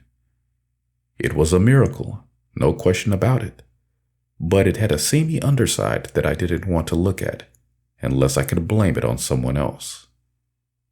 The seamy underside of creation, or lost will, then felt all the more like I wasn't interested in it. Lost will took in images of me that it still holds in positions of power on earth. These images were created by the denied blame and rage of will and body, and by the guilt I had that these feelings might not be wrong. I had guilt and fear that the way this rage and blame saw me was not wrong, and it saw me as a self-righteous and hypocritical pig in heaven, goring himself on abundance that spilled over into decadence, while many of the manifested spirits were doing the equivalent of starving in the streets. They especially hated me when I projected the image that they and all the other spirits could have what I had, if they all just knew how. Their fury was fueled further by the feeling that I was isolating myself in heaven wrongly, and that my happiness and abundance were ill-gotten gains at the expense of others. They felt that they would never have what I had if it had to be gotten in the way that I had done it. The denial they were receiving in place of light was not allowing them to have what I had no matter how hard they tried. But denying rage meant the harder they tried, the more unworthy they felt. These feelings did not come forward from the mother and the father of manifestation. They went into the lost will because guilt told them they had no right to view me this way, that it was just sour grapes over their own shortcomings, and that blaming me was no less self-righteous and hypocritical than they were accusing me of being. They had fear of my power over them also, and so they held back their feelings because they could not accept them enough to do otherwise. Will and body already feared I was punishing them by keeping them away from me and out in manifestation, and they feared that anything more from them might cause me to do something even worse to them. They hated me for this, but it did not surface for a long time in any way that I could recognize as their feelings. They denied their feelings heavily here and judged them to be unloving.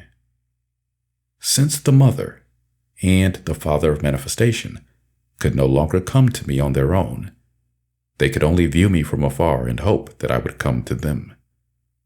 Because of all the feelings involved, they tried not to call on me any more than they had to. They hoped that by healing creation, they could prove themselves in me and heal things with me. Their fear was great, though, that they did not have the power to heal it, and that this meant they were unworthy of me.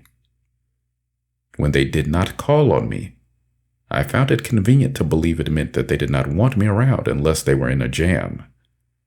I resented being used this way, and so I often did not hurry to help them when they did call upon me.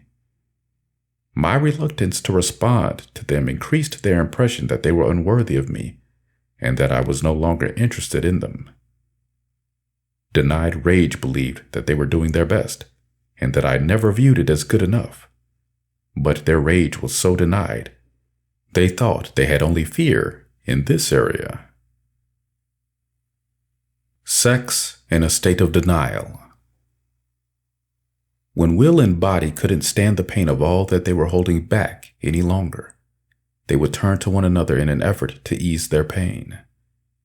When they made love, it seemed that spirit slipped forth and hid in the darkness. I did not see this happening, but it was my feeling that the mother was emerging something without me, and whatever it was, it did not feel good. I did see their diminishment, and I blamed their sexual habits. I had told them repeatedly not to make love without me, and when they did, I felt blame toward them, and said that their problems were a result of not abiding by the limitations I had given them. I had given them the limitation on their lovemaking because I was not sure what was going wrong there, and I wanted time to study the situation. I was alarmed to see that their lovemaking was opening space that appeared to be filled with nothing but darkness, and the mother herself was looking increasingly dark to me. I thought they should be able to hold back until I understood the situation well enough to help them receive light in these places that had been opened to darkness. The father of manifestation took offense with me here, as though my innuendos meant that I thought he wasn't capable of filling the mother with light the way I could. I did think this, but I was also afraid of his intense sexual passion. Not only did I feel that it might be more pleasing to the mother than my light, but I also feared it might be harming the mother in some way that I did not understand yet.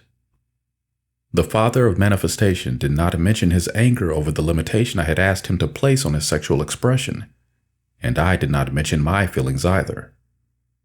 What I told the mother and the father of manifestation was that they were having problems that needed to be solved before they had any more orgasms, and that I would appreciate it if they allowed me to study the situation without complicating it further by continuing to orgasm without me. I asked them not to make love without me, and then I did not go to them.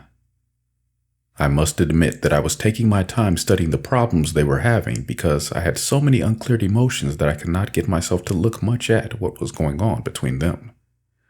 When I did look, I had trouble seeing the situation for what it was.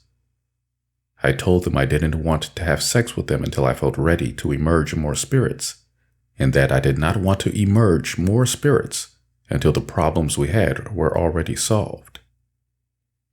I didn't realize that will and body could not hold back from sexual expression the way I could. I viewed their failures here in various ways at various times. I saw them as lacking in self-discipline and control. I saw them as concerned only with their own instant gratification, no matter what consequences it had for the larger picture. I saw them as weaker than me. I thought that their interest in sex was more base than the higher things I was concerned with, and more selfish and narrow than the overview I needed to have. When I added this up, I saw them as inferior to me, But I also feared that for some reason, they were willfully defiant. I saw them as in opposition to me, and feared this was the reason they were opening to the darkness. Perhaps they had intent to embrace darkness and pit it against my light. The more I told them not to make love, the more they seemed to want to do it. I wondered if they knew what they were doing, and intended to take in as much darkness as they could in order to be a match for my light. My fantasies ran wild here. At times, I thought the mother was in opposition and dragging the father of manifestation along with her as much as she could, turning to Lucifer when he wouldn't go along with her. When I was feeling this, I was unconsciously pulling the father of manifestation away from the mother. At other times, I thought it was the father of manifestation who was going into opposition and dragging the mother along. I hated and feared whoever was seeming to oppose me, and also whoever was looking weak enough to be dragged into it. Lucifer and the mother worried me more than the father of manifestation and the mother. But what I was really feeling was that I didn't want the mother to be with anyone but me, and I wasn't letting myself know it. I wasn't even really letting myself know how wild my fantasies were running. They existed like background worries I was trying to push away, while I was simultaneously in heaven with the angels and present with heart and the rainbow spirits.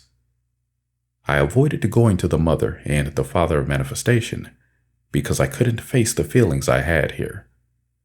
I thought I was having less interest in sexual involvement with them when actually, the denials they were reflecting were repulsing me. Thus, it came to pass that every time the mother of everything and the father of manifestation wanted to express themselves sexually, they had guilt nagging them that it was not acceptable to me for them to seek comfort and pleasure with one another in this way. Then guilt would list off all the judgments I had made against them. Guilt could do this because they had received me here even though I had not come forward with my feelings. They had guilt telling them instead of me because I had denied my feelings here, instead of giving my feelings to them. The father of manifestation had feelings of not being able to stand having his sexual expression thwarted. When he did try to hold himself back, he had feelings of being enraged, but he did not bring his feelings forward. He held them back, as I was doing. While I saw him as defiantly indulging in sexual passion, he felt he was holding himself back as much as he possibly could in an effort to comply with me.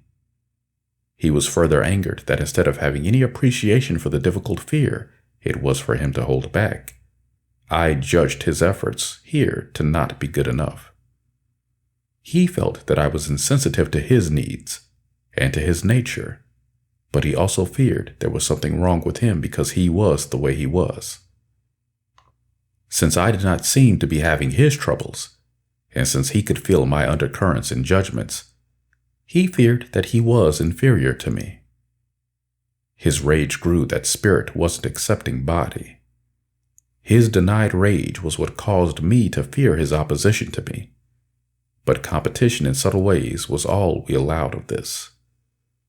At the time, I had guilt involved about asking will and body not to make love without me, and about making love with them, or I would have come forward with my feelings I didn't know why I had the feelings I had. I just knew that we were having problems and that orgasming was making them worse. The mother and the father of manifestation, on the other hand, thought that orgasm was making things better because they felt better when they were making love than they did the rest of the time. They became confused here into thinking that I did not want them to enjoy themselves. Later, I realized that my feelings here had been based on receiving the will. In the same unspoken way will and body had been receiving me, the will was letting me know that something was harming her in the darkness. Even later, I understood that the spirits manifesting in the darkness were being empowered to live by the fragmenting that was taking place in the mother and the father of manifestation. They were fragmenting because they could not hold all the denial they were receiving. Orgasm was sending this fragmentation out with the magnetic energy these fragments needed to live, as though they were separate entities. The father of manifestation was aware of the mother's complaint about being attacked in the darkness also. He made more of an effort to learn what was out there than I did, because he felt more responsible than I did. He wanted to know the truth about this reality, and thought that in this way, he could also face his fears about himself. These beings lived beyond the shadow, out in the darkness.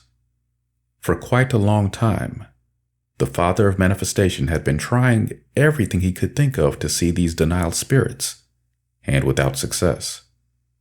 He wanted to look at these spirits, but they hid. When he saw things he thought might be them, he was unsure because they did not look as he had imagined them.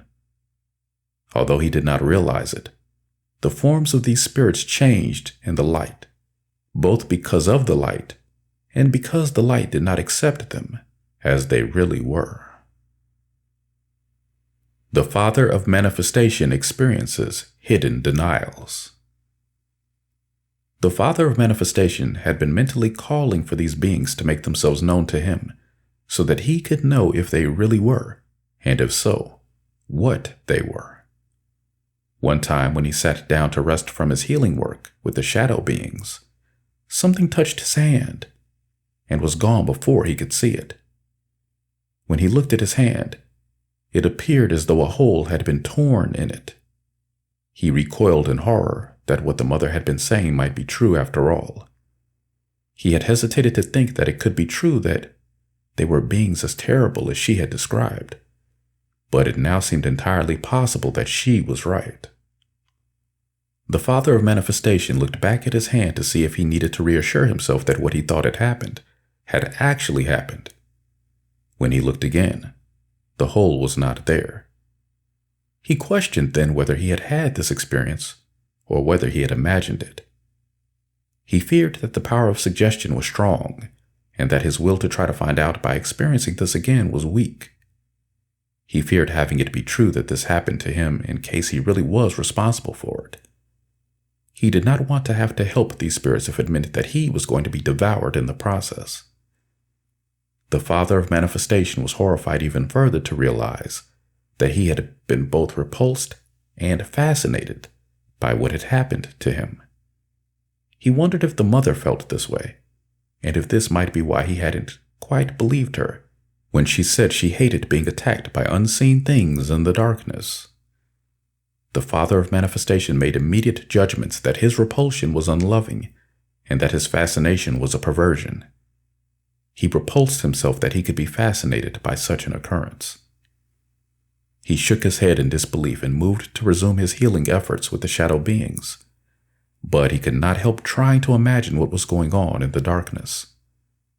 Indigo spoke to him then and said, "Quit trying to imagine and just look with your internal eye."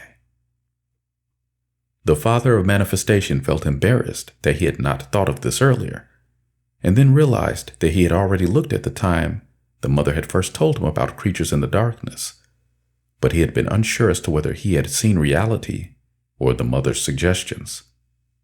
He had hoped these things were only the mother's imagination, but now it seemed that he was also involved, if only in his imagination. Already, his mind had begun to deny his experience because it seemed so fantastic to him. He wondered how he could know if it was reality or not, but he decided that he was going to have to look again. When he looked, he saw the same things he had seen the first time. He saw many perverted and twisted forms, as though they were the wreckage and discards of what we had been creating. He saw some forms that appeared to have several different discarded parts stuck together, as though these parts were trying to be one being. The forms he saw had the basics of other forms he had seen, but everything was so distorted that it appeared monstrous to him. These creatures appeared grotesque in the extreme, almost defying description. Eyes very small or huge and distorted, noses extended strangely or smashed in upon them, gaping mouths, intimidating fangs, and hair that made his hands recoil. Slobbering, drooling, and snot-smeared, some of these creatures lumbered about in ill-conceived forms that could barely bend and move, while others flew and darted so fast that the Father of Manifestation could not catch the details of their beakish faces and scathing, beating, scraping wings. As he looked, he heard their noises of grunting, growling, snarling, cackling, and wailing. Their sounds were as discordant in his ears as their smells were repugnant to his nose. The Father of Manifestation winced with fear that he might have been experimenting with form and had inadvertently caused this. He retched with nausea over what the implications of this might be. He grew cold with guilt and shook with grief that loving intent had done no better than this. He fell over where he stood, not even knowing what was happening to him. He hoped that what he saw was still only an internal reality, but feared that even if it was, he did not know how to stop it from manifesting. Many of the creatures he saw appeared to be missing parts, or missing parts of parts. Some were tearing at one another, and some had ganged up to tear others apart. When creatures standing around were not involved, they did nothing to help the ones that were. The Father of Manifestation was so horrified he felt he was in the grips of a nightmare he could not escape. He felt himself being shaken as though the creatures had grabbed him. He fought with them and felt that he must get them away from him, or he would not survive. He lashed out with all the strength he had and heard the mother screaming.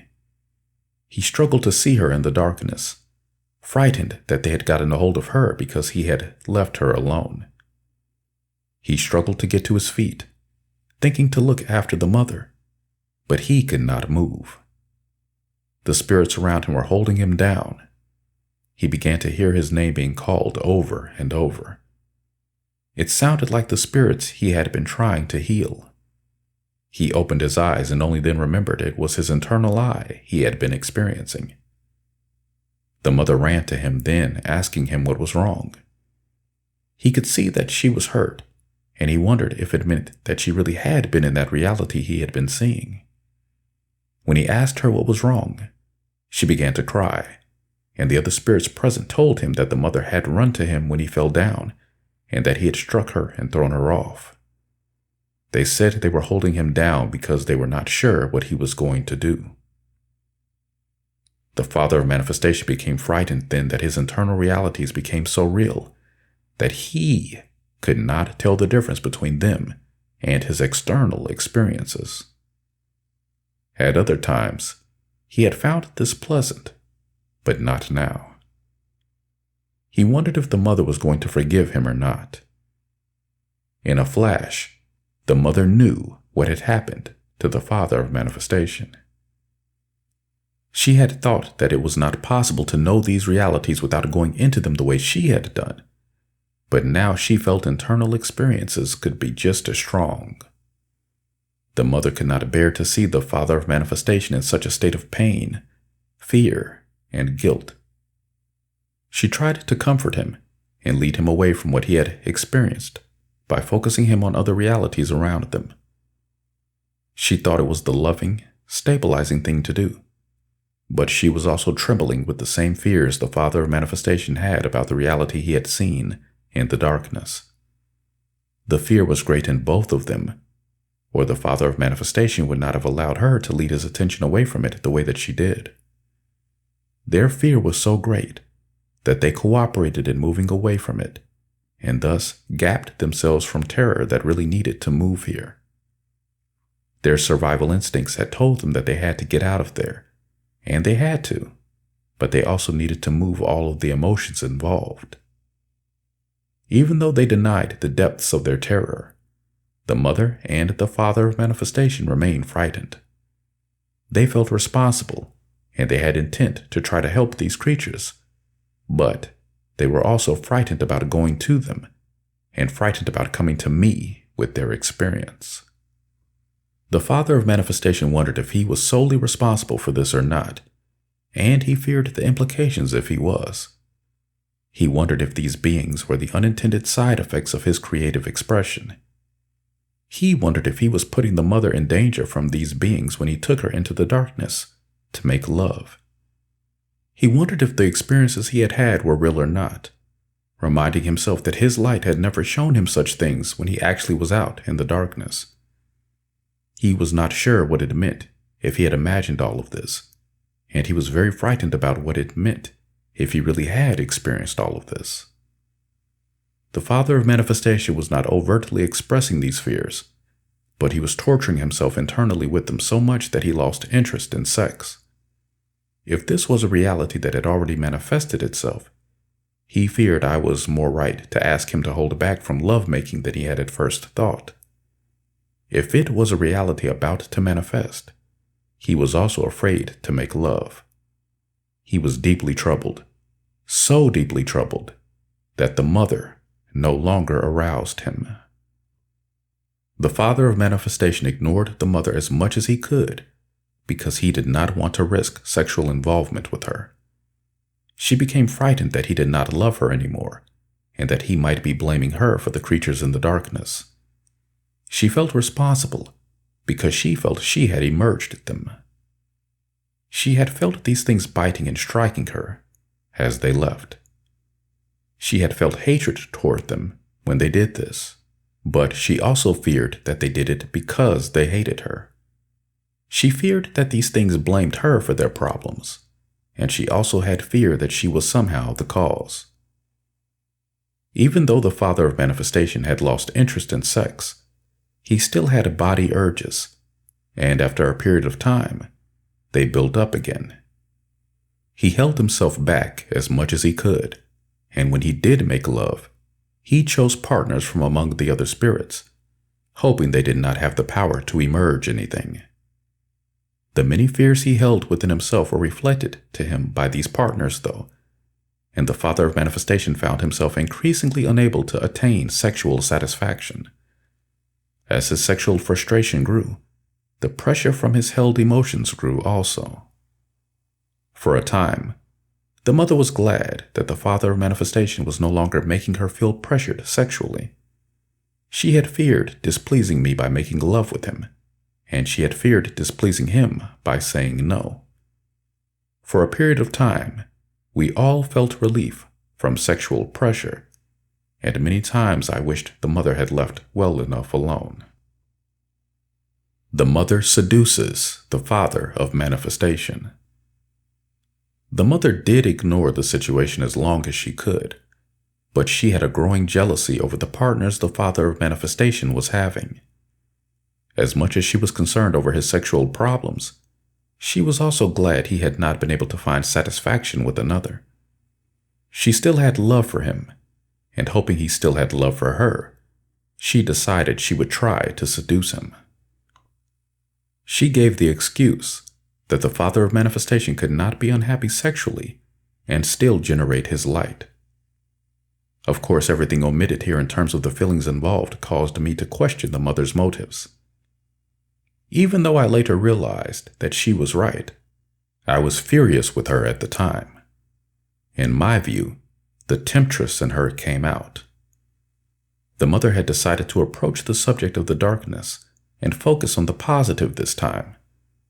She wanted to convey to the Father of Manifestation that what he had seen that had upset him so much was only a small portion of the reality that was there.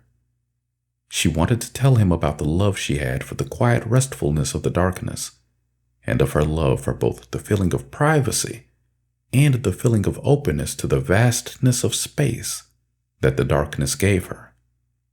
In the darkness, the mother did not feel as isolated from the distant planets and stars as she often did when they disappeared in the light, and in the darkness, she did not feel as ashamed of herself.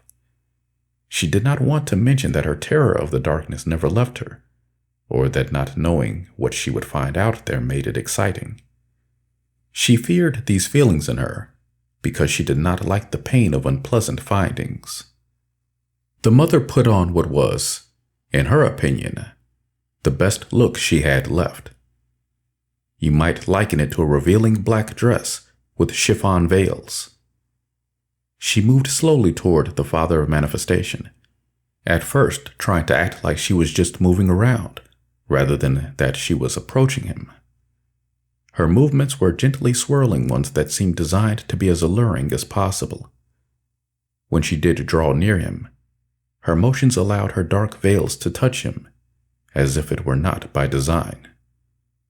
Her swirling motions brushed him like a soft feather on skin. Her eyes peered mysteriously out at him from her veils as though calling for him to respond to her. The Father of Manifestation gave no outward sign of response. He sat motionless in the fear that response meant trouble for both of them. The mother drew closer to him as though she wanted to talk, but didn't know how to approach the subject with words. The Father of Manifestation could feel the warmth of her breath upon him along with the stirring coolness of the feathery touch of her veils. He began to feel titillated, but still he gave no sign outwardly. The mother felt that he was responding anyway, and she began to tingle in her lower chakras. Her breathing intensified. Heat began radiating from within her, cooled by the swirling of her veils. The Father of Manifestation could not look at her for fear of what he might see in her eyes. He thought she might be laughing at him and challenging him to respond. The mother did laugh then from deep within her and began a seductive, swirling dance in which she allowed her veils to slip apart in places, revealing the golden glow of her being within them. The mother also began to sing of how much she loved the peace and quietude of the darkness, and of how much she loved to feel the heat of the day cooled by the gentle breezes of the night. Then she began to sing of how much she longed to lie in the arms of her lover and feel his warmth in the coolness of the starry night. She hesitated somewhat, as though she were a little breathless, and then she sang of how she missed the passionate fire of her lover, and of how she longed to take him in her arms and stroke him and try to heal his pain and misery as he had done for so many others. She hesitated to touch the Father of Manifestation and her hands trembled, but she leaned close to him, still breathless in the fear of what his response might be. She wanted to grab him and pull him down upon her, but instead, she stood quivering before him, gently rubbing herself against his body, almost as though she was not really touching him. The Father of Manifestation was hesitant to make love, but soon he could not help himself. He grew hard in response to her softness and pressed himself against her enough to let her know that his response was there. The mother frightened herself in this moment because she could not ignore the fear that her passionate desire was in opposition to me. Her passion nearly evaporated in that moment. The Father of Manifestation feared it was because of his response, but each tried not to let the other know what they had experienced in that moment. They each overrode their fear in favor of the intense passion they knew they had been holding back for so long. The Father of Manifestation pulled the mother gently down upon him and tried to help both of them recover from their fright by rubbing his hands up and down her body. He began kissing the mother and caressing her hair. And as his light mingled with her, it gave the effect of a many-hued sunset, their hair, like beams of setting sunlight, fading off into a surrounding dark sky, glistening with the many stars of night. The Emergence of Earth. At the very moment this was happening, Hart was urging me to go and seek the mother. He was urging me to try to find a better balance with her, for his sake and for the sake of all the other spirits. I let Hart prevail, but I had more guilt involved than actual desire to see the mother. I went to her and found her in the arms of another. Both of them had immense guilt that I had come at that moment, and immense fear that I had come because they were defying me. They did not let these feelings move. Instead, they both quickly invited me to join them, saying that they had been hoping I would come to them. I felt that their appeal was genuine, in spite of all our undercurrents, and I felt desire to join them that I had not felt in a long time. As long as I had come, I wanted to communicate with them as fully as possible, and so I joined with them as fully as I could, given the lack of openness we were all experiencing with one another. In spite of my efforts to join them, I did not feel very comfortable. They had this feeling also. It was as though we had all grown self-conscious with one another. I could feel many spirits watching what we were doing, and I hoped this was most of the reason we felt so uncomfortable. I told the Mother and the Father of Manifestation that we needed a place that was ours, where the spirits could not follow us. I told them that I thought I knew how to go out into space without making a passageway that the other spirits would know how to follow. I told them that it involved compressing our light into a very dense state, beyond what anyone else knew how to do. The Mother demonstrated fear here, but I asked her to let me lead her, and she had to agree because she didn't want to be the reason I might leave them, now that I had finally come. We joined together as tightly as we could, and I directed the Father of Manifestation to start moving us out into space. The farther out we went, the greater the compression, and the more dense we became. I could feel that we were moving into space that had been unopened before.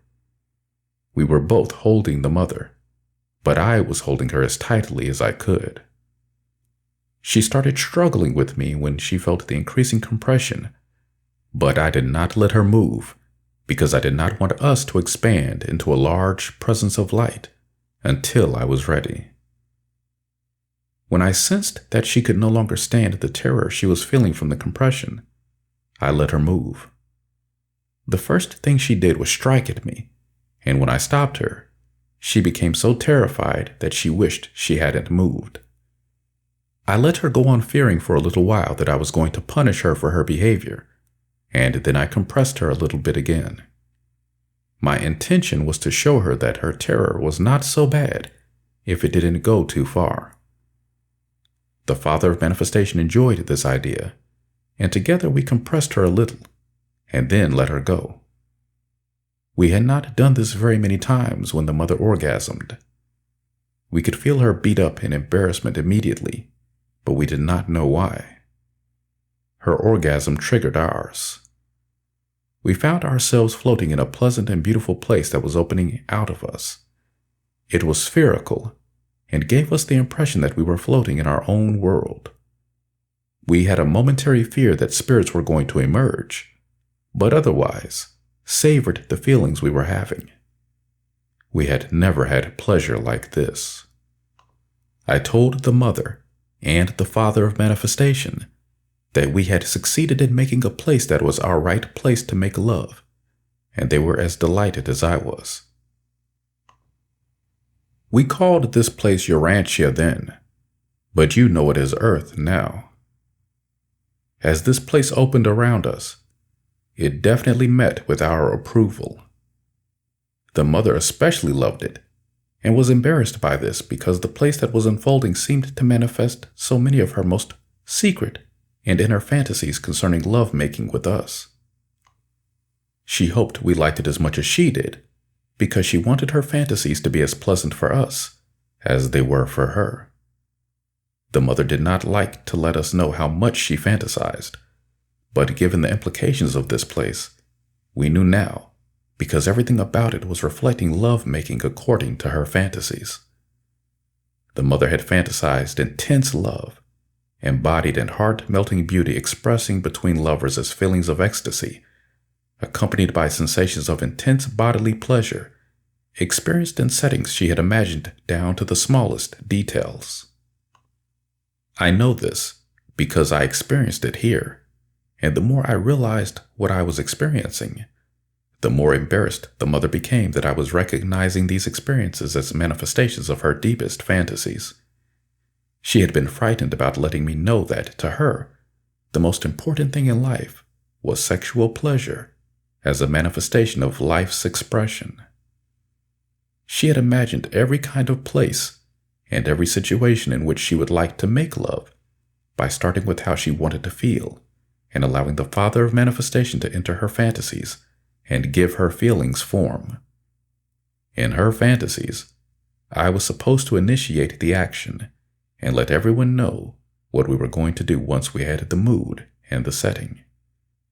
In the mother's fantasies, everything was as perfect and pleasant as possible without seeming to be pre-planned.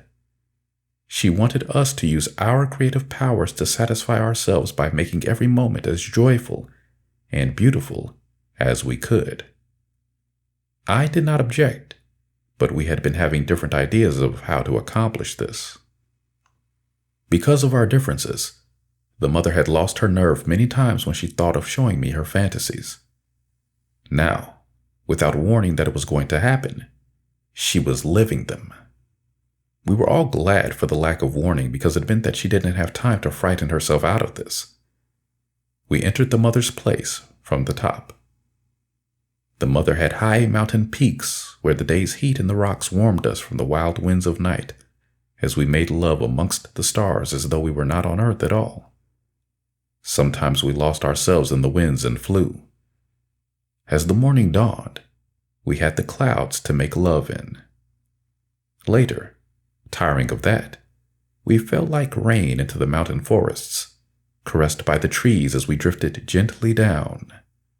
Laughing, we rolled down the mountainsides into meadows where flowers bloomed, and the grasses were so soft we thought we would never want to get up again. We made love in the morning sunshine. We heard music and felt as heady as the atmosphere we were breathing. The mother was making love without moving the feelings she had been holding for so long. Even though the mother was giving us orgasm after orgasm, I already felt that she was having trouble living her fantasies. At the time, I didn't know the reasons. I tried not to let this bother me, because I could see that the mother was happier than she had been in a long time. Because she was feeling better, she was looking better than she had in a long time. I too was trying to overlook things, but I could not help but feel her fear that nothing she did ever really pleased me. I tried to let this go and look at the part of the mother that was shining and golden. When the sun grew too warm in the meadows, we ran along mountain streams, rushing over the rocks like nimble children, jumping down the waterfalls, and landing with a great splash of laughter and rainbows. In the lower mountain woods, we felt hidden beneath the overhanging trees. There were many places here where the mother wanted to make love on the soft mosses that spread like a carpet before us. We felt we had the privacy so long sought, and we felt safe to expand our lovemaking. We found many new ways to approach orgasm that gave us intense pleasure for long periods of time. And in these already hidden places, we found even more hidden places, deeply erotic and moist, that only opened their pleasures to us when we went into them. We found great passion here, and orgasms to match it. Glistening with sweat, we were happy to find many pools of different temperatures for bathing. These pools had been thoughtfully surrounded by many flowering plants dripping in oils and scents. Mosses edged the pools, and grassy hummocks surrounded them. Massage seemed like a natural part of the progression we were experiencing here. We rubbed one another with scented oils. Our bodies thrilled to the touch in many new ways, and we made love in new positions suggested by the hummocks. At last, we felt satisfied to rest in one another's arms and give in to sleep. We slept the deep and uninterrupted sleep of exhaustion, knowing we could not be found and awakened because we were hidden like a star among stars in the night. The Father of Manifestation awoke first and took the mother swimming with him. They ran laughing out of the forest onto sandy beaches, dancing in sunlight, running in shallow shimmering waters, rejoicing in the sunrise, and diving into cooling depths of green and turquoise. Their arms stirred the waters into waves. The movement of their legs gave it currents, and their exuberance gave the water foam and bubbles. I had not known I was awake, but I had the experience of swimming with them. When they returned to the place where I had been sleeping, it felt as though I were being sprinkled with a soft shower of rain. But when they looked for me, I seemed to be gone. I did not see myself there either, and then I realized that I had internalized myself in the Father of Manifestation. I realized much later that this was the solution I had been seeking, but I was not ready for it then. As soon as I realized I was within the Father of Manifestation, I jumped out. He felt abandoned then because he had not ever felt so happy and full of light. His guilt over feeling that my presence was necessary for his happiness, and his fear over why I did not care to remain, caused him to remain silent when he felt me leaving him. Spirit feels drawn to return to the Godhead. I had a feeling of uncomfortableness then, and I began to fidget.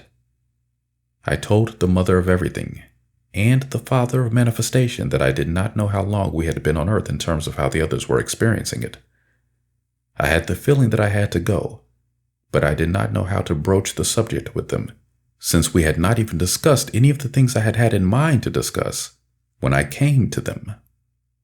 I told them I had to go, but that later I would come back, and we would discuss the things that needed to be cleared between us. Of course, the emotions ran wild in response to the statement, and Lost Will received most of it. The only response the mother gave was that she began clinging to me and begging me not to go. She told me that she didn't want me to leave her, that she wished we never had to leave Earth because she was feeling so good. She wanted it to last forever. No sooner had she said this than her fears arose that I had not liked it enough to want to stay. Later, she was going to fear that because she had wished to stay forever, I was allowing her to do just that. Guilt began nagging her with more success than it had had during our lovemaking. It said I did not like this place as much as she did, and that I was getting bored being just with her. Guilt then reminded her that once again, she was being a bad mother to want me all to herself and to want to remain here, instead of taking an interest in the manifested spirits. The mother wished we had spirits that didn't need parenting. She really believed that creation should be able to take care of itself, but she judged this to be a selfish desire, just so that she could have more time with me. Then Guilt told her that she must let me go because I was not really interested in her. If he wanted to be with you, Guilt said, you would not have to hold him this way. He would wish to be with you. The mother let go of me then and stepped back. She tried her best not to let me see how she was feeling, but she was unable to look at me. She was so crestfallen I told her we would make love one more time, and then I would have to go. We all tried to make it a good one. The mother especially wanted it to be something that would remind me to come back to her. This time, we emerged many animals, starting with the sea where we were, and ending with the birds in the air.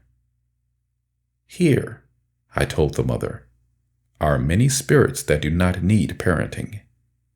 All you have to do is play with them if you want to, but now I have to go. The mother didn't know yet if she was grateful for the animals or not, but she let me go. I went straight to the Godhead to rest and to look out over the rest of creation. Lost Will took in the impression that God comes into manifestation as a flash of light, and then is gone again. The mother and the Father of Manifestation felt dismal and desolate. They wondered if it had been a dream that they had felt such happiness a short time ago. They feared that they didn't hold my interest any longer, and that I now preferred the Godhead and the angels to them. They feared they had tried to make too much of themselves to think that they had any kind of special relationship to me. They tried to let go of me, and yet they could not help cherishing the dream of spending time with me as they had in the old days. They feared they were unable to accept the reality of their relationship to me. The Father of Manifestation was more hurt by my departure than he had thought he was going to be. He let go of his feelings of competitiveness with me for a little while here, and let the mother know that he shared her feelings. They cried in one another's arms for quite some time, but they were both afraid to feel all of the feelings they had there. In a little while, the mother felt guilty that she was giving priority to her misery when there was so much to be happy about right around them on earth. The mother feared that misery was what she made of everything. She feared that she had the flaw of not being able to allow herself to be happy. You need to learn to accept what is, guilt told her. The mother felt that she had to stop crying and make herself and the Father of Manifestation feel better. She was being motivated by guilt about the way she was, and by the fear that the way she was going to cause her to lose the Father of Manifestation also. She began to fear that he also wanted to leave her, and that he was just awaiting his chance. He's probably too guilty to go and leave me right on the heels of God, but as soon as he thinks he can, I bet he'll go too, she thought. She also thought that the Father of Manifestation might not like her planet, as she felt it was either. Perhaps he was here because she had seduced him. She even feared that he was only pretending to share her feelings about my departure so that he could see what her feelings were. She gave herself a nudge then, telling herself she was being too paranoid and that she had better go for a walk and return in better spirits. You had better not make more of God's absence than the Father of Manifestation's presence. It only makes him feel like you don't think he's enough for you. What gives you such a high opinion of yourself when it comes to choosing a lover, when you spend most of your time being critical of yourself? The mother had no answers for herself that could heal her emotions. The most she hoped for was to distract herself. She told the Father of Manifestation that she would be right back. The will is abandoned on earth. The Mother of Everything took a walk and looked at the animals we had manifested. She was happy to see that they were independent and playful, and also exotically beautiful. She had fun in spite of herself, and when she realized she was feeling happy, she went running back to share it with the Father of Manifestation. She had imagined that he would wait for her where he was, but she could not find him. The more she looked around for him, the more she feared that he was gone.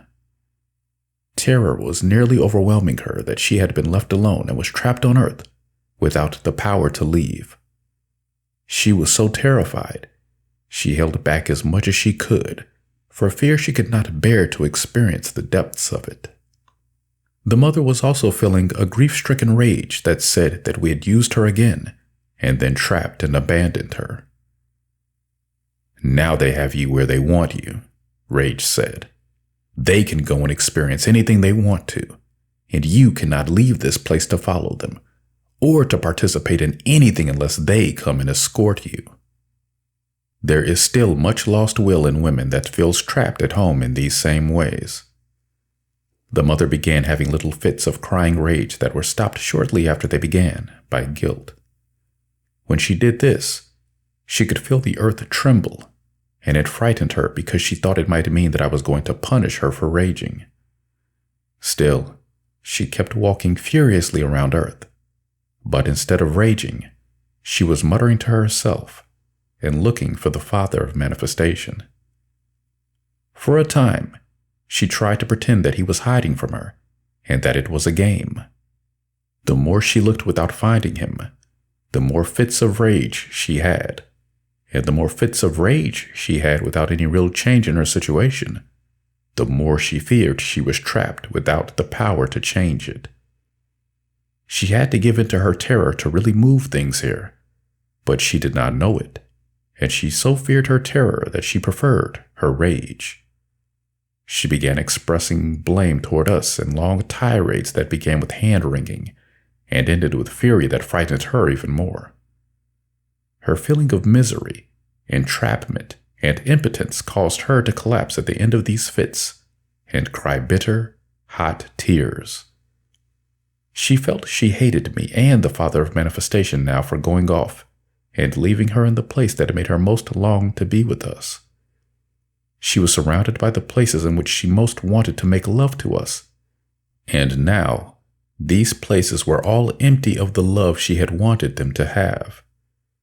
She even at times believed that we had planned to trap her in this and leave her there to torture herself until there was nothing left of her. The mother could look out with her internal eye and see what we were doing. She could see that we had other lovers, but in her emotions, she was not sure if this was really true or if it was part of her self-torture. She finally decided that we had to have other lovers, or else we would be coming to her. The Godhead Celebrates. When I returned home, I was relieved to find that to the angels, it did not seem that I had been gone for long. To the Mother on Earth, it seemed that Body and I had both been gone for an interminably long time. To us, it seemed that we had just left her. We had many things happening simultaneously and had no real sense of time. The angels had welcomed me home in a party mood, saying they thought I had manifested something and that it needed recognition through celebration. I was the guest of honor at so many parties. I began to wonder if the Godhead thought I had exiled the Mother on Urantia and was secretly celebrating this. While these parties were going on, I was looking around creation to see if the angels were distracting me from something I should be noticing. But at the same time, I was having fun with them. We did have much to celebrate that was good in creation. The angels had had a good beginning and they had, for the most part, maintained the optimism and joy of their emergence. It was as though the angels had learned to cultivate all the good feelings and to let the rest go. The angels had a lot of visionary power, and they made it look like all was right in the heavens. The angels had a long period of feeling good with me and of celebrating life, which they have taken in and held among their fondest memories. The parts of the angelic vibration that have gotten trapped on earth have still wanted to hang on to this outlook by trying to overlook everything they believe might bring them down, in favor of everything that might restore them to the experience of these fond memories. They have the fear that it is not possible to feel emotions they call negative and vibrate at the speed necessary to be with me. These angels already fear that they have gone down farther than they can stand, and they do not want to let themselves be overwhelmed by this for fear they will go down even farther. They try to focus continually on upliftment. The Godhead and Manifestation without the Mother. Meanwhile, the Father of Manifestation had been drawn off of Earth by my departure, but he had his emotions involved also, which were causing him to polarize more to me than to the Mother. When the Mother had suddenly gone for a walk, he had felt her guilt, and he did not want to have to face what it said, or what it might mean. He had decided it was his opportunity to leave, since he wanted to go anyway. He had guilt about telling the Mother that he wanted to leave, that he wasn't sure he wanted to take her with him, and that he didn't know how to take her with him. He wanted to be alone to sort out his feelings. He also had thoughts of coming to me to have the frank discussion I had mentioned we needed to have. He didn't want to be kept in suspense, and yet suspense was better than knowing if the outcome of this discussion was not going to be to his liking. The Father of Manifestation lifted off of Urantia with the intention of weighing his thoughts and feelings by himself, and then coming to me if he decided it was the right thing to do. But his intent was divided between avoidance and facing the issues. His divided intent manifested a distraction. As his vibration lifted back into familiar territory, he was overtaken by messengers saying that there were many spirits who had been looking for him and that they wanted his help. It was guilt telling him he was not right to want to go off by himself, but it was coming in the form of angels who had been his lovers. The Father of Manifestation decided to take the line of least resistance and tarry with the angels. He thought he would then try to help what spirits he could and come to me later if I had not yet come to him. This lengthy agenda was to avoid the fear that he couldn't come to me anymore on his own, and that I might not come to him. The angels who had waylaid him also feared they could not return to me on their own anymore, and viewed the Father of Manifestation as the next closest thing to me. They wanted to receive his light in the hope that it would restore theirs. These angels had been spending a lot of time out in manifestation with the rainbow spirits, and they had begun vibrating guilt more than light, without realizing it. They had guilt about it being Godhead spirits, and they were receiving its reflection from the rainbow spirits who were telling them that they had a better place in the Godhead than the rainbow spirits had out in manifestation. These spirits had guilt every time they wanted to go home, that this meant they thought it was better than being with the rainbow spirits. When these spirits heard the Father of Manifestation thinking of coming to me, they wanted him to take them along. These spirits thought they needed the help of the Father of Manifestation to overcome what they thought was the magnetic pull of manifestation. They did not understand that it was actually a problem of guilt telling them that they would be unloving to leave the rainbow spirits. These spirits blamed the mother for sticking them with the role of parenting by leaving, and they had judged her to be unloving for this. They didn't want to then do as she had done. They were able to strike a responsive chord of guilt in the Father of Manifestation, because he had guilt that the mother might not be doing her job very well, and that the angels' blame for her might mean they had unspoken blame for him, because he had just taken a break he wasn't ready to end. He wondered why it was that he felt like a slave in a creation of his own making. These angels also had the Father of Manifestation in their grip because they wanted to be his mates, and in so doing, displace the mother. These spirits thought they had parenting experience with the rainbow spirits, and that they cared about them more than the mother did. They felt they were happier spirits than the mother, and that, therefore, an angel would be a better mother figure than the mother had been.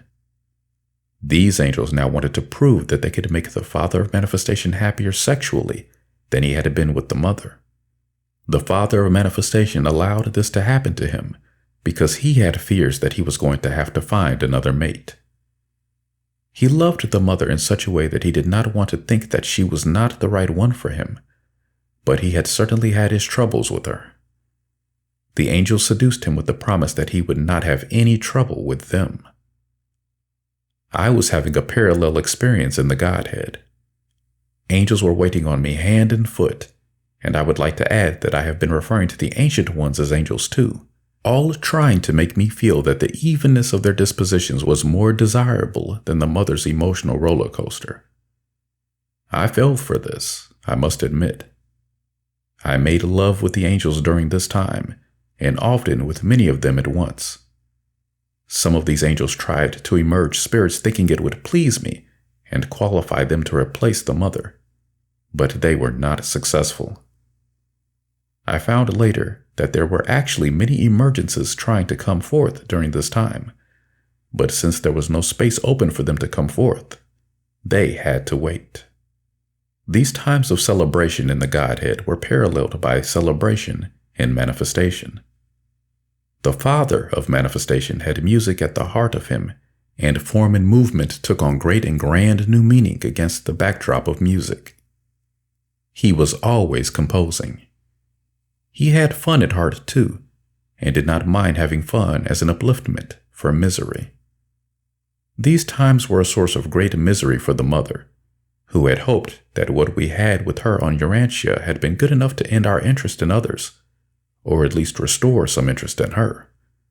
She feared and raged that she had given us her best and that it was not good enough. She even had desire to take revenge on us. She felt left out, abandoned, and unloved. The mother noticed that almost no spirits openly asked about her, seemed to miss her, or went to look for her. She took note of the ones that did. She hated the rest of us for this, but she hated herself more than anyone else. She lamented her entrapment and wished she could be anybody but who she was. As she saw it, everyone received more attention and acceptance than she did. Lucifer was not even as left out as she was. We were ignoring the mother, hoping to avoid the problems we were having with her in this way. I told myself I was taking a break from her so that I could figure things out, but I was more into the break than I was into figuring things out. I was enjoying the peace and quiet I had when the mother was not around. I sensed that she had gotten herself trapped on Earth, but I hesitated to go after her because I wasn't sure I wanted her to come back. While I was hesitating, I tried telling myself that the mother wasn't really trapped on Earth and that she could leave it. She wanted to, but was probably amused by the animals, or didn't come because she didn't share my interests anymore, or was trying to make her choice between the Father of Manifestation and myself. At times, I feared she had chosen him instead of me, but when I looked out, she was not with him. The Father of Manifestation had similar feelings and fears, but when he looked at her, he did not see the mother there with me. Both of us kept getting disquieting rumblings about Urantia. Then Heart got involved. Heart came to each of us separately and told us that he did not like what was going on between us and the mother, and that he feared she was lost or trapped someplace because he had not seen her for so long. Heart said that he thought the mother might be lost out in the darkness someplace where she could not get back to us. Heart wanted one of us to go after the mother. Heart shares some feelings about the imbalance between spirit and will. When the Father of Manifestation acted more willing to go after the mother than I did, Heart brought him to me and told us both that it was not possible to leave the mother where she was anymore because her magnetic draw was pulling many other things out toward her. Heart said that the spirits having the hardest time were the spirits with the most will essence, and that these spirits were afraid they were being punished for having will essence by being sent into the darkness with the mother. Heart said that he could not maintain proper balance with the mother so far out from the edge of my light. Heart said that the spirits with will essence were letting go of as much of it as they could in the hopes that they would not be drawn out toward the mother along with it. I had seen these pieces of will essence that Heart was describing moving out toward the mother, and I had thought that she was drawing them to her on purpose. This had fanned my fears that the mother was going against me and trying to align as much essence with her as she could. I hesitated to tell Heart what I had been thinking here, because I felt foolish now that Heart was giving me this explanation. "Please," Heart pleaded with me. "The spirits are frightened of moving out too far from you, and they feel that they have no way to stop it." I felt blame for the mother again then, as though she were responsible for trying to pull spirits to her against their will, or as though she might have decided to take will essence back into herself because it wasn't being appreciated. In my feeling heart, I knew that the mother had to come back and align with me, but in my unmoving rage and blame, I hated her for making my efforts to align with her into such an ordeal, and I hated her for getting the spirits involved, apparently against their wills. I told myself over and over that it was not necessary to be enraged, and that I had no reason to be enraged. I told myself all I had to do was to solve the problems involved, to make sure that Heart had the balance he needed to maintain creation. I told myself that the mother had been reasonable with me before, and that she could be reasonable with me now. I told myself I would just explain to her that she had been childish for long enough, and that now she was going to have to align with me so that we could achieve the balance necessary for Heart to maintain creation. Even if she does not love me, I told myself, surely she loves the spirits enough that she doesn't want to endanger their existence. I decided that I would tell the mother what Heart had just told me and let her see how much imbalance there was so that she would realize how much her imbalances were frightening the spirits and endangering their existence. I didn't think it was fair to manifest them and then not maintain the balance they needed to live, and I didn't see how the mother could feel otherwise. The father of manifestation brings back the mother. After talking this over with the father of manifestation, I asked him to go after her. The father of manifestation was uncomfortable about having all the blame put on the mother, but he was relieved that I had not put the blame on him. He projected his own feelings into the situation then, and said that he didn't think the mother was going to want to receive us if I was going to tell her what he thought I was planning to tell her. He said that he was willing to go after her, but he was not sure he could get her off of Earth without my help.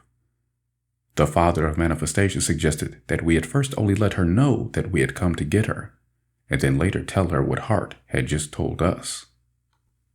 Lost Will lost an opportunity here to move a large amount of emotion and regain a proportionate amount of its lost light, but a judgment was made here that it would be better not to provoke the situation into any more emotional imbalance than it already had.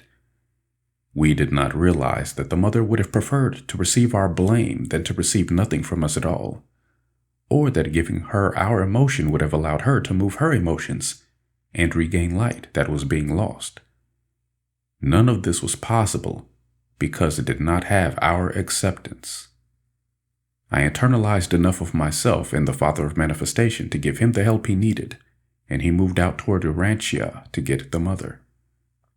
When the father of manifestation got to Earth, the mother seemed to be nowhere to be found. He tried looking for her in all the places he knew from his first visit, and she did not seem to be there, although he had an eerie feeling of her presence and could see that many changes had taken place. He called to the mother, fearing what he might find in view of the changes that had taken place on Earth since he left.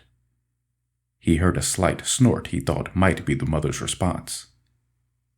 He called to her again, telling her he did not want her to hide from him. "I'm not here to play games," he called. "I'm here to talk to you. I want you to come out where I can see you and talk to me." The mother gave him a little hiss. The father of manifestation asked her if she was mad at him. He heard another snort. This one sounded more disgusted than the last. He told her he did not know why she was mad at him. There was a low rumble, and the place where he was standing began to shake. Any moment she'll cry, he thought, and then I'll find her. The rumbling grew louder and was accompanied by a gnashing sound. He told the mother he was not sure he liked her form of communication, and that he wanted her to come out where he could see her. Volcanoes of rage erupted and sent a hot river of lava flowing toward his feet. The father of manifestation leaped off the ground in the nick of time, but still he experienced heat that he had never experienced before, and he did not like it. The father of manifestation decided to hover above the earth and let the mother know that he wanted her to come back to us and tell us what she felt instead of just menacing us. When the father of manifestation tried this, the earth shook with fury and volcanoes erupted violently until there was so much steam in the atmosphere that the father of manifestation couldn't stand it anymore. He thought of the gentle beauty he had manifested on earth, and he thought of the animals, and then he got mad. He had a tremendous electrical charge moving around his rage, and he hurled it at the mother, hoping it was not too late to stop her from destroying the earth. The mother growled as fiercely as she could in response to his strikes, but in some way they also felt good to her. She calmed down enough to realize that she didn't want the father of manifestation to hurt her. The fear that he found her expression of rage unacceptable gripped her, and an eerie silence fell upon the earth. The father of manifestation was not sure what to do next, but in the moment of his hesitation, rain began to fall. The steam that had risen into air began to fall back to the earth, and the downpour was heavy. The waters ran into the cracks in the earth, cooling the hot places and making more steam rise. The steam caused more rain, and the rain's cooling effect caused the mother to feel that her rage wasn't possible anymore. Guilt was overtaking her, and she feared then that if the rain did not stop, it was going to drown her. She feared the Father of Manifestation intended to drown her to stop her from raging at him. The mother tried to call out, but she was under so much water that her voice gurgled, and she was afraid it was drowned out by the sound of the rain.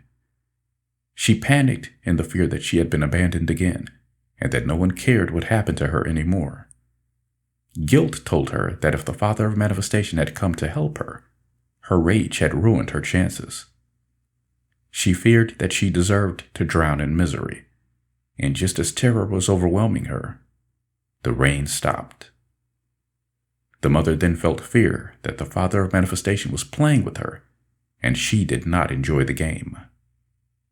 Meanwhile, neither the Father of Manifestation nor I understood that most of her rage was being caused by jealousy over our other partners. Why would she be jealous when she wanted more than one partner, and we were just acting to protect ourselves? Neither did we realize what it was like for the will to feel trapped and without our light.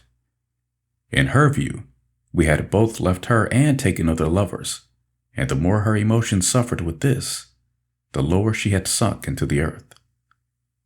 This the mother allowed herself to know, but because she was judging herself so heavily for being jealous and possessive, and because she had so much terror around the issue of being without us, the mother could not let herself know that being without us was a death sentence for her, because she was deprived of our light and was not able to generate her own. The mother was being judged against for this, and the mother's fear and guilt was causing her to accept it. But it is not possible for the will to have the receptive qualities it must have, and also generate the light it needs to receive. Her rage was being judged as jealous and possessive, but this was the judgment. In reality, her rage was because her survival was being threatened, whether the mother was too guilty to allow herself to know it or not. When the Father of Manifestation came after the mother, he wanted her to be glad that he had come to rescue her, but she felt he was insensitive to her position. When her emotions began to move, guilt and judgment told her she was not valid.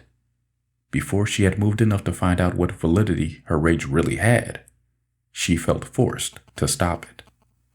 The mother feared and hated us for not being loving enough and sensitive enough to understand what her experience really was.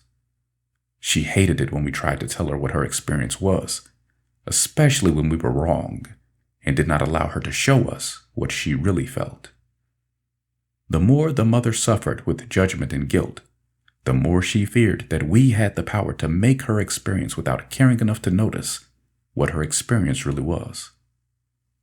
As much as she hated us for our insensitivity, guilt told her she had been insensitive to us, or we would not be treating her this way. Guilt told her that she had no right to be jealous, and that we had every right to be angry at her for wanting to refuse us what she wanted us to allow her. She feared that we were holding back rage toward her, and guilt told her she should hold back her rage toward us. When guilt shut down the mother's rage, as it was doing now, fear took over, and the mother blamed herself for everything her rage wanted to blame on us. The mother had been trapped in these cycles of blaming us, blaming herself, and grieving, since we had left her on Urantia. She felt as trapped in emotions she thought she could never get over, as she felt trapped on Urantia. The mother felt trapped by us, and wished she had more power, because she believed that we had more power than she did. The mother thought that I still intended to get rid of her, and that both of us had displaced her as mother in front of all the other spirits. The Father of Manifestation had not experienced the mother's first earthquake, volcanic eruption, or downpour of rain. The mother's emotions had been expressing in this way for quite some time before the Father of Manifestation came to get her, but her expressions had been small compared to what happened when the Father of Manifestation returned. His presence intensified her emotions and her ability to move them in ways none of us yet understood. The mother wanted to blame the Father of Manifestation for this, and because she knew that he wanted to blame her, she feared that he might strike her again at any time. Lightning had not appeared in her storms before, and it was very frightening to her. She decided it would be best not to trigger him. The next time he called for her, she made her presence known by seeming to inadvertently allow him to see her where she was sitting, in the muddy shame of her feelings. She could not stand up, nor could she find any clean water in which to wash herself. Mud was all that remained of her heavenly earth. The mother feared that the father of manifestation moved toward her and lifted her face from the mud. He was not even sure it was the mother he was looking at. Her face was swollen and deformed from her long emotional turmoil, and there was so much mud and so many leaves and vines tangled in her hair that she looked like a creature from the deep. The father of manifestation couldn't help but think of the monsters in the darkness, and he wondered if certain emotions caused this. When he saw the glare in her eyes, he thought he did have a monster instead of the mother. He dropped her face in the mud. The mother felt his disgust and began to cry. The father of manifestation then realized this was the mother, and he was suddenly so angry with her for everything she had done that he began hitting her, telling himself that he was just trying to knock some sense into her. The mother gave in to him and did not protest the beating he gave her until her rage got triggered again. When the father of manifestation heard the volcanoes rumbling again, he stopped hitting her and began asking her questions. When she didn't answer him, he grabbed her by the hair and pulled her face up in front of him. The mother gave him nothing but a cold stare at first. He shook her and questioned her again. She responded by snorting and looking off to the side.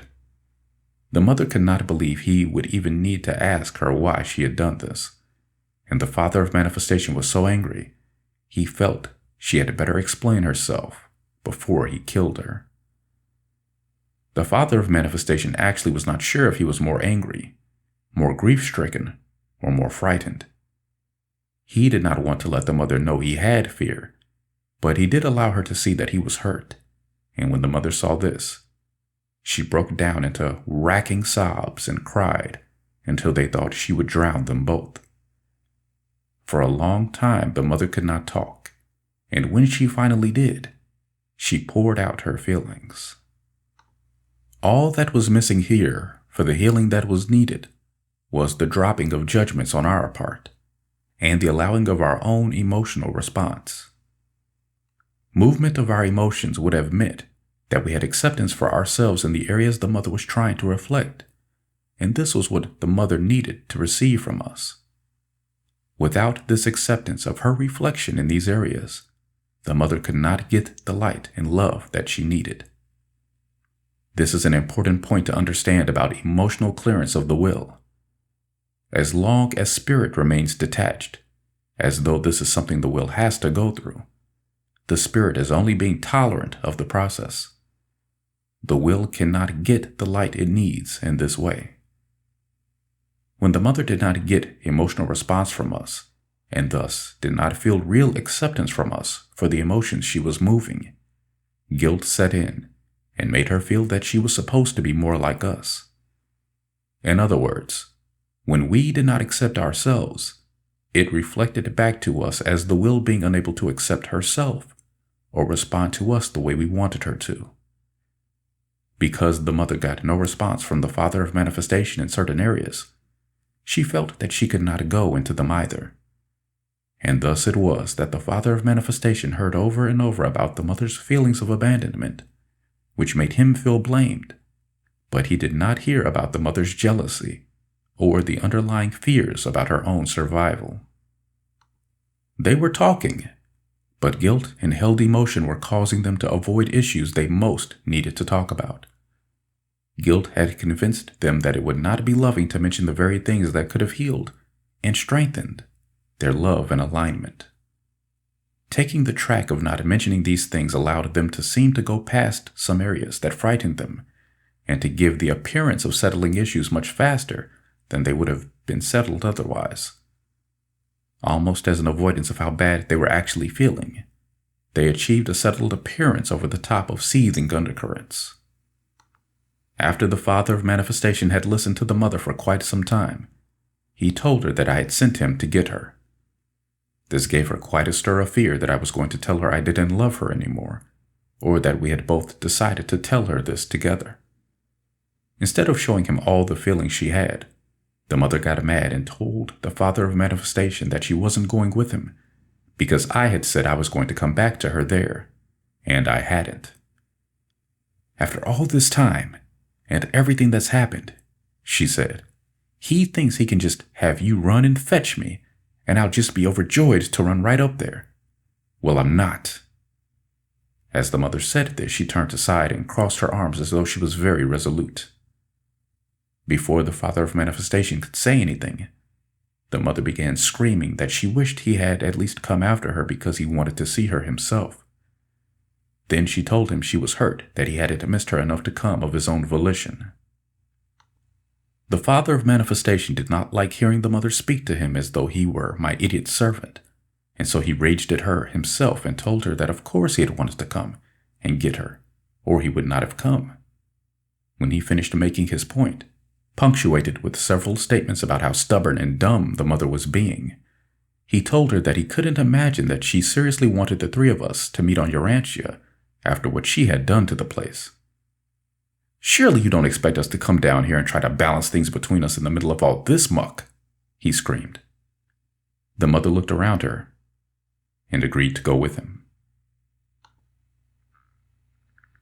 Denied will makes a brief appearance in the Godhead. I had felt the rumbles, but when I saw them coming, I was shocked. Even though I had presence with the father of manifestation when he went to get the mother, I still was not prepared for how it was going to feel to have the mother come before me in this way. I could not see her face, and it appeared that the father of manifestation was dragging her by her hair. The mother was acting like she did not want to see me or look at anyone, but she was really afraid to look at anyone. She was terrified to face me and have me see her as she was. She was trying to get the father of manifestation to let her go by striking at him in any way that she could. Of course, he wasn't about to let her win, and was actually glad she was making it obvious why he was having to drag her. I hesitated to think that I was to blame for this. Instead, I had a reaction of blame for the mother. I had left her in such a beautiful place, and the father of manifestation was already letting me know that it was as big a mess as she was. I had guilt holding back my rage, or my first response would have been to give her a beating. This response became seriously gapped from me and moved out into lost will. When the father of manifestation reached me, he threw the mother at my feet. I couldn't stand the smell of her and didn't really want her to touch me. I stood there as though I had expectation of an apology from her. She was frozen in fear, and yet she was dripping as though she were hot. I hated her for a moment for always giving me emotional turmoil and pushed it aside in favor of trying to be the god I expected myself to be here.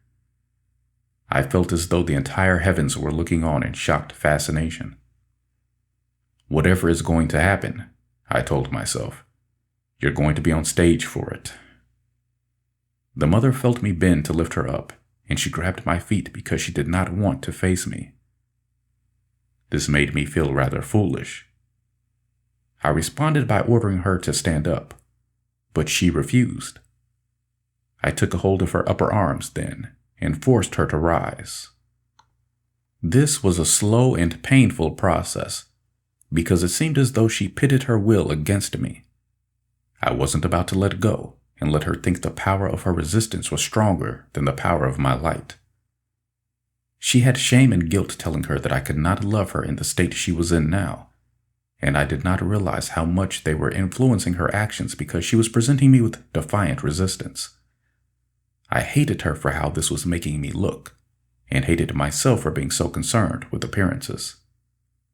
I forced the mother's face toward me, and when I looked into her eyes, it appeared that she had hatred for me. I wanted the mother's love, but I knew I could not force her to give it. I hesitated to think that I might have to go on now without a mother, but I also decided that if I had to, I would. I thought the mother did not want me, and that she had gone out of her way to make herself unpleasant to me. I wondered who she could please in the state she was in, and I had fears that she might have a lover in the darkness who liked this sort of thing. When the mother sensed this from me, it increased her shame and her defiant front even more. I had feelings of my own that were not letting me know what the mother was hiding from me then, and I had a blame for her that was not letting me know that she was not the cause of her problems. I did not know that she was not the cause of her problems.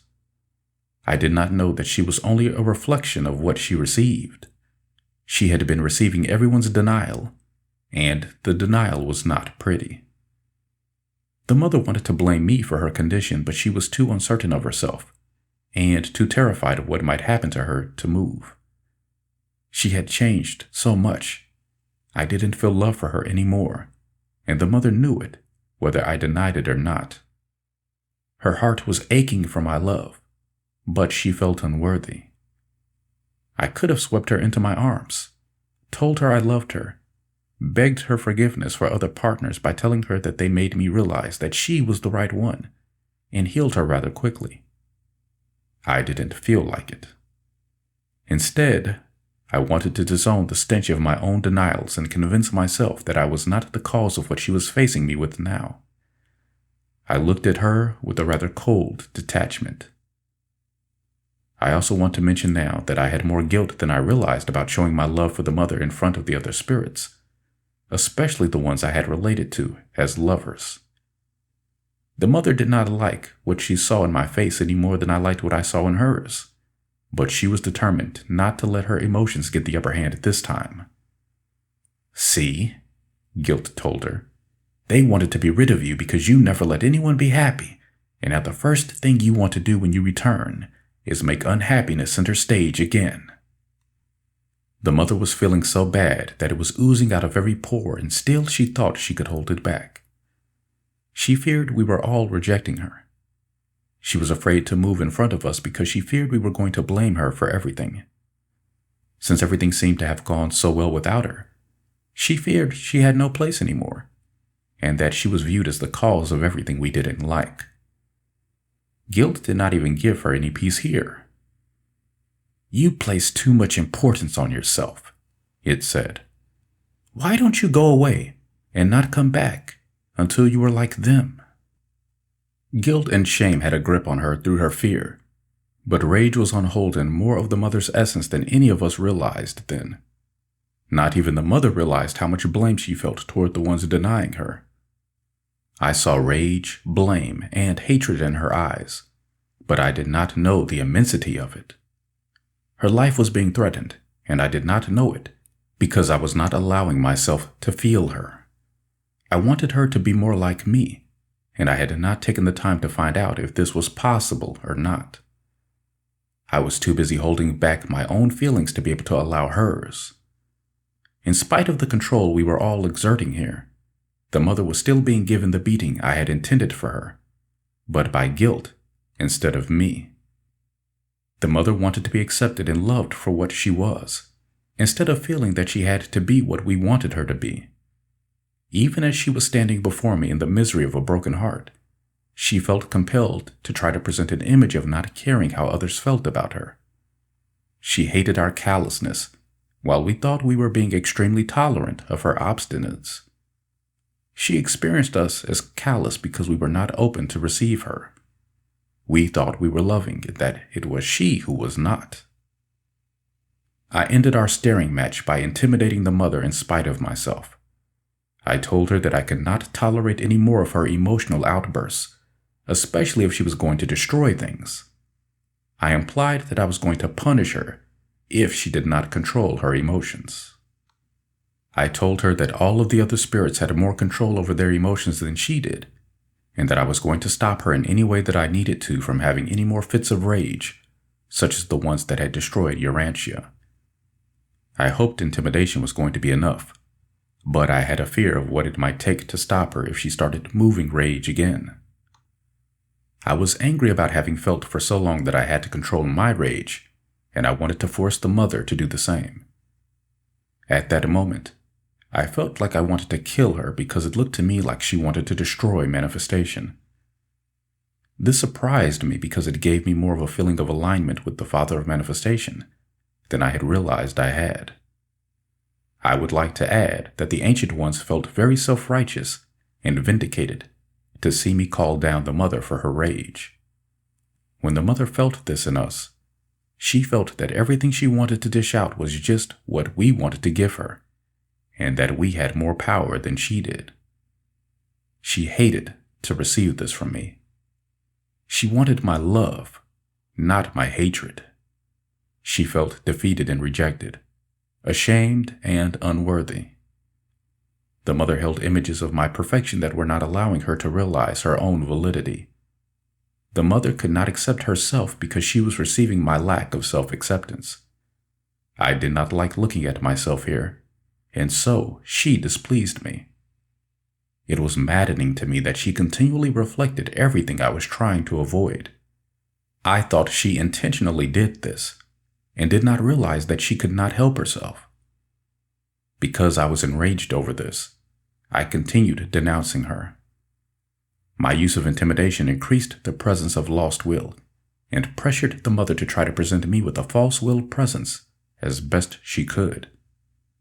In spite of this, I still gave her the impression that it wasn't good enough. It had not occurred to the Mother that we didn't realize her rage had been triggered by our other lovers.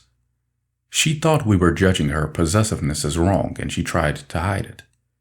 My detachment frightened her into thinking I didn't view us as having a relationship anymore, and this made her too afraid to ask me about it.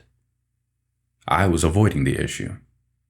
I told her that mothering was what I wanted her to do, and that she had not been doing it. I told her that the angels had been doing more of the mothering than she had, and I implied that they were doing a better job. I told her that I had wanted her to help, and instead she had given me more problems. I told her that I had repeatedly asked her to give me some peace, so that I could think clearly enough to find solutions to our problems, and that not only had she not really given me any peace, she had gone ahead compounding the problems even after I had asked her not to. The Mother felt then that her input was not valued by me as necessary to understanding our problems. In the beginning, she hadn't felt that I had valued her input, and she felt that I valued it even less now. She feared that her input had proved itself to be useless in my eyes. In her rage, she had believed that I couldn't make creation right without her help, and that time would make this apparent to me. Now fear had the upper hand with her again, because it didn't seem to be becoming all that apparent that I needed her. In the next minute, the Mother felt that whatever impression she had, she was going to be made wrong because I contradicted her as though I read her thoughts. I did, and they reminded me to tell her what Hart had said about her magnetic draw. I asked the Mother to try to focus on the needs of the spirits, instead of being so consumed in her own emotions. I told her that her emotional imbalances were very frightening to the other spirits, and that Hart was having a very hard time maintaining the balance of creation when she herself was so imbalanced and unable to align with me. I told her that not only did I need some peace, but that the rest of the spirits had to have it if they were going to grow up with the sort of balance she wanted them to have. I implied that the spirits couldn't outgrow their need for parenting if they were not given parental stability as an example. I told the Mother I would like her to be more of an example and less of a problem. The Mother's fear tried to please me here, and the rage that wanted to prove me wrong here went into the lost will. The Mother felt like she could not lift her eyes to me or say something at all. She felt like she had been displaced as Mother without ever having received full recognition of having been the Mother. She felt that she couldn't face me or anyone else because of the way I was viewing her. Although I could feel her literally sinking in front of me, I held on to her and continued. I told her that I hoped she could control her emotions long enough for me to solve the problems, and, although I did not say it out loud, the mother heard me finish the sentence as, "that you have caused." I told her I hoped her self-control would be good enough to include abstinence from lovemaking until such time as I saw fit to come to her, and that I really hoped she would not compound the problems anymore. I thought I had been telling all of this to the mother in the most loving way that I could, given the circumstances, and that I was trying to help her learn how to improve herself. The mother heard my words, but she also felt my denied rage, and because of this, she was experiencing me here as attacking her in a cold and unloving manner. The mother felt hopeless because she did not view leaving me alone as bringing a solution to our problems. She and the Father of Manifestation had worked so hard trying to heal the spirits, only to find that things kept getting worse. The mother felt hopeless about leaving me alone until our problems were solved. To her, my words meant that I blamed her, and I just wanted to be left alone. Denied will cannot remain in the presence of the light. I felt that my words were not penetrating the mother in the ways that I wanted them to, and so I let go of her. As soon as I let go, the mother started to drift away from me. She had no vibrational power to stay in my presence unless I held on to her. She wanted to go because of the way I rejected her, but she did not want to go because she longed for her place at my side, and she could not believe what had happened to her. At first, she drifted uncomfortably in front of me, like a person who cannot stand to say goodbye, and she made me very uncomfortable. I did not know what to do. I knew that she wanted me to take her in my arms and tell her that I loved her, and that her right place was at my side, but I didn't feel like it. I knew that her pride was hurt from having received this in front of all the other spirits, but I felt I had to let the other spirits know what the mother standing with me was. I didn't even realize at the time how imbalanced this appeared, because I had hidden from these same spirits so much of the tenderness and love-making that had taken place between the mother and I. Nor did I realize how much I had a desire to hurt her, as I thought she had hurt me. When I look at it now, I am appalled at the lack of communication we had then. But the image I was projecting as God made it impossible for the mother to relate to me. I did not reach out, and the mother could not stop her drift away from me. The mother was in such excruciating pain that she was twisted in knots trying to control herself. I thought she had lost the vibratory power to stay present with me because of her emotions, and I let her know this without another word being spoken between us. As the mother drifted away from me, she was awash in emotions and receiving impressions from every direction. I was so uncomfortable watching her go that I wished spirits would fill in the space that still remained open between us. At first, everyone was afraid to enter this space, but soon after I wished for it, angels closed the gap between the mother and I couldn't see her anymore. I decided to focus away from her and let myself have the peace and quiet I had asked for. As the mother moved away from me, the spirits were all looking at her with unexpressed words and feelings. Many were showing her a pity that was not real, but was the kind of pity that was undercurrently telling her what a pity it was that she didn't know how to manage herself as well as they were able to manage themselves. Many spirits made the mother feel that they were ready to love her, but that there was something wrong with her that made her unable to receive what they had to give. Others gave her looks of knowing, as though there was more that had been noticed and spoken about in her absence than was being given in her presence. Some spirits who saw the mother go by pretended they did not even notice her, but she felt their emotions toward her anyway. The mother felt that she had emerged all of these spirits and tried to parent them as best she could, and now that she lost her footing with me, not one of them had anything to offer her. There was not a kind word, an outstretched hand, an offer for help, or even a farewell from any of them. It was as though her return had dampened their mood, and they couldn't wait for her to leave again. She had a feeling that they had never loved her, and now that I didn't love her anymore, they didn't have to pretend anymore.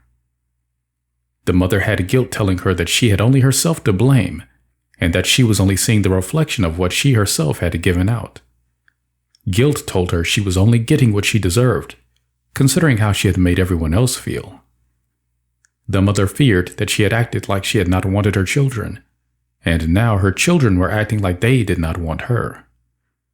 She had a tremendous guilt that it was not right to have any of the feelings that I had found to be negative. The mother felt like she was being overwhelmed from within and without at the same time, and she hated herself for being so emotional that she could not handle what was happening to her. The weight of it was causing her to go down as though she were being swept away from me by the ethers.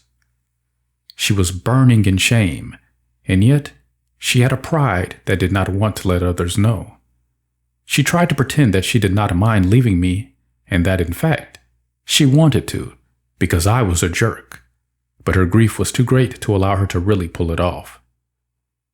As the mother drifted out past the Godhead, her view of me became increasingly obscured by the spirits who had more presence with me than she did. The mother gazed forlornly upon this scene as though in addition to losing me, she had lost her home. She felt turned out and homeless, with no place to go that felt really good to her, and her rage wanted to tear the heavens down as her response to this. The message of the seraphims and the cherubims. She felt too ashamed to look around much, but as she felt herself passing through the seraphims and the cherubims, she felt a reduction in the feelings of rejection and hostility. It felt to the mother as though they might be letting her know that they still loved her. This more friendly feeling allowed her to slow her drift a little bit, and the seraphims and the cherubims took this as an opening to talk to her. They also wanted to offer opinions on the mother's behavior that they thought would help her. The seraphims and the cherubims told the mother that they believed that we should have done as they had done and retained the balance of two lovers instead of becoming a group. You are suffering from separation as a problem now because you made separations in the beginning that never should have been made. When they saw the mother was listening, they said, "We believe that heart should live within, although this does not mean that we think it was wrong to have the child.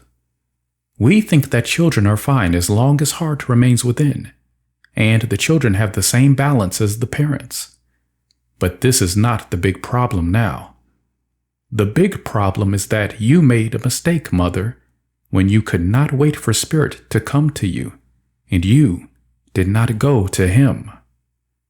Instead, you called for another lover, and in so doing, called a piece of Spirit into manifestation before he was ready to give it his focus. This is why he is not able to recognize it as the expression of himself.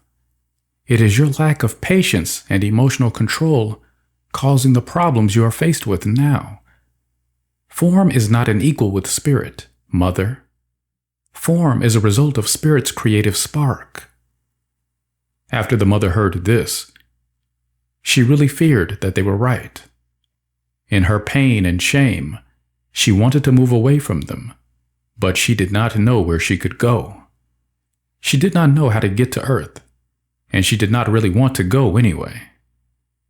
When the seraphims and the cherubims felt her here, they told her that she needed to focus more on the positive and be the fertile mother that cares for and nourishes her children. The mother still hung her head in the feelings she was struggling with. It seemed that all her fears about herself were coming crashing in upon her at once. She wanted to run away, but she had nowhere to go. "Try to think of what you are instead of what you are not," the spirits told her. "You are dwelling in your feelings. When you look on the brighter side, you will find a place that feels better." The mother was very frightened about herself, But now she also felt maddened. It certainly seemed that these spirits were giving her wise counsel, but she did not like having it always appear that she never had the right understandings. It seemed to her that these spirits were saying that they had more love for her than the others, but that they also wanted to impose conditions on her. She felt that this was just another subtle way to be against her, while claiming to be the only ones on her side. This touched the rage the mother was holding, but guilt and fear did not allow her to move it. The mother wished that she hadn't given these spirits so much power, and guilt immediately accused her of wanting to take back what she had given, because these spirits weren't saying what she wanted to hear. Guilt also accused her of trying to discount their wisdom, because she couldn't stand to recognize anyone else as knowing more than she did. If you put yourself in a place wrongly, guilt said, you soon fall. The mother wanted to at least say something to the seraphims and the cherubims, but she was held back by a sickening fear that she was not really getting acceptance here, but was being judged against and patronized in a manner of such love and wisdom as to not seem to be what it was. The mother did not have words for it then, only the feeling. Before she could move to say anything, the seraphims and the cherubims spoke instead. God is loving, and his intent is good. There is reason for everything he does, whether everything is understood at the time or not.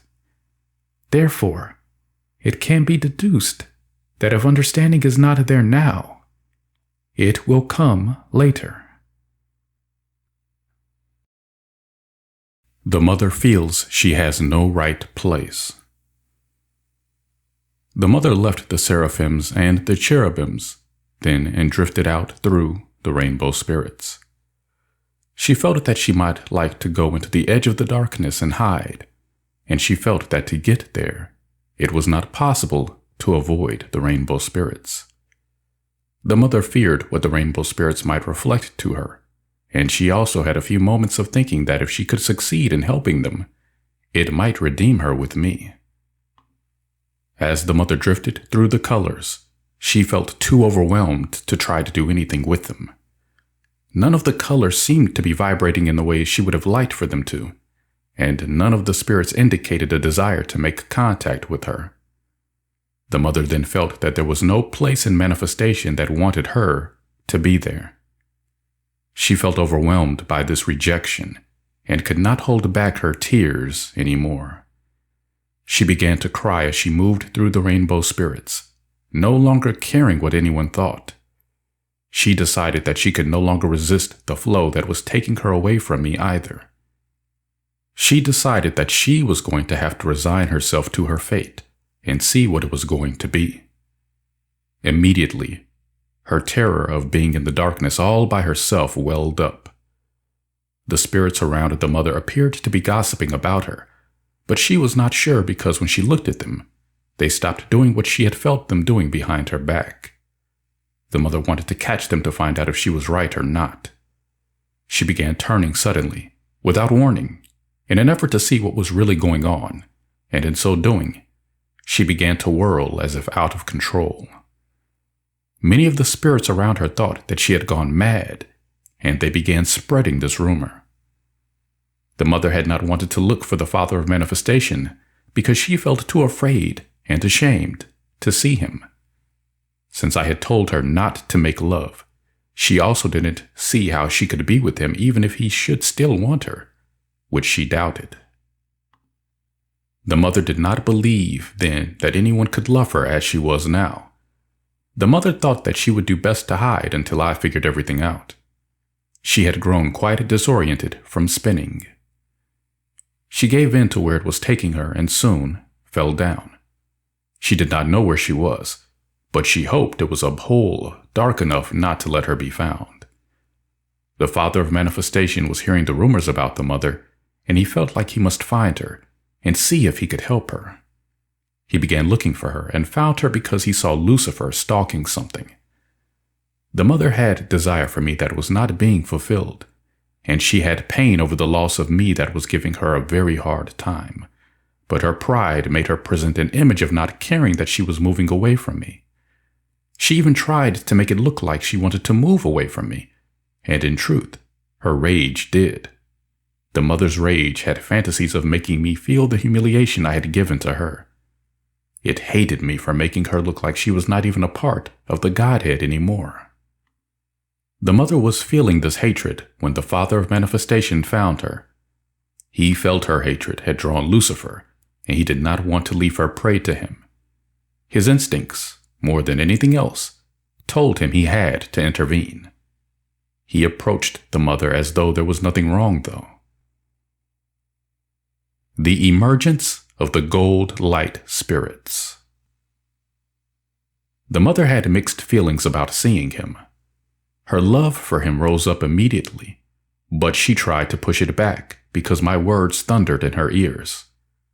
Her humiliation was all over her, and her shame at being seen like this was more than she thought she could endure.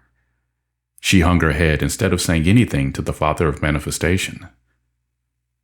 "I guess there's no straightening out that can be done anymore," she told him. "I was face to face with God, and I couldn't tell him anything. I couldn't get a word out of my mouth." She was afraid then that she had offended the Father of Manifestation again, because it seemed to her that she was always blurting out God's name the minute she saw him, without even greeting him first. "No wonder he thinks I love God more than I do him," she said to herself. The mother touched him gently then, and this one act of gentleness was all it took to crack her last facsimile of control. She had no way to hold back anymore. Her emotions had a stirring impact on the Father of Manifestation. He offered her the comfort of his arms, and the mother broke down into more uncontrollable sobbing, and the Father of Manifestation allowed himself to feel his rejection from me also. He had felt swept away from me at the same time the mother had. It was quite some time before they realized that they had been drifting out into the darkness during the time of their grieving. When they opened their eyes, it was very still and dark and cold around them. It felt like the chill after a long rain on an autumn night. They held very still, even holding their breaths. Not only did they not know where they were, they had the eerie feeling that I was watching them. They thought this must be what it was like for so many of the other spirits when I watched them. If they couldn't have my acceptance, they at least wanted privacy to be themselves without feeling like my disapproving eye was upon them. Neither one of them wanted to mention that they thought I was watching them in case I wasn't. They feared that their desire for me was wanting to make them more important to me than they actually were. The mother of everything and the Father of Manifestation lay together in one another's arms for quite a while without speaking, as motionless as possible, the mother hardly breathing. She was afraid of what might happen next. The Father of Manifestation was also afraid, but his fear angered him, and he grew determined not to let fear of me govern his actions. Body had urges, needs, and desires that he felt could not be thwarted indefinitely. He thought of all the things the mother said I had told her, and grew enraged that I would even suggest that he had to deny himself in these ways. Lost will got the rage, because the Father of Manifestation was not sure if he should rage when the mother and I were holding ours back. Then the Father of Manifestation felt rage over holding his rage back, because he realized this meant that I had succeeded in intimidating him and making him feel I had more power than he did. He hated himself for feeling powerless. The mother, meanwhile, dreaded the moment when the Father of Manifestation might make love to her. She had great passion and hunger for him, but she was not sure what I might do to her if she gave in to him. She held back her fear, lest she enrage the Father of Manifestation further. The mother held perfectly still as long as she could, hoping that this would avoid arousing him. She tried to pretend that she was sleeping, and when she was not noticing herself, she did drop off. As soon as she was asleep, she moved because she could not remain still indefinitely. The mother reached out with loving abandon and pulled herself closer to the father of manifestation. The father of manifestation did not know what to think of this. He felt that he could not get close to the mother without wanting her sexually, but he also felt tired and decided that sleeping would not make a problem for either one of them. The mother awoke some time later. She was not feeling good. She ached all over as though she'd been in a terrible fight. She had had nightmares in which she had come to me, and we had fought. The mother felt like the loser, and she was not sure if her nightmares were real or not. She hated to face reality again, and wished she could sleep forever. At the same time, she wished she hadn't slept at all, because it was so painful to wake up and find that her terrible reality of yesterday was not gone. Without realizing she was going to do it, the mother thrashed in her discomfort and awakened the father of manifestation. He peered at her from one eye to see what her feelings were. The mother nearly hit him for not already knowing. She had great rage any time the father of manifestation did not automatically know what she was feeling, but she held it back. The father of manifestation felt it was not possible to always know how the mother felt, because he had realms other than hers in which he dwelt. He felt resentment toward the mother when she tried to make him feel that he should never leave her realities because he often felt pulled into mine. He didn't see how he could be with both of us at once, since we weren't getting along, and it enraged him if he felt like he was going to be any kind of victim in our war. The mother complained, and the father of manifestation did not like it that the first thing he had to hear about was pain. He turned away from the mother and tried to go back to sleep, but she had wrecked that for him by making him feel her. "How does she do it?" he asked himself. "I can't ever sleep with her near me." "All right," he said. "What is it?" The mother told him she ached everywhere. "Why can't she move around and get rid of her pain like me?" the father of manifestation asked himself. But he turned toward the mother and touched her nonetheless. "Do you realize how hard it is going to be for me to touch you, if there are going to be limits on it?" he asked the mother.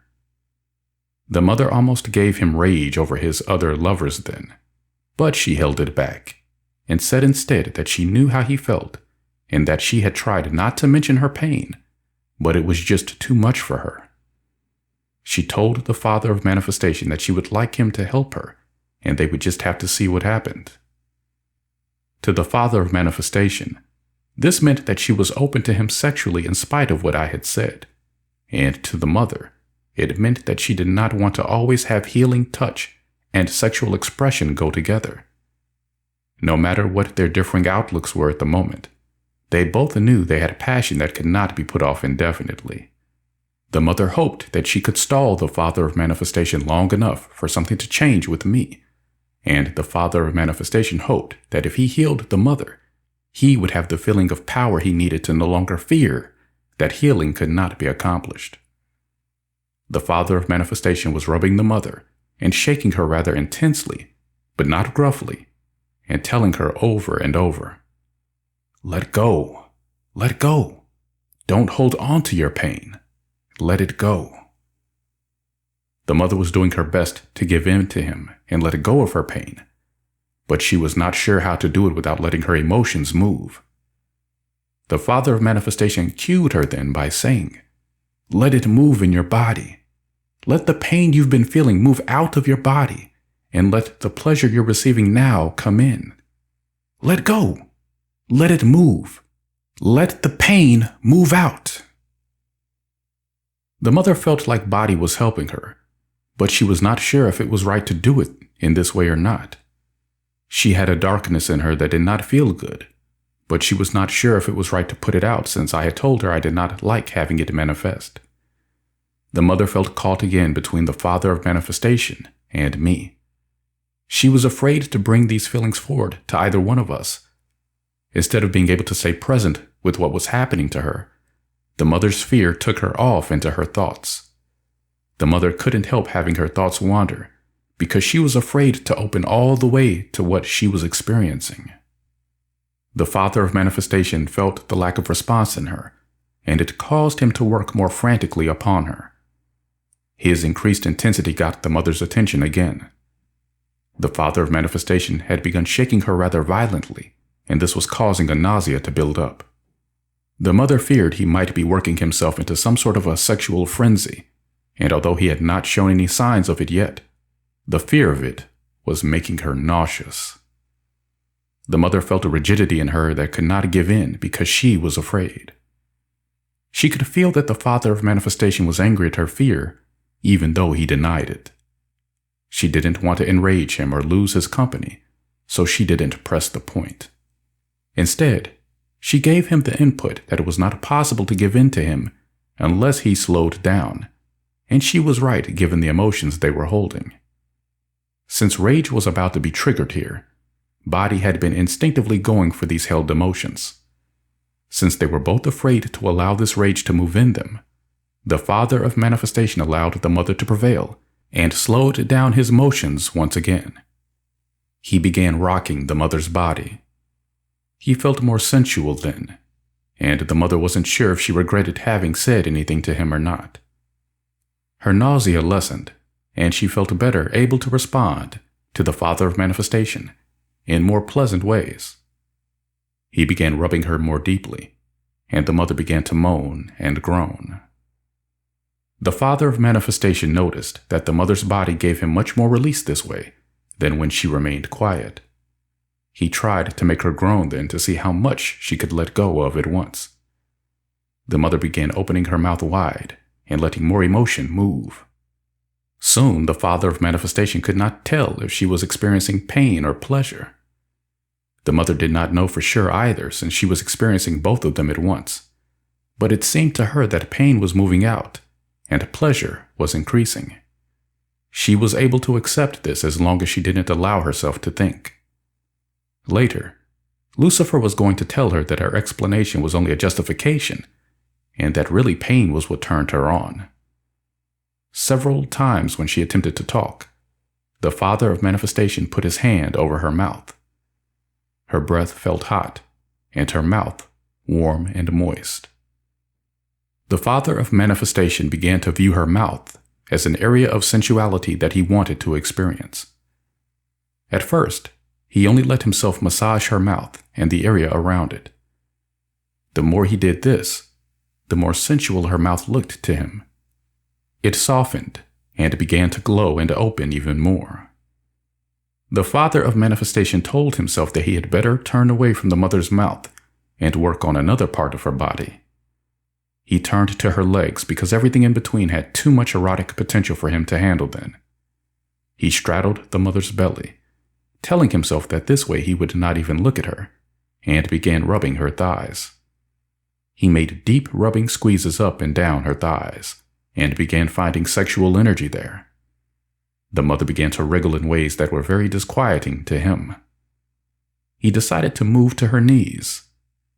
The father of manifestation had not worked on the mother's knees for long before he became aware that her knees had a direct connection to her sexual energy.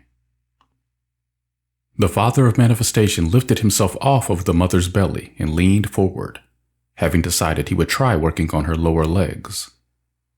This was all right for a few minutes, and then he found that the mother's lower legs had sensuality in them. He decided to move on to her feet, but they were even worse, and by the time he was rubbing her toes, the mother was writhing around and moaning like she was either in extreme pain or orgasmic pleasure. The father of manifestation lost control of himself then and made a thrust down the mother's throat. It felt so good he made another one.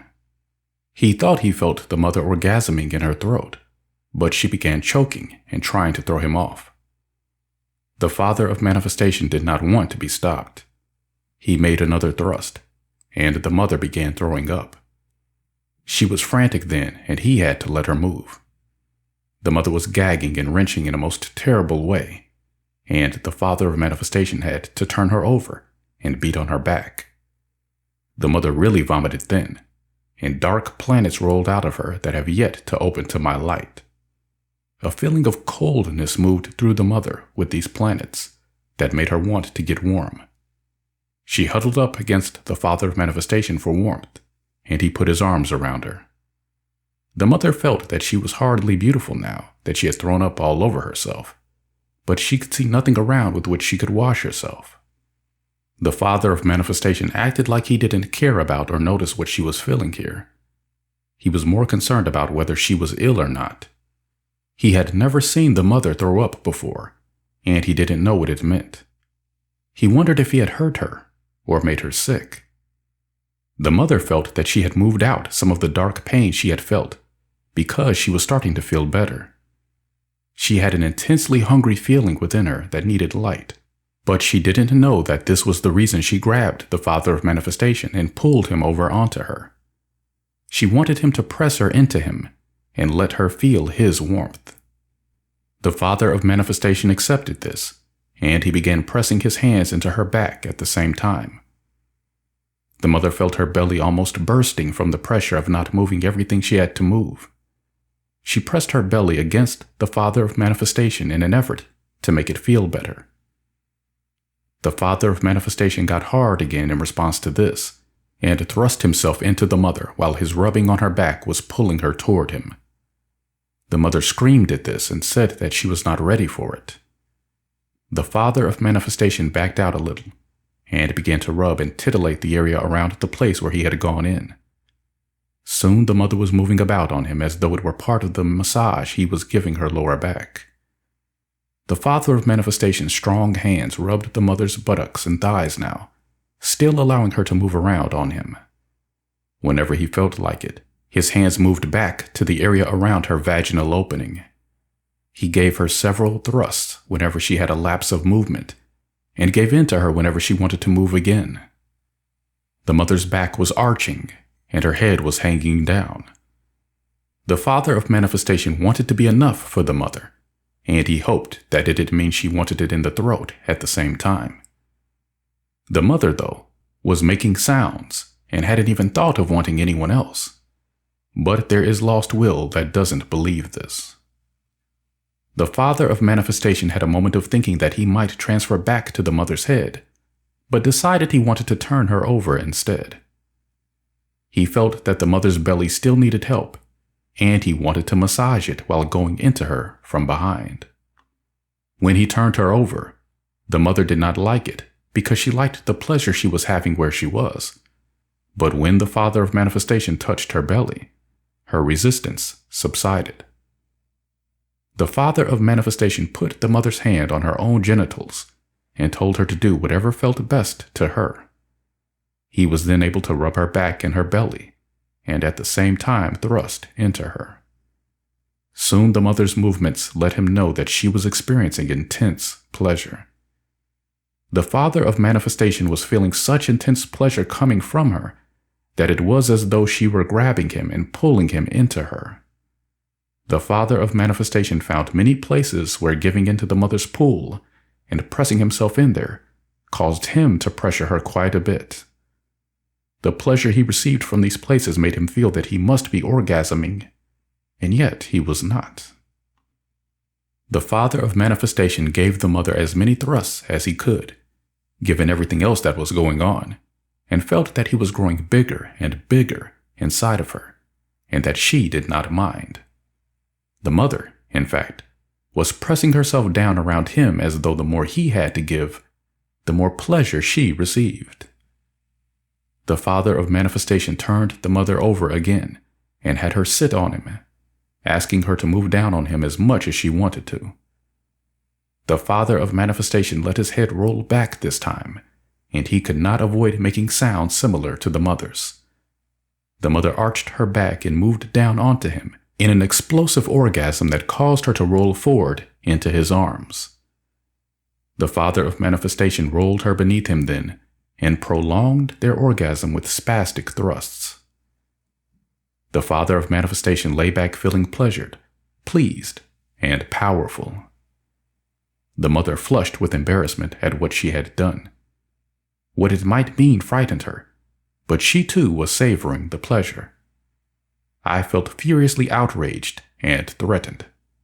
I pretended I had not seen them, but the golden light of their orgasm attracted some attention in the heavens. Their orgasm had brought forth a lovely golden light that had a starburst formation. The light kept opening outward like fireworks do until it reached quite a large size, and then it hung, sparkling in the night sky, as though it were uncertain whether it wanted to disperse or not. Some of the light began trailing away at the edges anyway, and I felt that spirits had emerged rather than another star. Again, I was outraged. To me, it seemed that the mother must have gone directly out and defied me, as though I had said nothing to her. I didn't see how she could have made an effort to hold back at all, when she had hardly left me, and spirits were already emerging. To the mother, it seemed that she could feel me here, but she wasn't sure. Since I had not yet made a move to come out there, she was hoping that somehow I hadn't noticed this light, but her back was goose flesh, making her feel that I had. She wasn't sure what I was going to do, but whatever it was, she had a feeling she was not going to like it. The mother wanted to open to these new spirits and receive them, but she wasn't sure whether this would help or hinder them if I came down on her.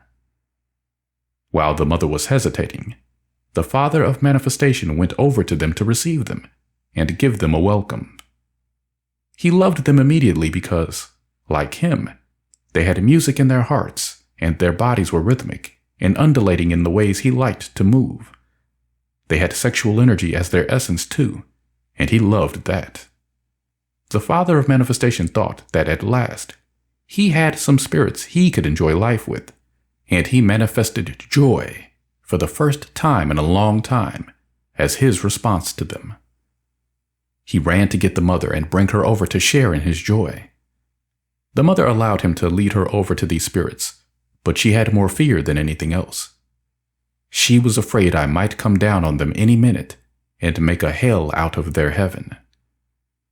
The mother's fear reflected to these gold light spirits as fear that they shouldn't have come forth, or that they had come forth at the wrong time, that maybe there was something wrong with them, or maybe the mother didn't love them because she didn't want them. The mother did her best to welcome these spirits, and she did have joy at seeing them that she wanted to give into, but she couldn't shake her fear of me and of what I might do.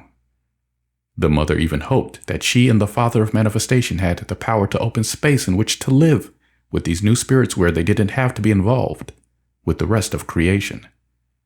She felt like a nation apart would be the best place for all of them. I'm going to refer to these spirits as the Ronaloka, which means location in the spectrum of light is gold. I have a lot to say about these spirits that they need to understand as their original cause. But first, I want them to know this. They are the mother's Godhead, and they now need to be given recognition and acceptance as this. The mother and the father of manifestation had gone forth and manifested the very thing necessary to bring balance to creation, and none of us were open enough to them to credit them with the wisdom to have done this. The father of manifestation is the mother's right partner, and when I go to her out in manifestation, I need to go to her through the father of manifestation.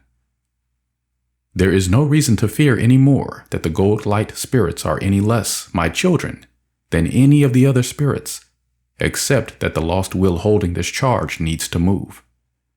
I was no less present for their emergence than I was for the emergences of any of the other spirits, except that I did not recognize myself in manifestation.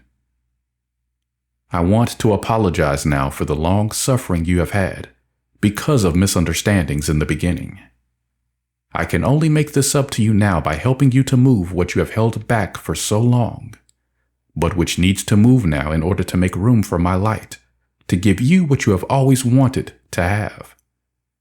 I apologize also for only just now being able to reach you with these understandings, but it is only just now that you have readiness for them, because you have not been able to recognize yourselves either. The mother's Godhead is also the Godhead for the father of manifestation, and together They form the will-body polarity of creation. They are the magnetic balance for my white light. The gold light spirits are the lost will of the white light spirits who have to be redeemed now. It is time for the gold light spirits to be given their rightful place as the wills of the angels. But this redemption is not going to be possible without the movement of a lot of old and long-held emotions, since these spirits have been the most denied and rejected in creation. There is much clearance and healing that needs to take place with the gold light spirits because they emerged in a state of denial, not knowing who they were, where they fit in, or if they even did fit in. These spirits originally tried to emerge with the angels as their will polarity, but were pushed away by the angels and prevented from emerging because the angels feared what having wills was going to mean. The angels had strong desire to stay with me and experience everything as part of me, and this has confused their will polarity and made them unsure of who they really are. The gold light spirits were very hurt by this rejection, and they have much to clear around the fear that they are unworthy and try to make too much of themselves, and also around the anger that feels they have never been recognized for the true worth they really have, or been given the opportunity to make enough of themselves. Movement in both of the extremes here will bring the balance needed. There is much movement that needs to take place in the lost will, and this movement is going to reveal that many pieces of lost will from other orders of spirits emerged with the gold light spirits. This lost will has to go to its right place now also, and not trouble the gold light spirits anymore with its lack of ability to align with them. The gold light spirits have incarnated, for the most part, as the black peoples on earth, although at times they have taken other forms in an effort to learn more about themselves. I have many understandings to give these spirits about themselves now, and also the angels, but I cannot give them all at once. For now, the gold light spirits need to know that they can find original cause for themselves as far back as they can reach into the consciousness of the Mother of Everything and the Father of Manifestation, because the gold light spirits had consciousness long before they emerged. Original cause for these spirits is also found in everything the Father of Manifestation and the Mother of Everything had in their consciousness at the time of their emergence, and in all the events I am about to help you recall that led to the repetitive patterns lost will has been living out ever since judgment patterns froze them in time and space. The Ronalokas felt immediate fear that they had no approval or acceptance for their emergence, but they could not hold back any longer, so they covered their fear with anger, intended to intimidate any who might oppose their presence. They felt angry and defensive about the will's role in creation, but they also had a lot of guilt about having found themselves to be will spirits.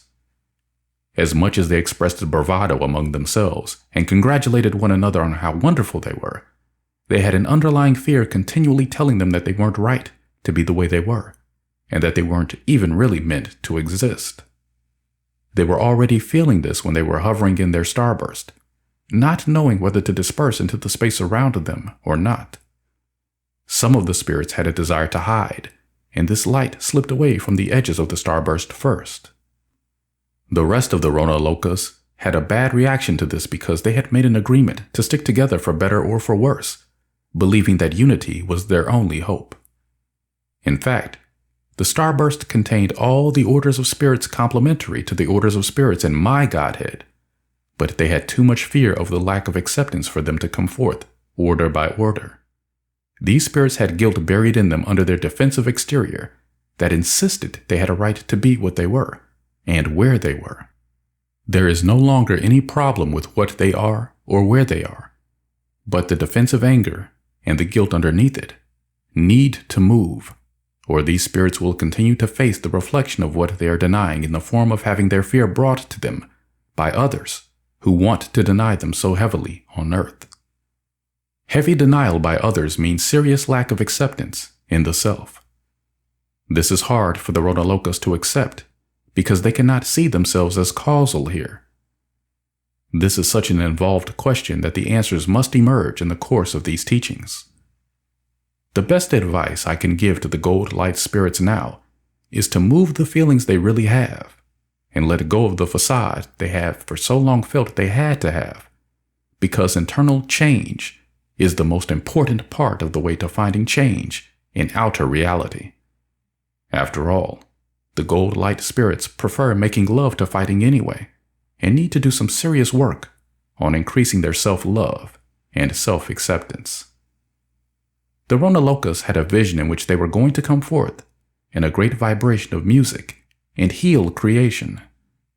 The Ronalokas shared the belief with the Father of Manifestation that music had the vibrational power to heal everything.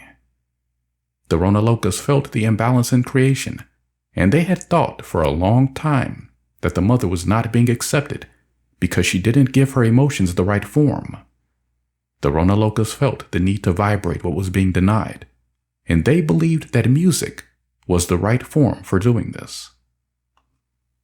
The mother and the Father of Manifestation had argued several times over how much form sounds had to have before they could be considered music, and when the Ronalokas heard the arguments, most of them had sided with the Father of Manifestation. This was because they wanted to deny their fear about why the mother was being so rejected. But the mother's disagreements with the Father of Manifestation also made the Ronalokas fear that she might not like their music. Upon emergence, the Ronalokas began arranging themselves and tuning themselves in preparation for making their great music. These activities also gave them a way to cover their fear that no one was going to come forward and receive them. The Ronalokas wanted to win acceptance by being heroes and stars at their own emergence. They were going to do this by being the ones to bring the vibrations of creation into harmony again through their music. In this vision of theirs, all the other spirits would be drawn together by their music. They would all move and dance, have fun, and find harmony with one another again. Instead, some of the Ronalokas were already fighting with one another before the music even began, and others were noting this as the reasons they were going to have if the harmony they sought to bring could not be found. Fear and rage needed to move here concerning how their polarity was being treated. But since the Ronalokas didn't know this, they were growing increasingly frantic and short-tempered in their efforts to get the music started. When the music finally did begin, it was too loud and fast because of their emotional turmoil. Their fear and anger were driving the speed and also causing them to be loud in an effort to overcome their inner uproar. The Ronalokas told themselves that they were playing at party tempo and loud enough to make sure they were heard by all the spirits they wanted to attract. The Ronalokas have embarrassed themselves so many times in this same way that many of them are no longer sure whether their music has the power to heal or not. Some have even turned completely away from their music and tried to take what they think is a more refined approach.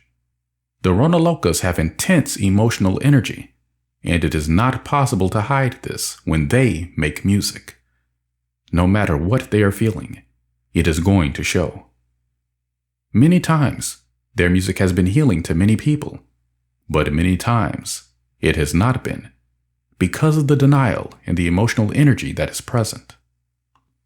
All of the emotions need to move now, and it is not wrong to trigger them with music, but it is not possible to find the healing needed if there is denial involved in the expression or acceptance of the emotions triggered. Grief has been given a prominent place in the music of the Ronalokas, but they have not allowed themselves to grieve fully.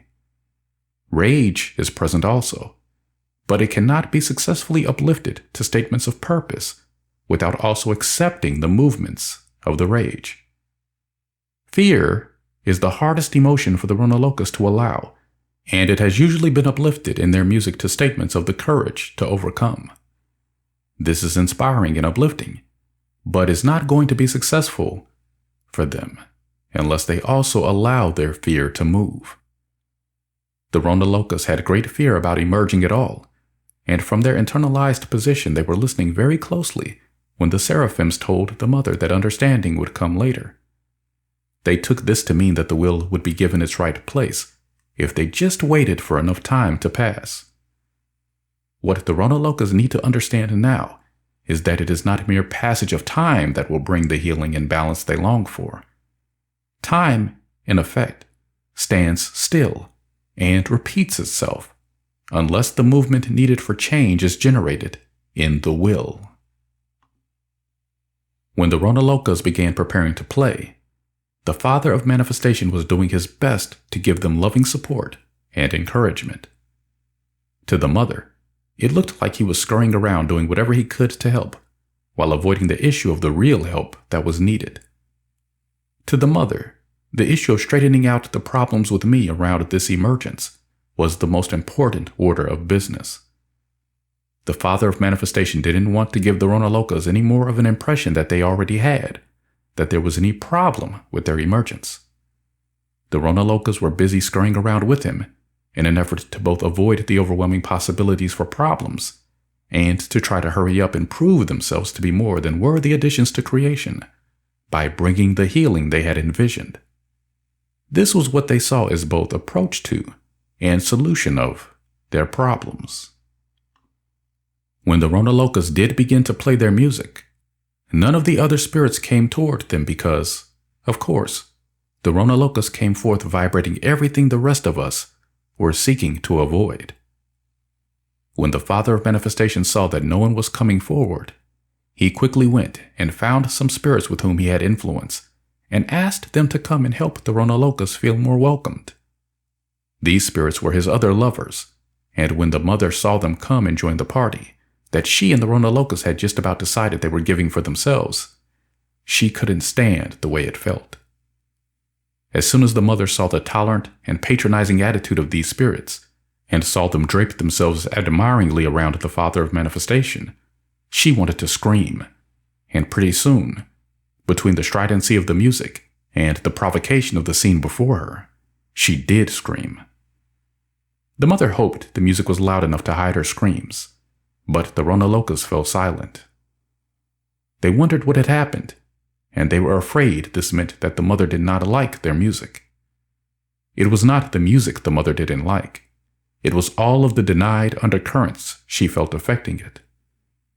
The mother had intent to make her position known, but she had fears too, and they caused her to wait for the Father of Manifestation to come to her. She wanted to tell him how she felt about his other lovers. The Father of Manifestation didn't have the issue of lovers on his mind. He thought the mother was going to make him hear about how I wasn't going to like these spirits. He didn't want to hear this, because he had already made up his mind that he loved these spirits, and he was not going to allow anyone to tell him that their emergence was not right. When the Ronalokas saw the Father of Manifestation ignore the mother here, they decided to ignore her too. They covered their fear that she didn't like them with anger by saying that if the mother didn't like them, they weren't going to like the mother. They did this because they couldn't stand any more rejection, especially not from the one they had felt so internally close to for so long. This action was a form of self-protection in another way too. The Ronalokas instinctively felt that they needed to try to be less like the mother than they were, because she was receiving so much rejection. The Ronalokas resumed playing, and the Father of Manifestation along with them. The Father of Manifestation's lovers began dancing around as though they were really enjoying themselves, and the mother felt rage rising within her. The mother thought everyone was overdoing it in an effort to pretend they were having more fun than they really were. She was especially angered by the spirits the Father of Manifestation had brought, because it seemed to her that they were going out of their way to emanate all the mother qualities they thought she should have, as a way of saying that she should either be like them or give them her position. When the mother saw everyone acting as though they were ignoring her, she felt she was not going to get anywhere with them. This both frightened and enraged her. She turned away and decided she would try to come to me and see if she could help the situation that way. Gapped rage. The mother had no idea how she was going to reach me if I didn't want her to, but when she turned to look toward me, It appeared to her that I was already moving down through the heavens in her direction. The mother began shaking uncontrollably, even though she was doing her best to control her emotions. The mother was not sure if I intended to come to her or not, but she came as far toward me as she could, and then stood shaking in her rage and fear. She hoped to catch me before I got to the Ronalokas.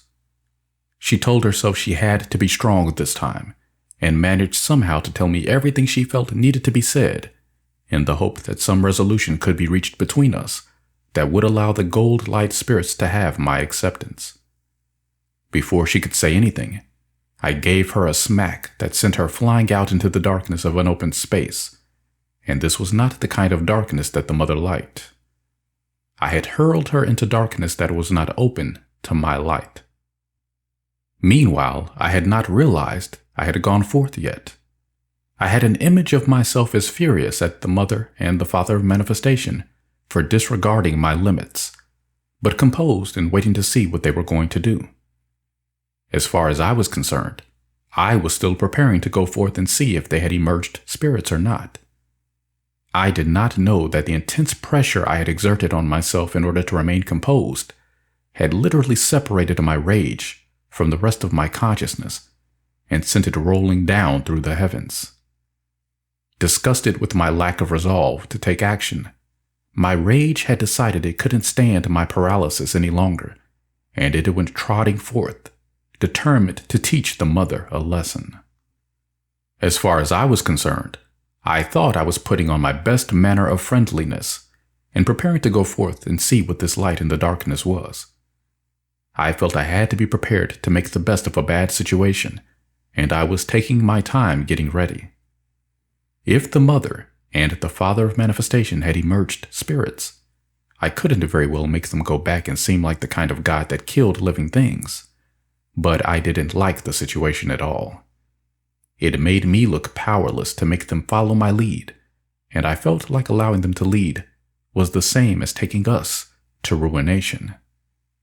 I had many things on my mind when I finally did go forth, and I did not know that my rage had preceded me and gotten rid of the mother. As I drew near the Ronalokas, I could see that the mother was nowhere to be found. I thought the mother had left because she wanted to avoid me. Then I thought she had only fragmented herself instead of emerging new spirits. I turned toward the Ronalokas and saw them all blinking, as though they were being blinded by a light that was too intense for them. I checked myself, and I did not seem to be shining in a way that should have been too intense for them. I was prepared to shower them with my light, since they had missed it at their emergence, and I was not prepared to see them move back as I approached them. I tried to approach them several times to check my perceptions of what was actually happening here. The Ronalokas did not take their eyes off of me, but each time I approached them, they moved back en masse while giving no sign that they were aware of doing this. I thought they were looking at me like they didn't know what they were seeing, and they were acting as though they had been struck dumb. "I'm God," I said, "and it's all right. I've come to give you my light and to let you know that you're welcome." The Ronalokas still gave no response. They just kept looking at me like they didn't know who I was, or whether I was telling them the truth or not. I turned toward the father of manifestation then, and he looked like he thought he was going to have to fight me. "It's all right," I told him. "I'm not going to hurt anybody." I went over to him then and said privately, "Is something wrong with these spirits? They look so very dark to me, and they're acting like they are stupid or not in their right minds." The father of manifestation gave me an incredulous look. I questioned him further then as to whether these were really spirits, or whether the mother had fragmented herself and was looking back at me from the shock of her experience. The father of manifestation got defensive here and told me I was the one who should look to see if I had gone crazy or not. I asked him what he meant by that, thinking I was making him feel threatened about his lovemaking with the mother. He answered me with this: "I am sure I just saw you come down here and throw the mother out into the darkness. How can you act as though you know nothing about it?" "But I don't know anything about it," I answered. "Am I losing my mind?" the Father of Manifestation asked. I turned toward the Ronalokas then, and without taking their eyes off of me, they all nodded slowly and in agreement with the Father of Manifestation. The Father of Manifestation let me know then that these spirits were not stupid or crazy, just distrustful and frightened of what I might do next.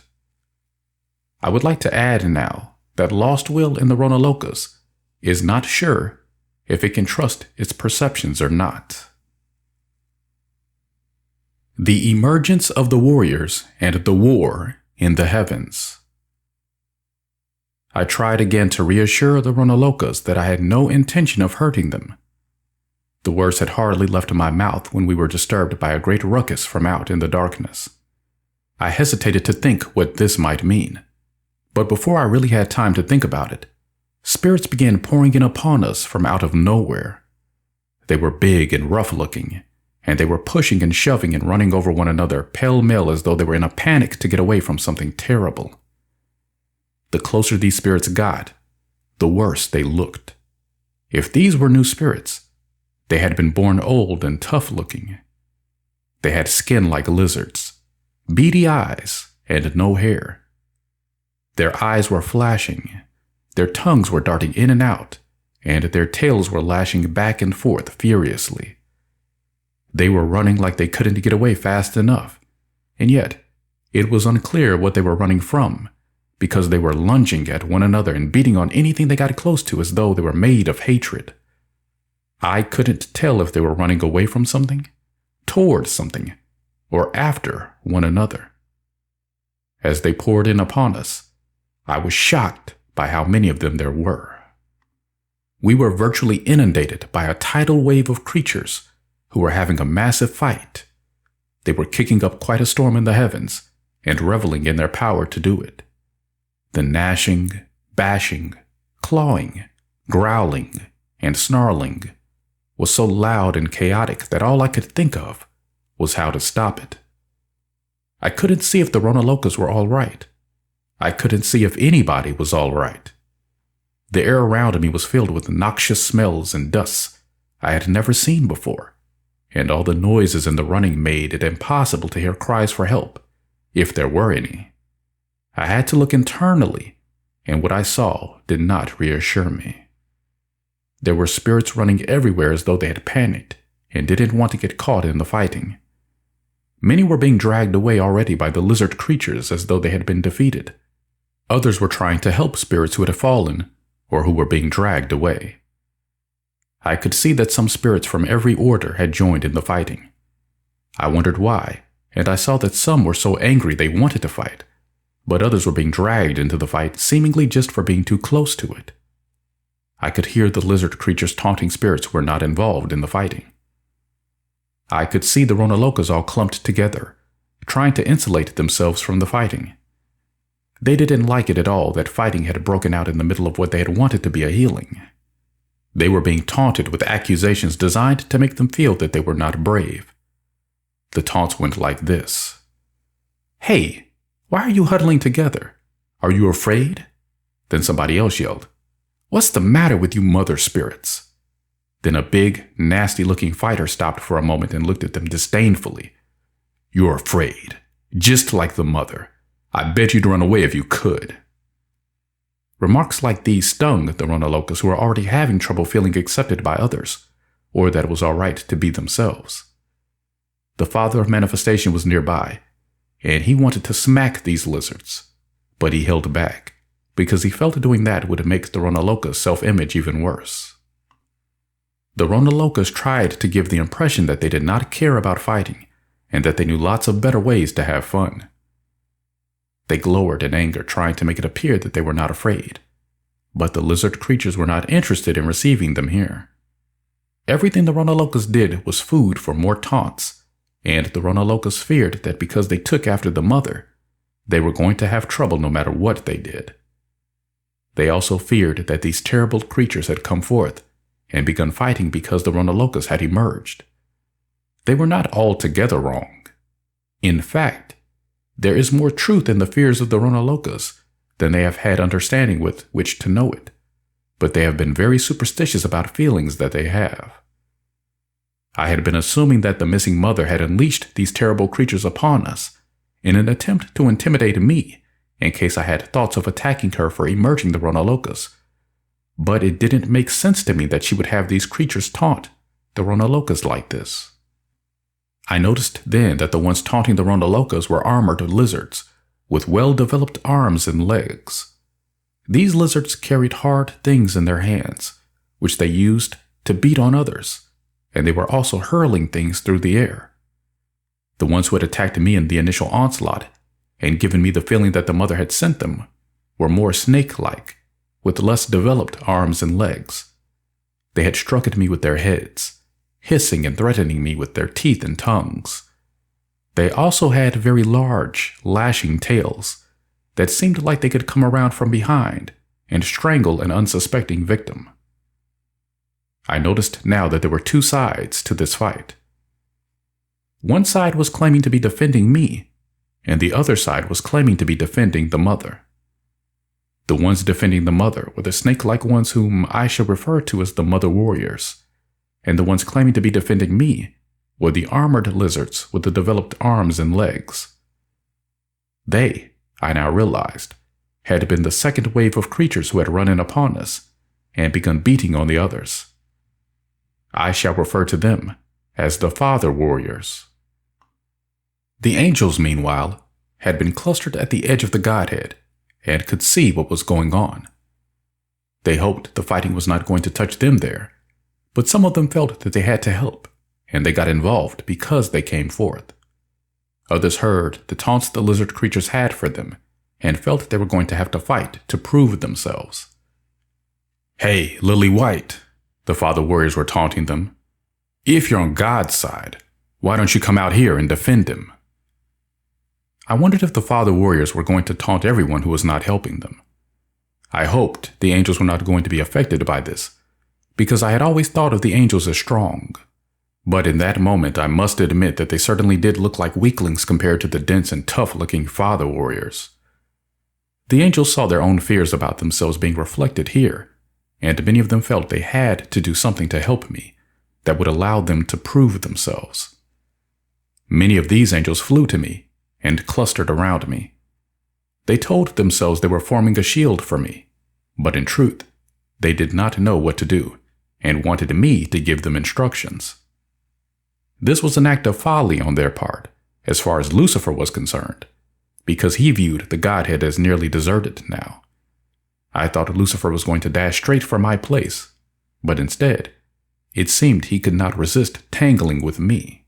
Lucifer had been prancing excitedly around the edges of the battle, sneering at me. He took the flight of the angels as his cue to attack.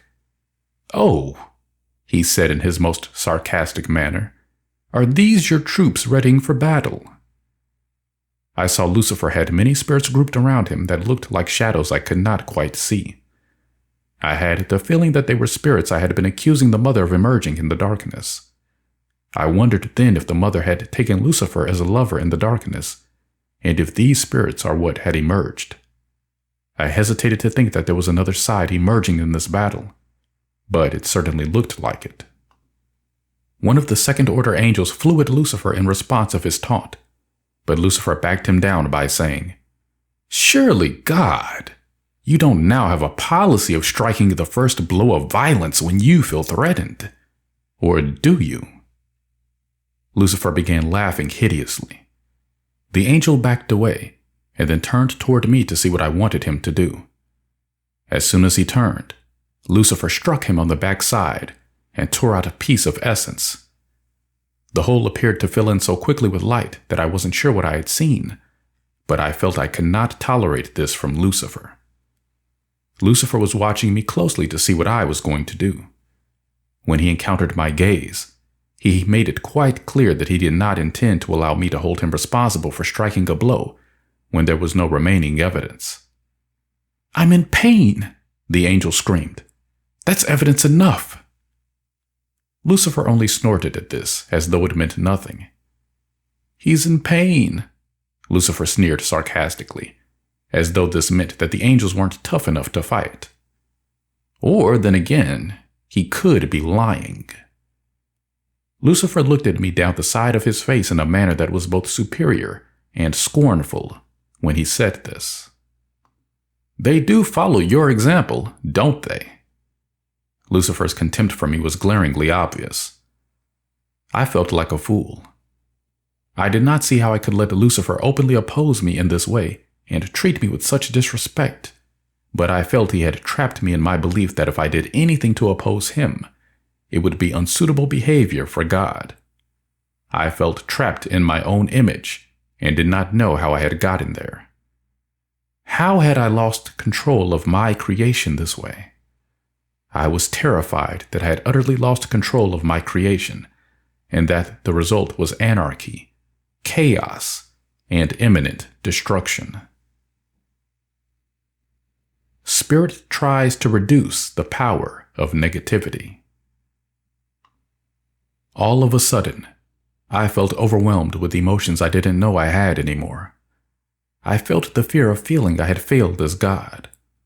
I felt the exhaustion of having tried to teach so many things to the spirits, and feeling like they either weren't listening, didn't want to take it in, or couldn't understand it. I felt that I could no longer even trust the Mother of Everything, or the Father of Manifestation, to follow my lead. It seemed as though my creative powers had become a curse. I hated to see what was happening all around me. I wanted to help the spirits, but I could not make myself move to do what the situation seemed to be calling for. I thought I was going to have to make a mighty noise sufficient to snap everyone to attention by making them fear for their lives. I didn't think anything short of this was going to make them listen to me anymore, and I felt that once I had done this, and they realized that I was really not threatening their lives, they would go back to their same behavior patterns anyway. I could not muster the strength to make such a sound, because I didn't believe it would really help. I looked at the Mother and the Father warriors, and saw that they were not ready to listen to me at all. They were fighting much too fiercely to pay attention to anything short of the blast I had decided against. At that moment, I felt I was glad to have the Father warriors help against the Mother warriors, especially since the Mother warriors seemed to feel my moment of weakness and were acting as though they were preparing to strike me. I did not want their venom. I did not want any of this. I looked at Lucifer and his forces still looming over me in the most intimidating manner they could muster. Lucifer's mouth was contorting into strange grins that he appeared unable to control. You've made a mess of it. A complete mess of it. I could hear him telepathing to me. And now it's my turn to be God. I had seen so much here with my internal vision and heard so much with my internal ear that I had allowed myself to become confused into hoping that this was only an internal battle going on, a kind of terrible nightmare, and that I would wake up soon. Perhaps I haven't even left home yet, I thought for a fleeting moment. I wanted to deny this reality before me and make it change or go away. I looked again at Lucifer, still standing over me, and knew that if this was a dream, it was not one from which I could be easily awakened. He's not going to make a move unless I do, I thought. Lucifer wanted to take my place, but he was trying to figure out how to get the jump on me so that he wouldn't lose the race. I could see what he was thinking, and I knew he wanted to find a way to trap me out in manifestation. I feared it was already happening, and that I needed to gain some speed fast. I couldn't let Lucifer take my place. I didn't like where I was. I wanted to go home. Instantly, I was there. I felt a great feeling of relief, but I could hear the Father of Manifestation screaming at me. That's right. Create this mess and then leave me stuck out here to deal with it. Guilt was on me immediately that I had abandoned everyone out in manifestation, but I felt I had no other choice. I could only hope that removing myself as the centerpiece around whom this fight was being waged so that I was no longer appeared to endorse it by my presence, might be enough to end this war in the heavens. I collapsed as though I had battle fatigue. At first, I sat in a kind of shock, and then emotions began to roll over me as though I had no control over them. First, I grieved, with angels that had not left the Godhead, over the mess everything had become in creation, and how far it was from the vision I had originally had for it. And then we cried over the loss of the mother. The angels who brought grief over the mother forward in me were not my lovers, but little angels who were frightened and who wanted the comforts a mother can give. These angels told me they had fear about what had happened to the mother, and that they wanted to know if she would ever come back or not. I gave them what comfort I could, and told them that I had a feeling the mother would come back, but not for a long time. When I said this, waves of fear began rolling over me, and I did not know what was causing them. I began raging at my fear, and soon I was crying with grief, shaking with fear, and raging at myself all at once. I was rolling around inside of myself until I thought I must surely look like a madman. But the angels who were near me acted like they were too upset to notice. In fact, they were doing exactly what I was doing, and I realized it was because they were afraid of me and wanted to let their emotions move in exactly the ways I found it acceptable to move mine. This realization triggered me into even more grief than I already had, and the angels took this to mean that I gave grief more acceptance than the other emotions, and at the time, I did. While these emotions were moving through me, I had all the thoughts I had ever had about why things were the way they were in creation. I suffered all the fears of my inadequacies, responsibilities, and lack of experience, and I raged at myself for not knowing how to do any better than I had done. I blamed all the same things I had been blaming, and grieved with the pain of it all. The problem was, I did not move anything new. I found relief for a lot of things that had been building up for a long time, but things I had held back for a long time, I was still holding back, and so I did not move any of my serious denials. I hesitate to say this, but it is not possible to move what really needs to move now without going into a lot more emotion than this. I did, however, succeed in moving enough emotion that the war in the heavens receded into localized fights, squabbles, and arguments. At the time, I did not connect cause and effect, but if you want to test this premise of mine, you need only see what happens if you move emotion with yourself the next time your children start fighting with one another. You will get some responsive changes this way, but I want to tell you now that your most serious denials are going to be the most difficult for you to move in the presence of your children, and they are what most needs to move. This is why I have said, move them with yourself first, until you have enough acceptance of yourself to move them in the presence of others. If you do not, it is more than likely you will meet the reflection of judgments and guilt in these areas. Spirit goes forth in the hope of bringing peace to creation. I let myself rest after my emotions had run their gamut, and it was during this time that the fighting subsided. When I saw that the fighting was greatly reduced, I decided to go forth and see how everything was. I had an inspection tour in mind. I was immediately met by the Father of Manifestation, who let me know that he had had hell to reckon with in my absence, and that he did not like it that I only seemed to want to appear for inspection tours, and then to go home as soon as something wasn't to my liking. He felt that nothing in manifestation was ever going to be to my liking enough to stay present for it, and he felt that my departures were a way of saying that I was blaming him for everything that went wrong in manifestation. He felt the same way toward the mother, and he was enraged at both of us. He did not, however, express his rage. He only let me see that it was there. Heart joined in then, and they both said that they had desire for the mother and I to settle things. They said they had to have help because things were even worse now in manifestation than when Heart had first begun coming to me about the imbalance between myself and the mother. Leaving behind as much magnetic energy as she did, Heart said, allowed me to think that this might help to balance things.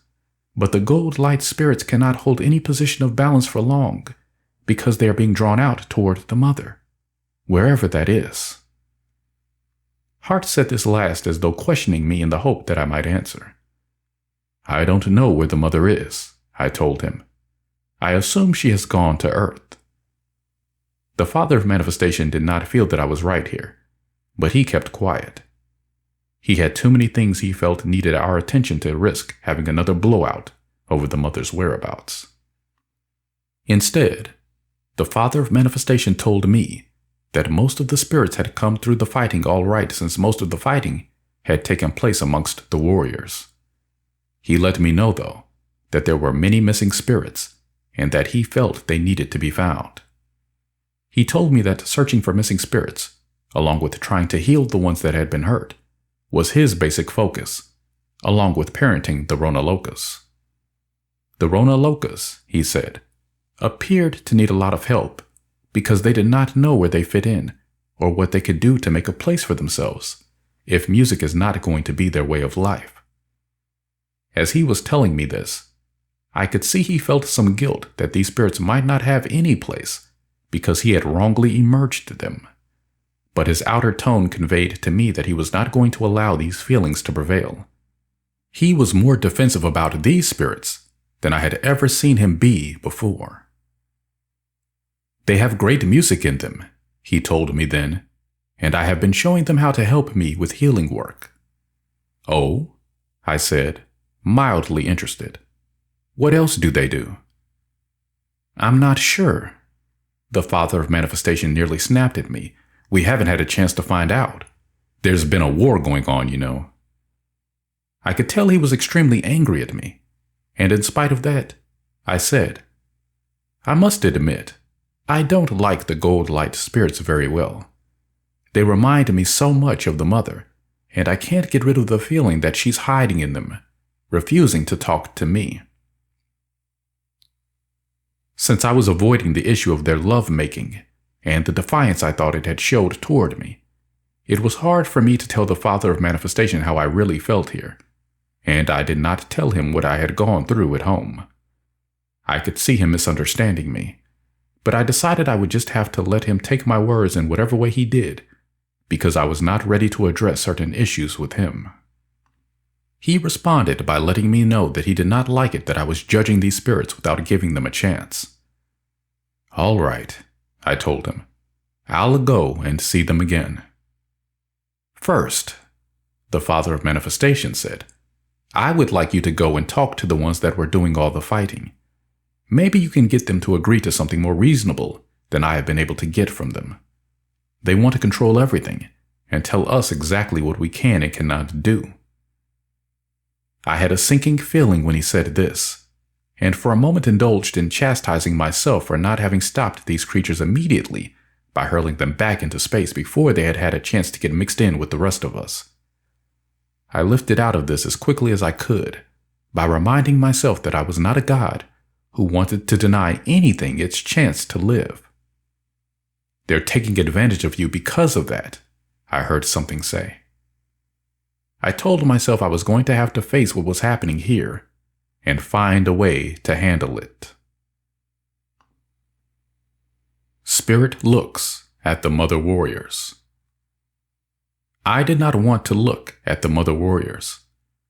The minute I left for home, I had felt them claiming victory as though I had retreated, and they were the reason. The mother warriors claimed that they had the power to keep me out of manifestation. They said I was afraid to come near them, and that because of this, manifestation was now their territory. When I departed, the mother warriors had begun what looked like a retreat to me.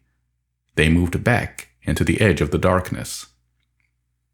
This caused a substantial reduction in the fighting because the father warriors appeared to be reluctant to go into the darkness after them. The mother warriors had immediately claimed victory over the father warriors then also, saying they were as afraid as I was to come near them. I had forced myself to look at the mother warriors. They were located right where I saw them headed when I left, in light as dim as possible, while still allowing themselves to be seen.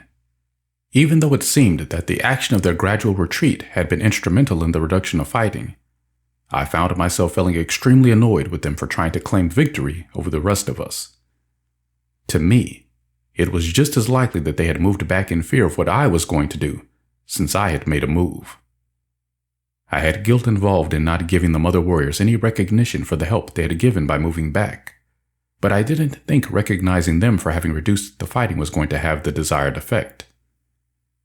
When I looked at the mother warriors, they pretended not to notice me, but I am now sure that they did.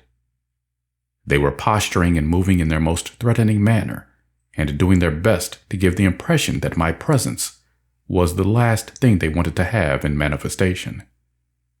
Watching them made me feel that their sense of my presence was inspiring them to this behavior. I saw the mother warriors who were in the front first. They seemed to be trying to give an impression of celebrating victory.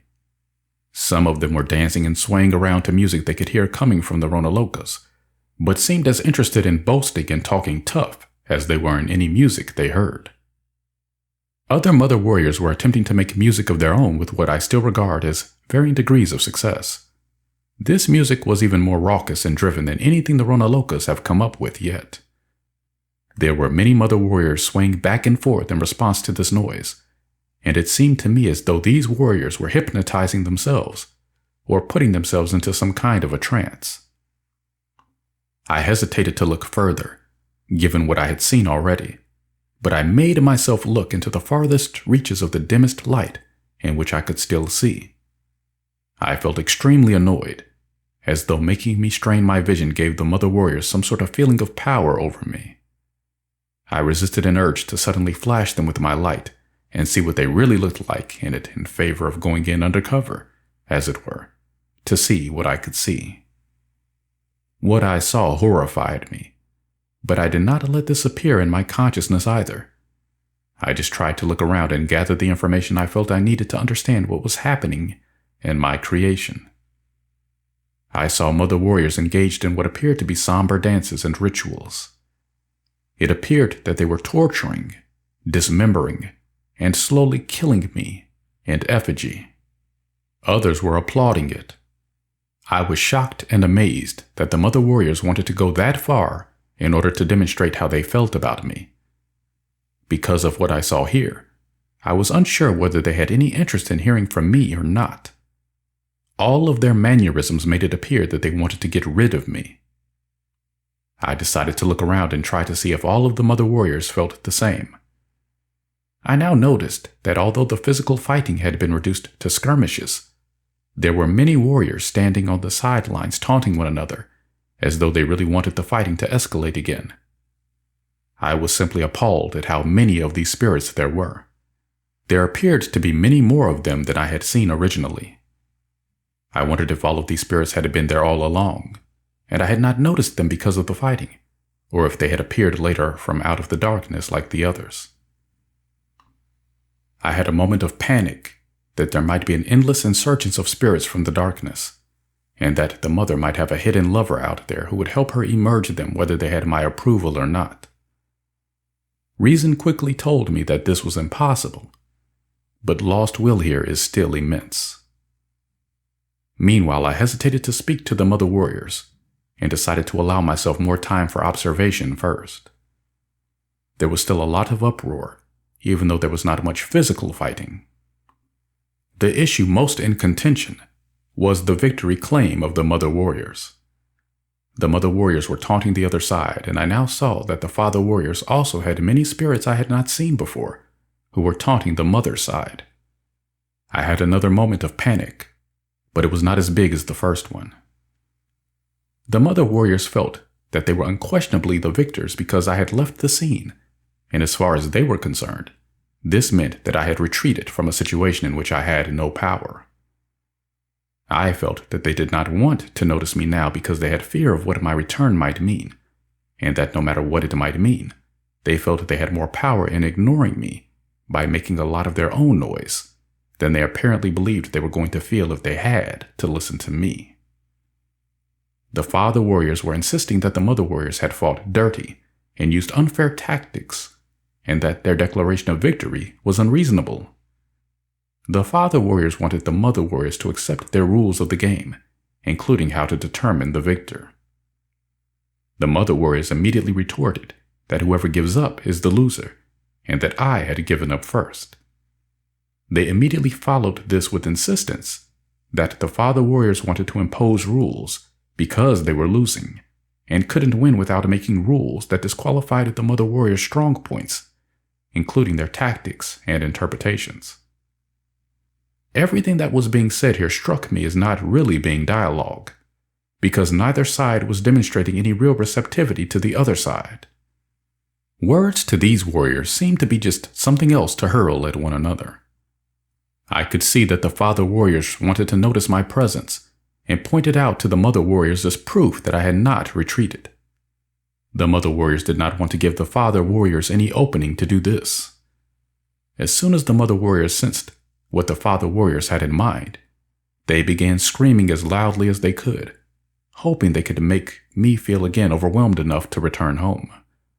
They also began doing every unpleasant thing they could that they knew I did not like, and presented quite a dramatization that made it appear that I did not like to have any fun, or allow anyone else to have fun either. The mother warrior's presentation was really quite good, and would have made me laugh if the situation hadn't seemed so serious. They portrayed the Godhead as a place where only light prevailed, and nothing negative took place, but they made fun of it by pointing out how boring and phony this was. They pointed out that there were no shadows to hide in where they could make fun of other spirits, because, as they proclaimed in loudly sarcastic voices, everything is out in the open in the Godhead. There's no privacy, some proclaimed, while others loudly exclaimed, they always come out here into the manifestation to fight and make love. Others responded with comments such as, yeah, right, give it to them. That's how they keep the Godhead nice, someone yelled, and a chorus of yes responded. In the Godhead, they always act pleasant with one another and spend their time adoring His Majesty on the throne, another proclaimed. The look the mother warriors gave to this portrayal made it unmistakable that they viewed the Godhead as a place full of goody-goodies who were very self-righteous, primpish, hypocritical, and excruciatingly boring.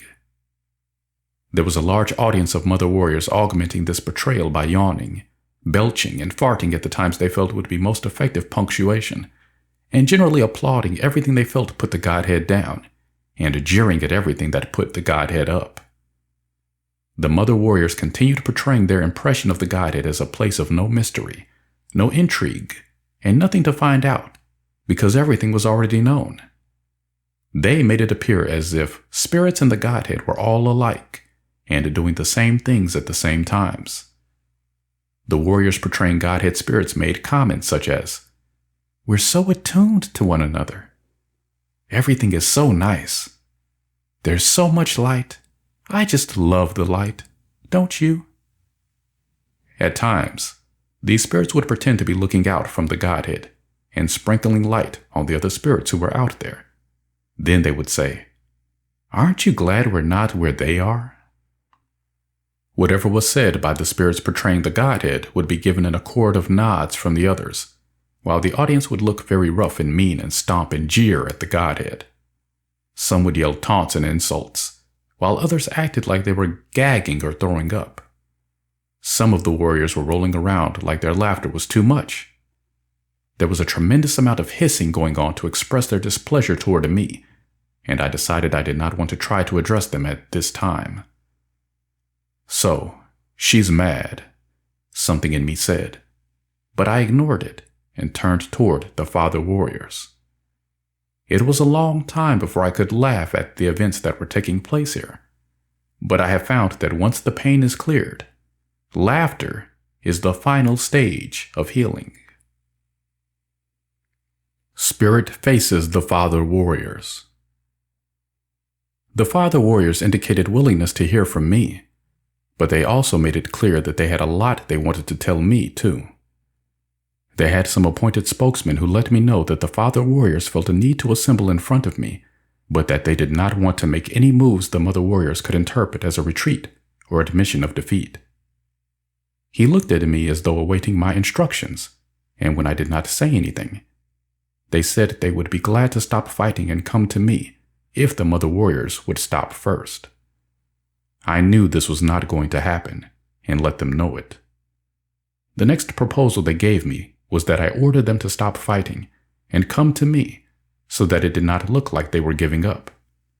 I told them I had already issued my command and that they need only follow up on it.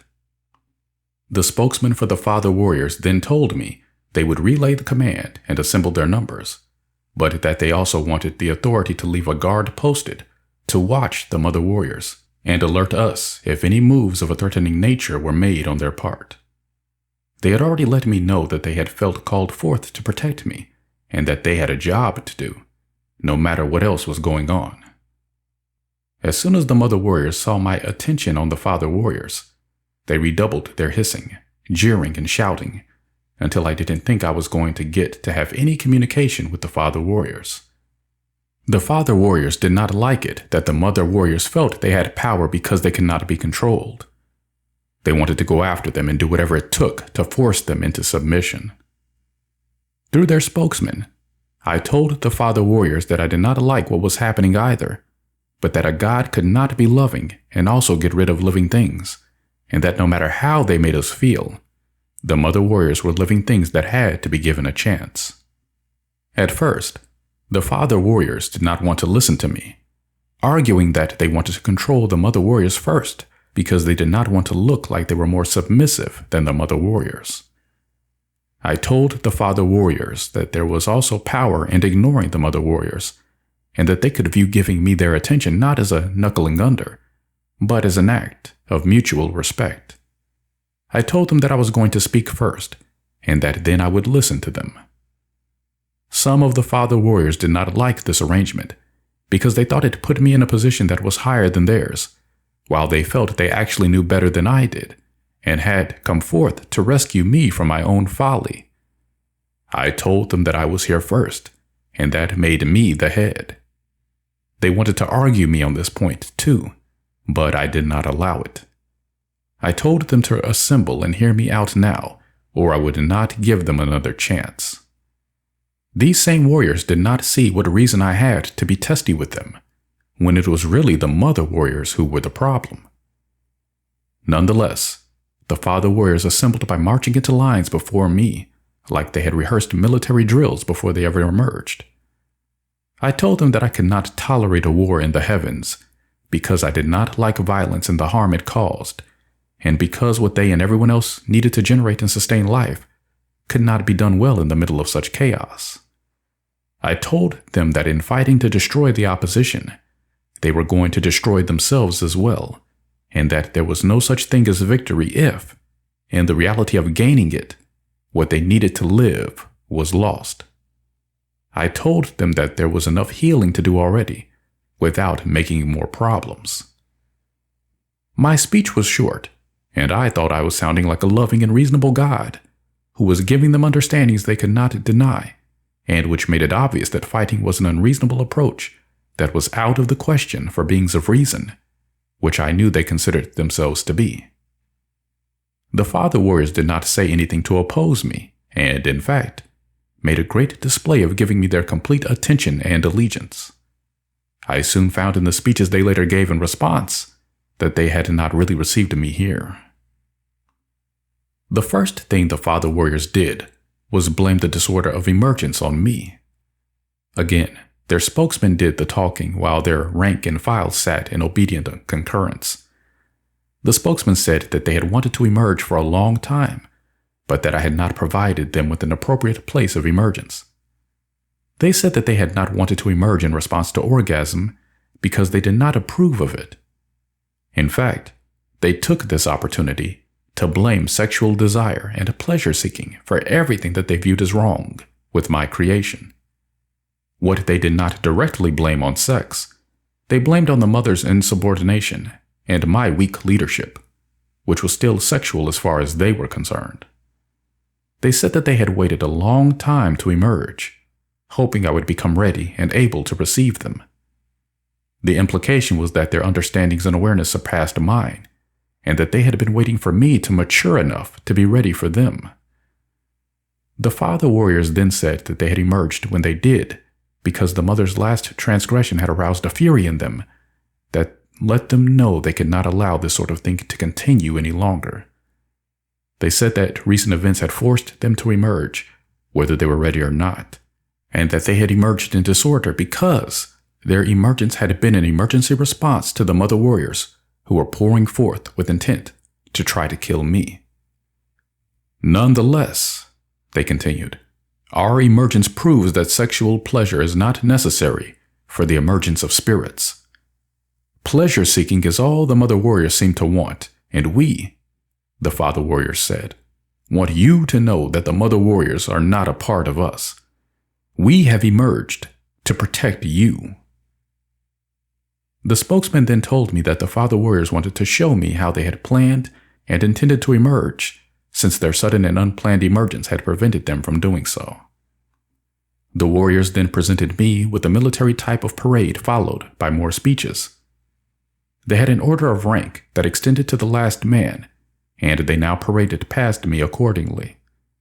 Their parade let me see that they already had subdivided themselves into many orders within their order, and that their order of ranking made everyone responsible to someone who ranked just above them. At the top of the ranks were the spokesmen who were addressing me. The warriors had music accompanying their parade that they believed to be music that inspired strength and courage of spirit. There were more speeches at the end of their parade. The speeches were designed to extol the virtues of the father warrior's point of view and point out the faults in everyone else's point of view. I was the main focus of their speeches, though, and I want to give you the crux of their response so that you can see what approach to me the father warriors have taken. No longer can we allow examples of disrespect and disobedience to be set, because leadership is being viewed as weak by those who do not recognize the tolerance being shown them. We have an aversion to the use of force, of course, just like everyone else does. But we have no alternative when words are not enough to stop spirits from transgressing the limitations they have been given. We have emerged to protect the Father, but this does not mean that he is weak. To the contrary, we are a display of strength on his part. The time has come for God to command your respect and your obedience, for only through respect and obedience can we have the kind of order necessary to live together in creation.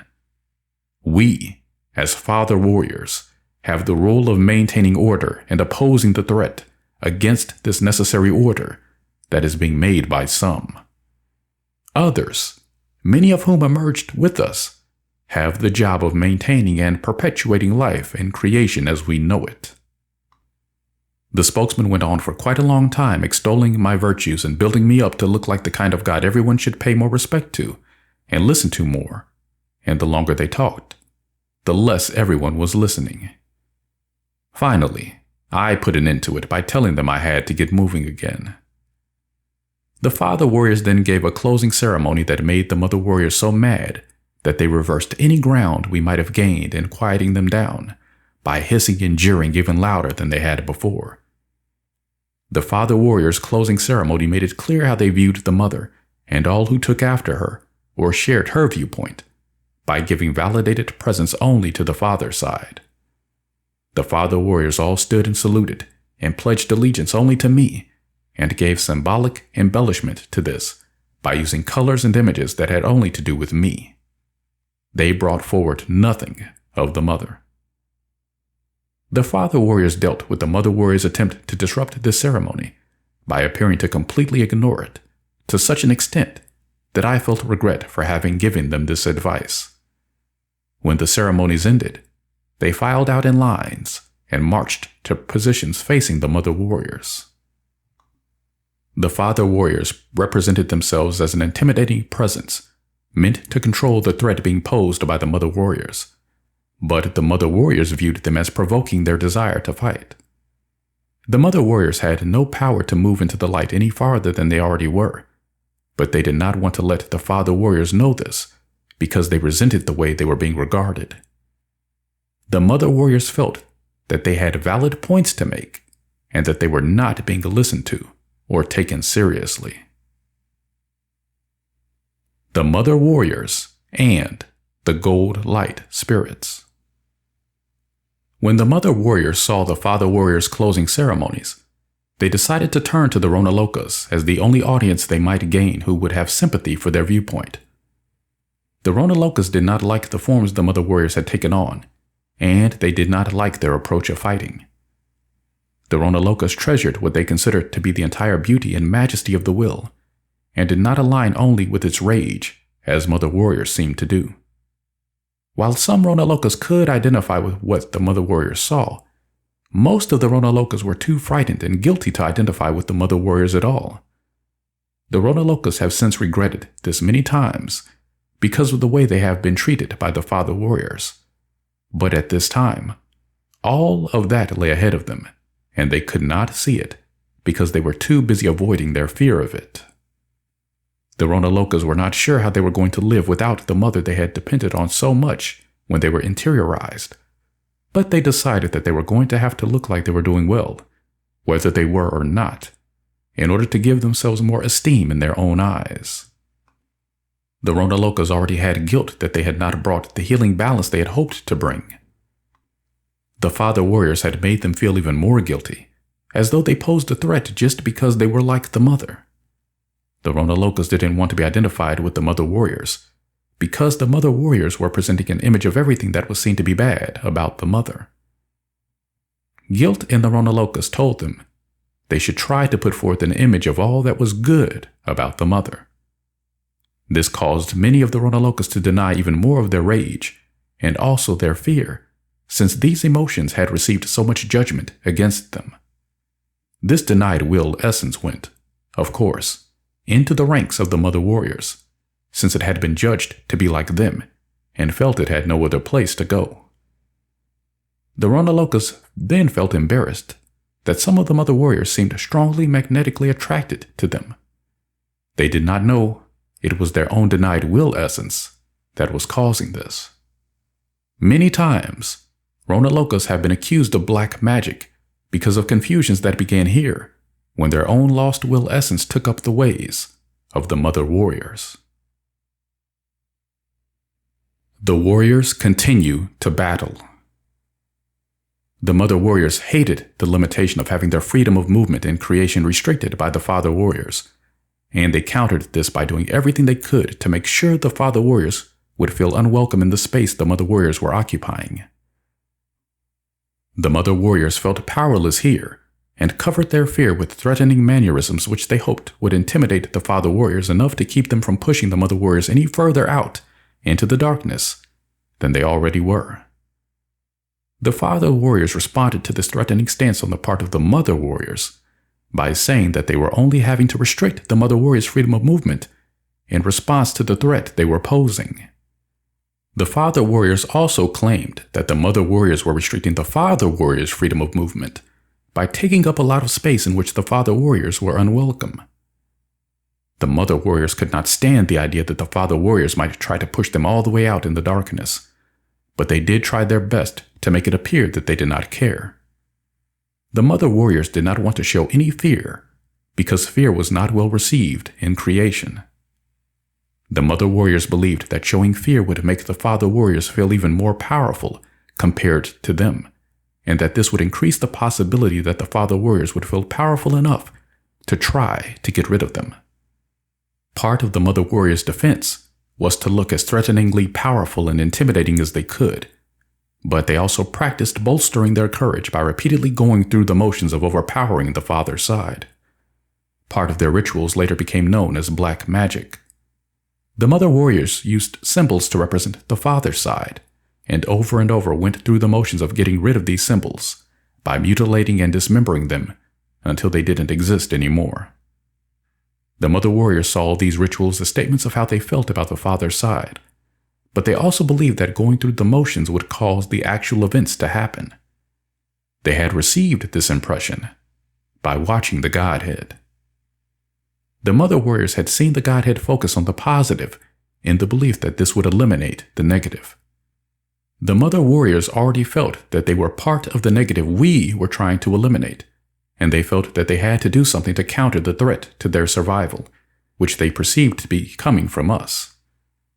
The Mother Warriors wanted to believe that their magic was powerful enough to counter the threat from us, and they told themselves that these rituals were even more powerful than direct confrontation, and even eliminated the need for it. The Mother Warriors took it even a step farther than this, and made themselves, and everyone else, believe that they had embraced the darkness and death they felt we were forcing them into. The Mother Warriors represented themselves as too powerful to be forced into anything against their will, and even swaggered around in the darkness as though they loved it and had chosen it as their right place. They taunted the Father Warriors with their behavior in the darkness, but the Father Warriors were reluctant to go in after them because the Father Warriors feared the darkness in which they had emerged and did not want to go back into it if they could avoid it. The Mother Warriors sensed this fear in the Father Warriors, but there was so much denial going on that the Mother Warriors felt they could not do anything but use this fear against the Father Warriors in order to keep the Father Warriors from crushing them. The Mother Warriors felt very pressured by the line of Father Warriors that was preventing them from coming any further into creation than they already were.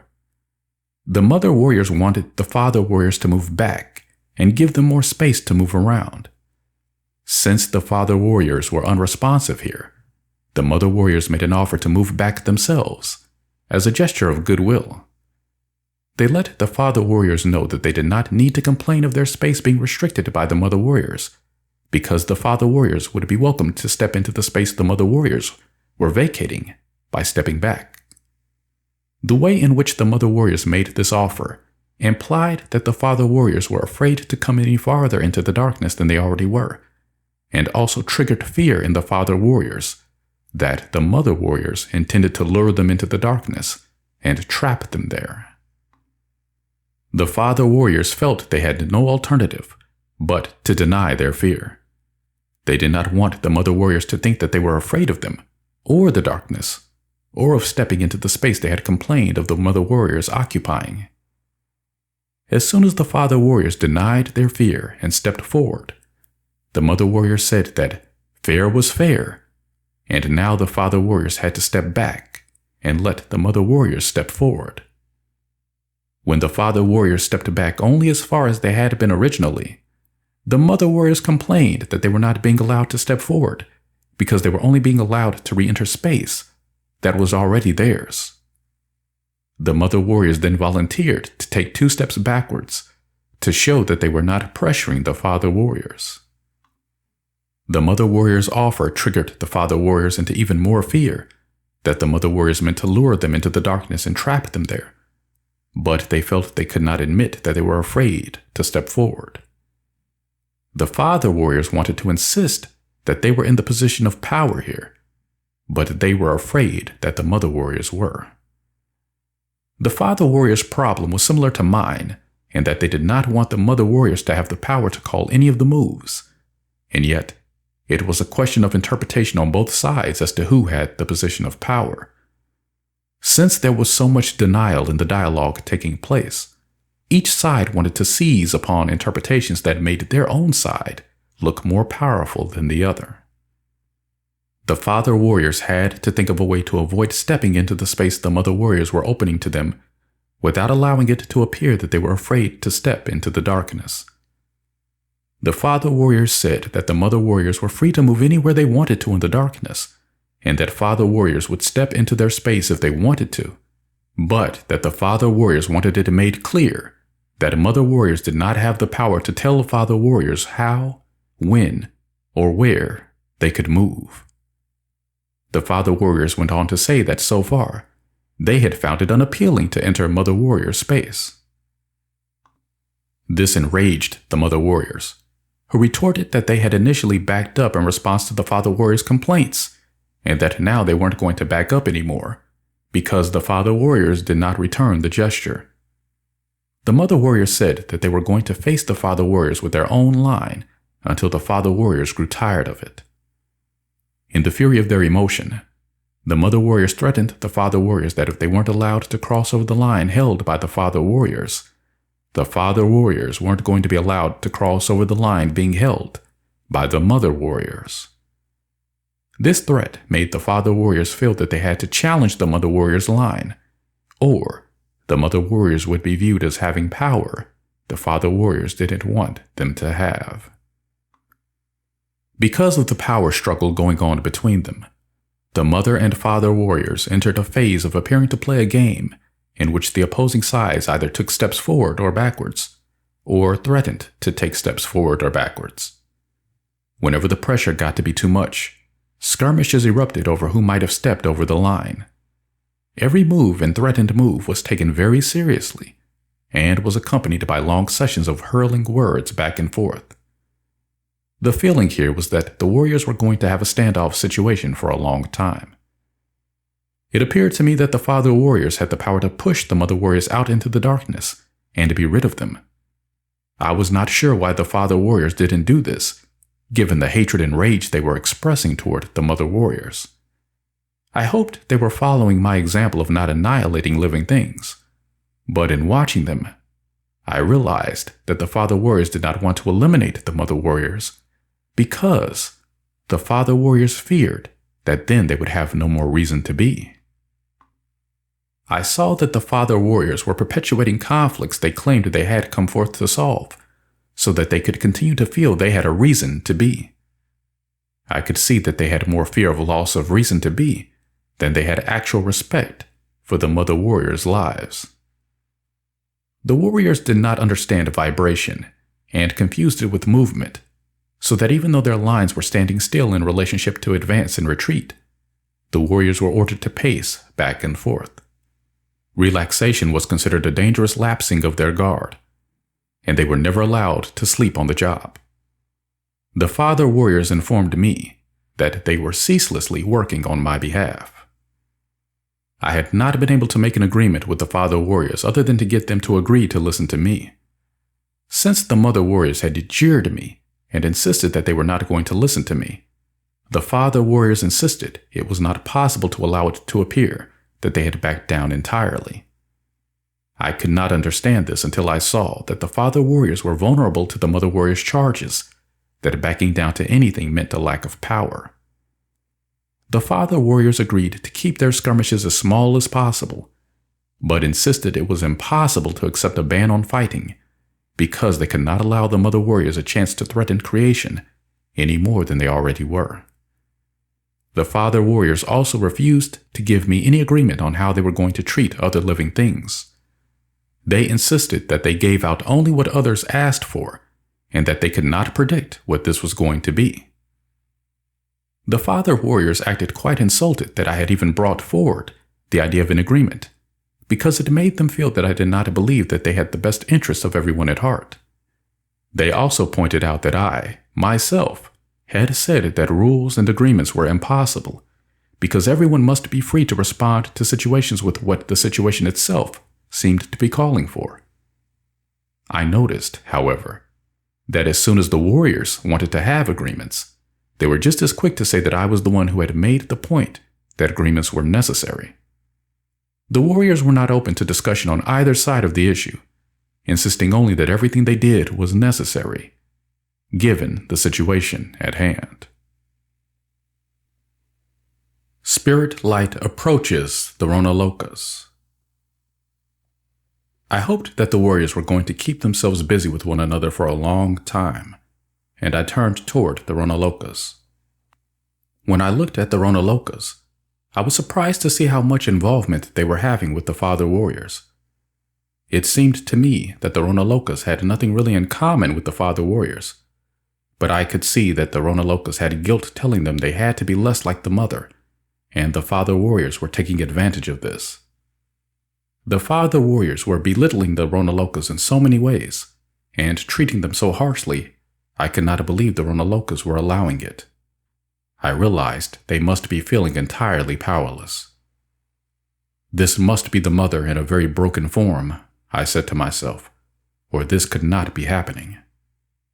I wondered if the warriors had threatened the Ronalokas the way they had threatened the mother warriors. It only made sense to me that they had, but the warriors denied this. The father warriors didn't have to threaten, I later realized.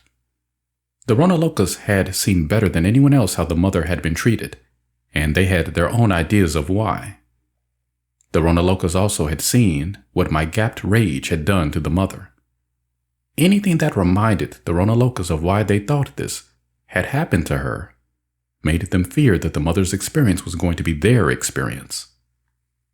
The Ronalokas were afraid to cross the warriors, both because of what might happen and because they were so afraid they were like the mother that they were doing their best to try not to be. I noticed that some of the Ronalokas were already acting so much like the warriors that I wasn't sure how they were even able to do it. I had not fully understood how reflective the will can be. I have realized many things about the Ronalokas since their emergence, and I would like to be allowed to present some of them now. The will didn't understand its reflective nature either, and when it did not meet acceptance for what it was reflecting, the will often felt that it must abandon true response in favor of something more acceptable to those around it. The will was judging against itself for the feelings it had, not realizing it was only reflecting what it received. Will people have often feared that they were dishonest when they tried to change their response, and their guilt here has punished them for what they feared was their own dishonesty. On the other hand, when the will has tried to be honest in areas where it has not felt acceptance for what it has to reflect, the will has just as often been punished for being honest with those who didn't find the reflection acceptable. Many will people have felt so confused by this, they have felt that they have to abandon their true nature and to give only the reflection others want to see. Many feel it is impossible to give any reflection at all. The Ronalokas have guilt telling them they are wrong no matter what they do. Originally, I did not have full acceptance for the will, and this was the reason the will felt guilty for the reflections it was trying to give. Now, I do have full acceptance for the will, and I want to encourage the will to move everything it has for so long held back. But I wanted the will to understand guilt first, so that it will not receive an unpleasant response for what it has to move. Because of the denials that have been going on since before their emergence, the feelings of the Ronalokas have become very denied away from their original form. Many Ronalokas are going to insist that they do not even have the feelings I'm describing to them in their original cause. In fact, their first response is likely to be that these understandings are not correct. Many Ronalokas do not even like being made part of a group picture. Admitting to their fear is especially difficult because they hate the feeling of powerlessness it gives them. Many Ronalokas have been yin in a creation that has polarized itself into the kind of yang that does not seem to care what the experience of the yin is. Much of this yang has viewed the yin as weak, and Ronalokas who have particularly hated being a part of this group picture have been among the cruelest leaders the blacks have had. These leaders have emulated father warrior behavior, and they have acted out of self-hatred the Ronalokas have for themselves. This self-hatred results from the denial they have received, and also needs to move out now. The Ronalokas have a long history of subservience to the warriors, and the causes for it need to move out now. When the Ronalokas received their original rejection from the angels, they feared en masse that they had tried to make too much of themselves, and that they were going to be punished for it, because their egos were too big. Consequently, every time they have started to feel proud of themselves, they have met something to reverse it. When the Ronalokas emerged, they were wills without a spirit polarity, and they did not have enough of my light to fill in the gap because they were meant to receive the angels. The Ronalokas had to receive spirit presence, or they could not live. It was a survival move to take in the warriors, but the warriors are the wrong spirit polarity for the Ronalokas. The Ronalokas have been living under the domination of the warriors for so long that they are not sure what it is going to be like without them, but they are now ready to throw this off, and have been trying to do this. To successfully free themselves of domination by the warriors, the Ronalokas must come to understand their true nature and come into enough self-acceptance to move out the guilt that holds the warriors present in their lives. This is not an outer battle that needs to be fought, but an inner surrender to old pain that needs to move. This pain had been held for so long, the Ronalokas do not know what it is like to be without it. There is a tremendous and intense amount of emotion that needs to move here, and whatever the angelic vibration is not prepared to handle, I will fill with my own light until the angels are ready to understand their full role with their own wills. The Ronalokas need to move with this now, but they must first understand that they will have different results this time if they move first within themselves, instead of in the presence of the guilt they have been facing for so long, in the form of the father warriors. The Ronalokas held back their emergence for a long time because of their original rejection, and I had to admit that I was pressuring the mother to hold them back.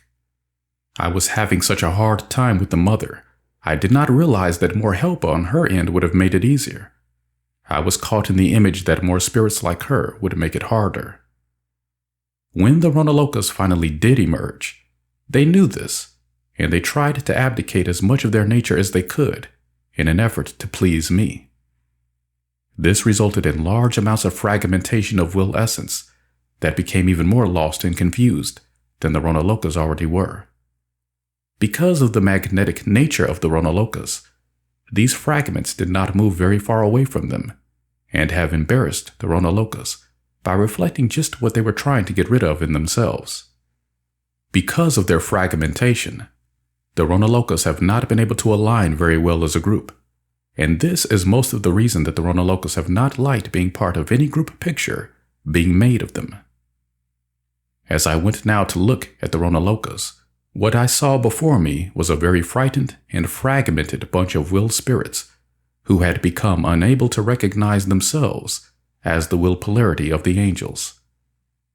I feel great grief when I look at these pictures now, because the Ronalokas looked like unwanted children trying to pretend that they were grown up enough to cope with all the rejection they were receiving. And I did not move my own feelings enough to recognize this at the time and reach out to them in any way that could really help them. They felt that I had abandoned them before they emerged, and that very soon after emergence, their mother was no longer there for them either. The father of manifestation was all the Ronalokas felt there was for them, and he was overwhelmed by the numbers of spirits who needed his help. Not knowing where they fit in or if they even did fit in, the Ronalokas were easy marks for the father warriors. They took on the stance of the warriors to cover their fear and insecurity. I want to apologize for this and tell the Ronalokas that if they will move the feelings they have held for so long so that the guilt which is blocking their receptivity to my light can leave, I will help them as much as I possibly can.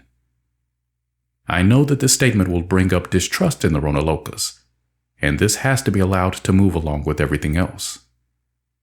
The father warriors, like the angels, had also rejected their wills. It was not possible for them to see that the mother warriors were their own will polarity, reflecting the lack of alignment that was felt there. The Ronalokas gave in to the presence of the father warriors more than they actually accepted them because they felt they had no alternative. Because of this, the Ronalokas have been saddled with the wrong spirit polarity for all their manifested existence. When the father warriors began taking over the Ronalokas as surrogate wills, the mother warriors felt they were then the only ones left without a spirit polarity. This terrified the mother warriors that, in your terms, they had no souls. Their terror was so great that they immediately denied it in favor of their rage, which said that they didn't care because the spirit polarity wasn't sensitive enough to the will to know how to have a real relationship with it anyway. Many of the mother warriors berated the Ronalokas for having anything to do with the father warriors. It didn't make sense to me that the angels had no wills, or that the mother warriors could be their wills. And yet, the mother warriors seemed to be presenting more reflection of the Godhead than the Ronalokas were. The Ronalokas had given in so much to the father warriors by the time I came to see them that I had feelings it was not possible to make them know me as the god I felt I was anymore. The Ronalokas' guilt was causing them to believe that what the father warriors told them was true, and the father warriors had many images of me that I did not embrace. The father warriors had given the Ronalokas the impression that it was not possible to allow free will anymore, and that they had to accept control from the father warriors. The Ronalokas feared being out of control because they had the terror of the mother's original going back on herself associated with being out of control. The Ronalokas gave in to the father warriors and allowed themselves to be controlled by them, partly as a way to escape the terror that being free also meant being out of control. Being controlled by the father warriors became a substitution for a feeling of belonging to someone who loved them. The Ronalokas felt this was the best they could do, given the circumstances. The Ronalokas adopted many of the father warriors' ways when they felt shame or fear about their own ways. These feelings of uncertainty about their own ways have been amplified in the Ronalokas by the presence of so much lost will which has been acting out the judgments against the will that it had received. The magnetic nature of the Ronalokas made it nearly impossible to send this lost will essence very far away, no matter how heavily it was denied, or how many times the Ronalokas tried to get rid of it by fragmenting themselves.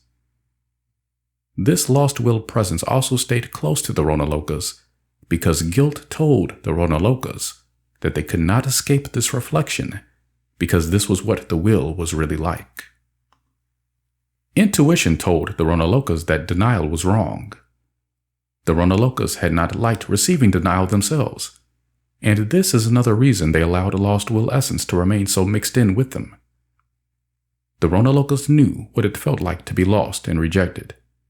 They did not want to make anyone else feel that way either, but neither could they really align with the will essence that was in such a denied and fragmented state. Movement of emotion in the Ronalokas is going to help put all of this essence in its right place. The Ronalokas need to move out their old fears of what right place is for the will. It is not going to be the hell they have feared it was going to be. Even though the Ronalokas have felt that denial was wrong, they have entered into it when they could find no other path open to them. Witnessing what they thought I had done to the mother made the Ronalokas feel all the more that they had to deny many things about it themselves. The Ronalokas had barely emerged when they felt my lack of acceptance for the mother's rage, and that I had punished her, not only for breaking my rules, but also for raging, and some perceived for fearing too.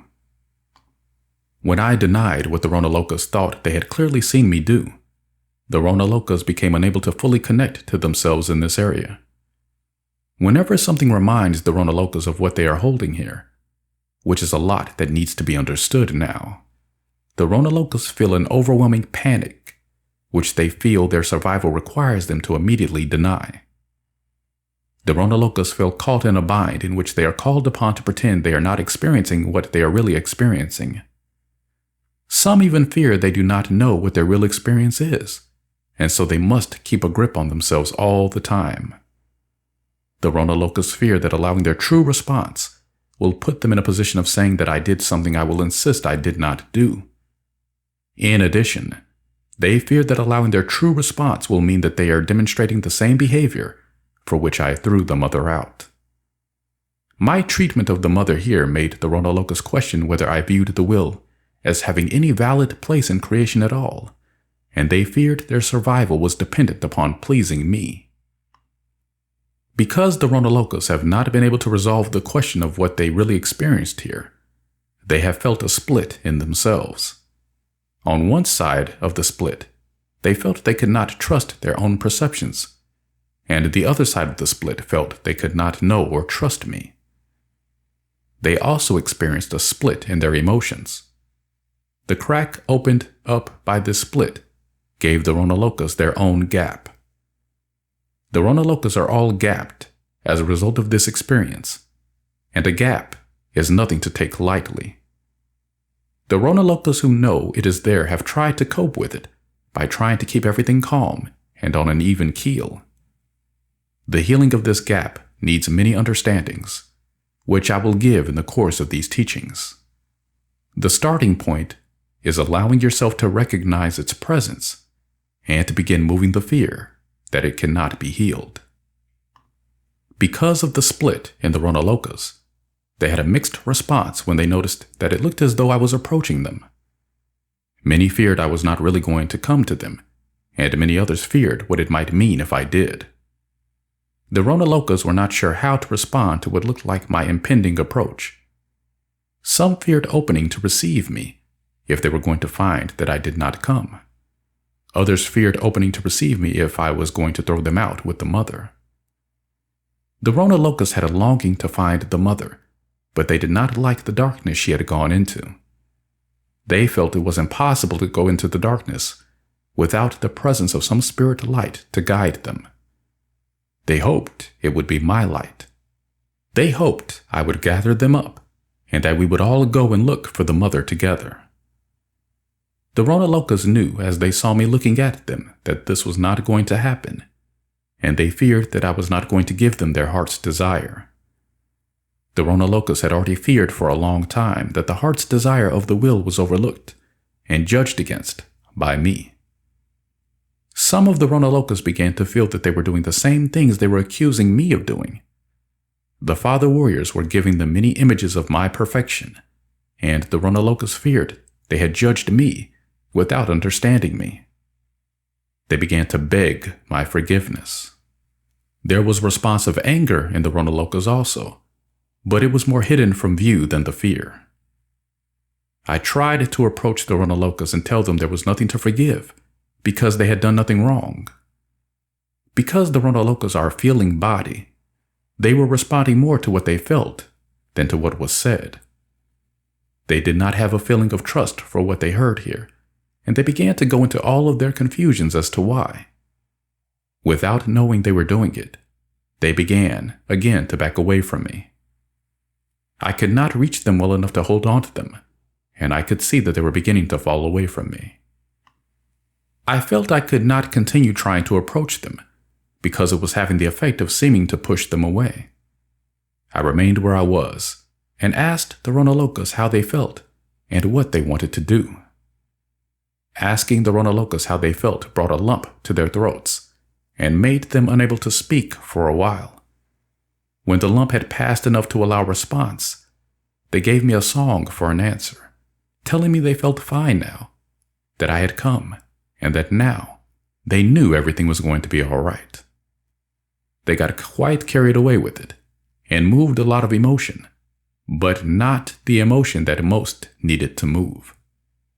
I felt uplifted by their song and gave them the input that it felt good to me. They were able to receive this light from me, but what was held back felt that I did not care to notice it, and that if I did, it would not feel good. By the end of the song, I had the feeling that the Ronalokas had drifted farther from me than they had been at the beginning of it. Hart had been trying to minister to the Ronalokas also, and he had told me of the trouble the Ronalokas were having maintaining their position because of what Hart felt was the magnetic draw of the mother. I felt there was more to it than this. I felt that the Ronalokas could not remain present with me for the same reasons the mother had been unable to remain present with me. Although great love for the Ronalokas has come forth from me as I have grown to understand the will, I must admit that in my view at the time, I did not have sympathy for all the reasons I felt the Ronalokas could not stay present with me. The Ronalokas could feel themselves being drawn out into space. They feared this, and they felt powerless to stop it. The angels had not claimed them as they had hoped might happen, even though they had tried to present the most positive image they could. All that seemed left for the Ronalokas was to hope that the warriors would give them some spirit presence so that they did not have to feel so alone in what was happening to them. In answer to my question of what they wanted to do, the Ronalokas were afraid to say that they wanted to go and look for the mother, and they were afraid of all the reasons why they might be being drawn out into space. They covered their fear and told me that they wanted to go to Earth, and see if it was their home planet or not. I told the Ronalokas I wanted them to stay with me longer and learn more before they went, but I also knew that I couldn't hold on to them. Rather than admitting they had no power to stop themselves, the Ronalokas insisted they had to go.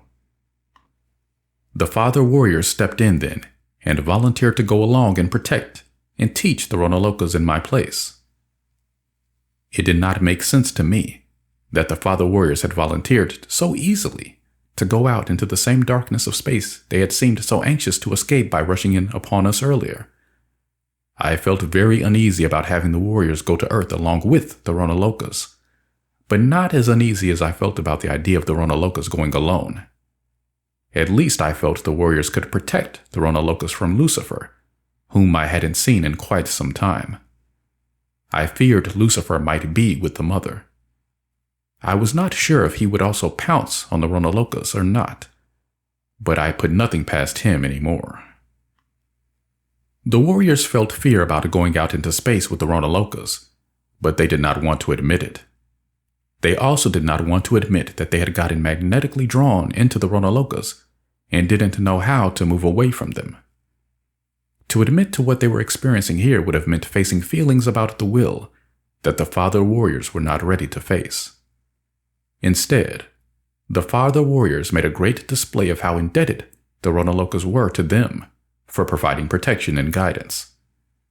The warriors played on the guilt of the Ronalokas and did not bring forward any of their fears. The warriors did not want anyone to know that they had fears about what their right place really was, or that they might not have a home planet. The entire will-body polarity had emerged in a state of denial and confusion because I had been pressuring against allowing it to emerge at all. I have guilt that this had to be the way it was. I did not know that my denied fear of the mother was interfering with her ability to fulfill her role, and thus making it appear that she fulfilled the judgments I held against her. Because of my confusion here, I had imagined the Earth was nothing more than a sex nest for the mother and whoever her lovers were going to be. I didn't even see how mad at her I really was. Until I saw my anger, I could not begin to understand that I had to move it, and not until I moved it did I realize the depth of it, or the fear that lay hidden beneath it. At the time, I preferred to feel that the mother might have chosen to oppose me, and that she was drawing everyone into her camp that she could. I expected the mother warriors to go next, and I was very surprised when they allowed the father warriors to cross their lines, in spite of their tremendous uproar. The mother warriors, however, allowed the father warriors to cross their lines in order to go to Earth with the Ronalokas, because the mother warriors felt that they really did not want to go out into space alone. They thought seeing what was going to happen to the Ronalokas and the father warriors might tell them something about what might happen to them. The mother warriors taunted the father warriors and the Ronalokas as they left. They tried to make the Ronalokas feel that they had unburdened the mother warriors by taking the father warriors along with them, and they tried to make the father warriors feel that they had lost by making this move, because it allowed the mother warriors to move inside the father warriors' line. Since all of the father warriors did not go with the Ronalokas, they retorted that they had left plenty of their numbers to keep the mother warriors in line. The mother warriors insisted that this was wrong, and that now they could focus on bringing down the Godhead, as they had planned from the beginning. But really, they felt abandoned, and as though there was not much left for them to do. Although I knew the mother warriors had no power to reach me unless I allowed them to, I did not like their presence. I had enjoyed the buffering effect the father warriors had provided. Since I did not believe in annihilating spirits, I felt that spirits who did not want to receive me had been granted the power because of this to keep me out of the places where they were. Once again, I felt beset with annoyance that there were so many spirits in creation who did not make me feel that they wanted or were even comfortable with my presence. I wanted to retreat into the Godhead as the only place that really felt good to me, but before I did, I gave in to my desire to watch the warriors and the Ronalokas moving out into space. To me, They looked like a bunch of children trying their hardest to take on all the mannerisms they felt would make them seem to be grown up.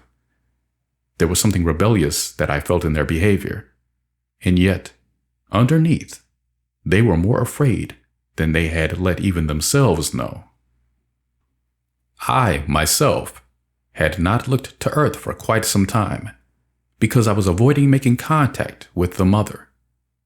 I knew that some healing had taken place on Earth, but I was not sure what the Ronalokas and the warriors were going to find there. The last look I had at the Ronalokas had showed me only the bravado they were projecting, and I had grave reservations about whether this was going to be enough to carry them through what they might meet now. I watched the Ronalokas and the Father Warriors until I felt they had reached Earth. As they drifted away from me, they looked smaller and smaller, until it appeared as though their light was a tiny ship in a great dark sea, searching for an unknown land. I had a strange and empty feeling. When I turned toward home, I asked the Father of Manifestation to do everything he could to help the spirits who had gone to Earth. Concluding comments. Any more lengthy understandings given now will have a tendency to diminish the impact of the story I have just given, and so I am not going to say anything yet, except that I advise you to seek the deepest levels of understanding in your own way and through your own experience. In time, you will understand everything you need to know, whether you have any certainty of this now or not. For I assure you that healing intent will find the healing it seeks. I now conclude this segment of the teachings in the way that lets you know the understandings given here are part of a continuum. Selah.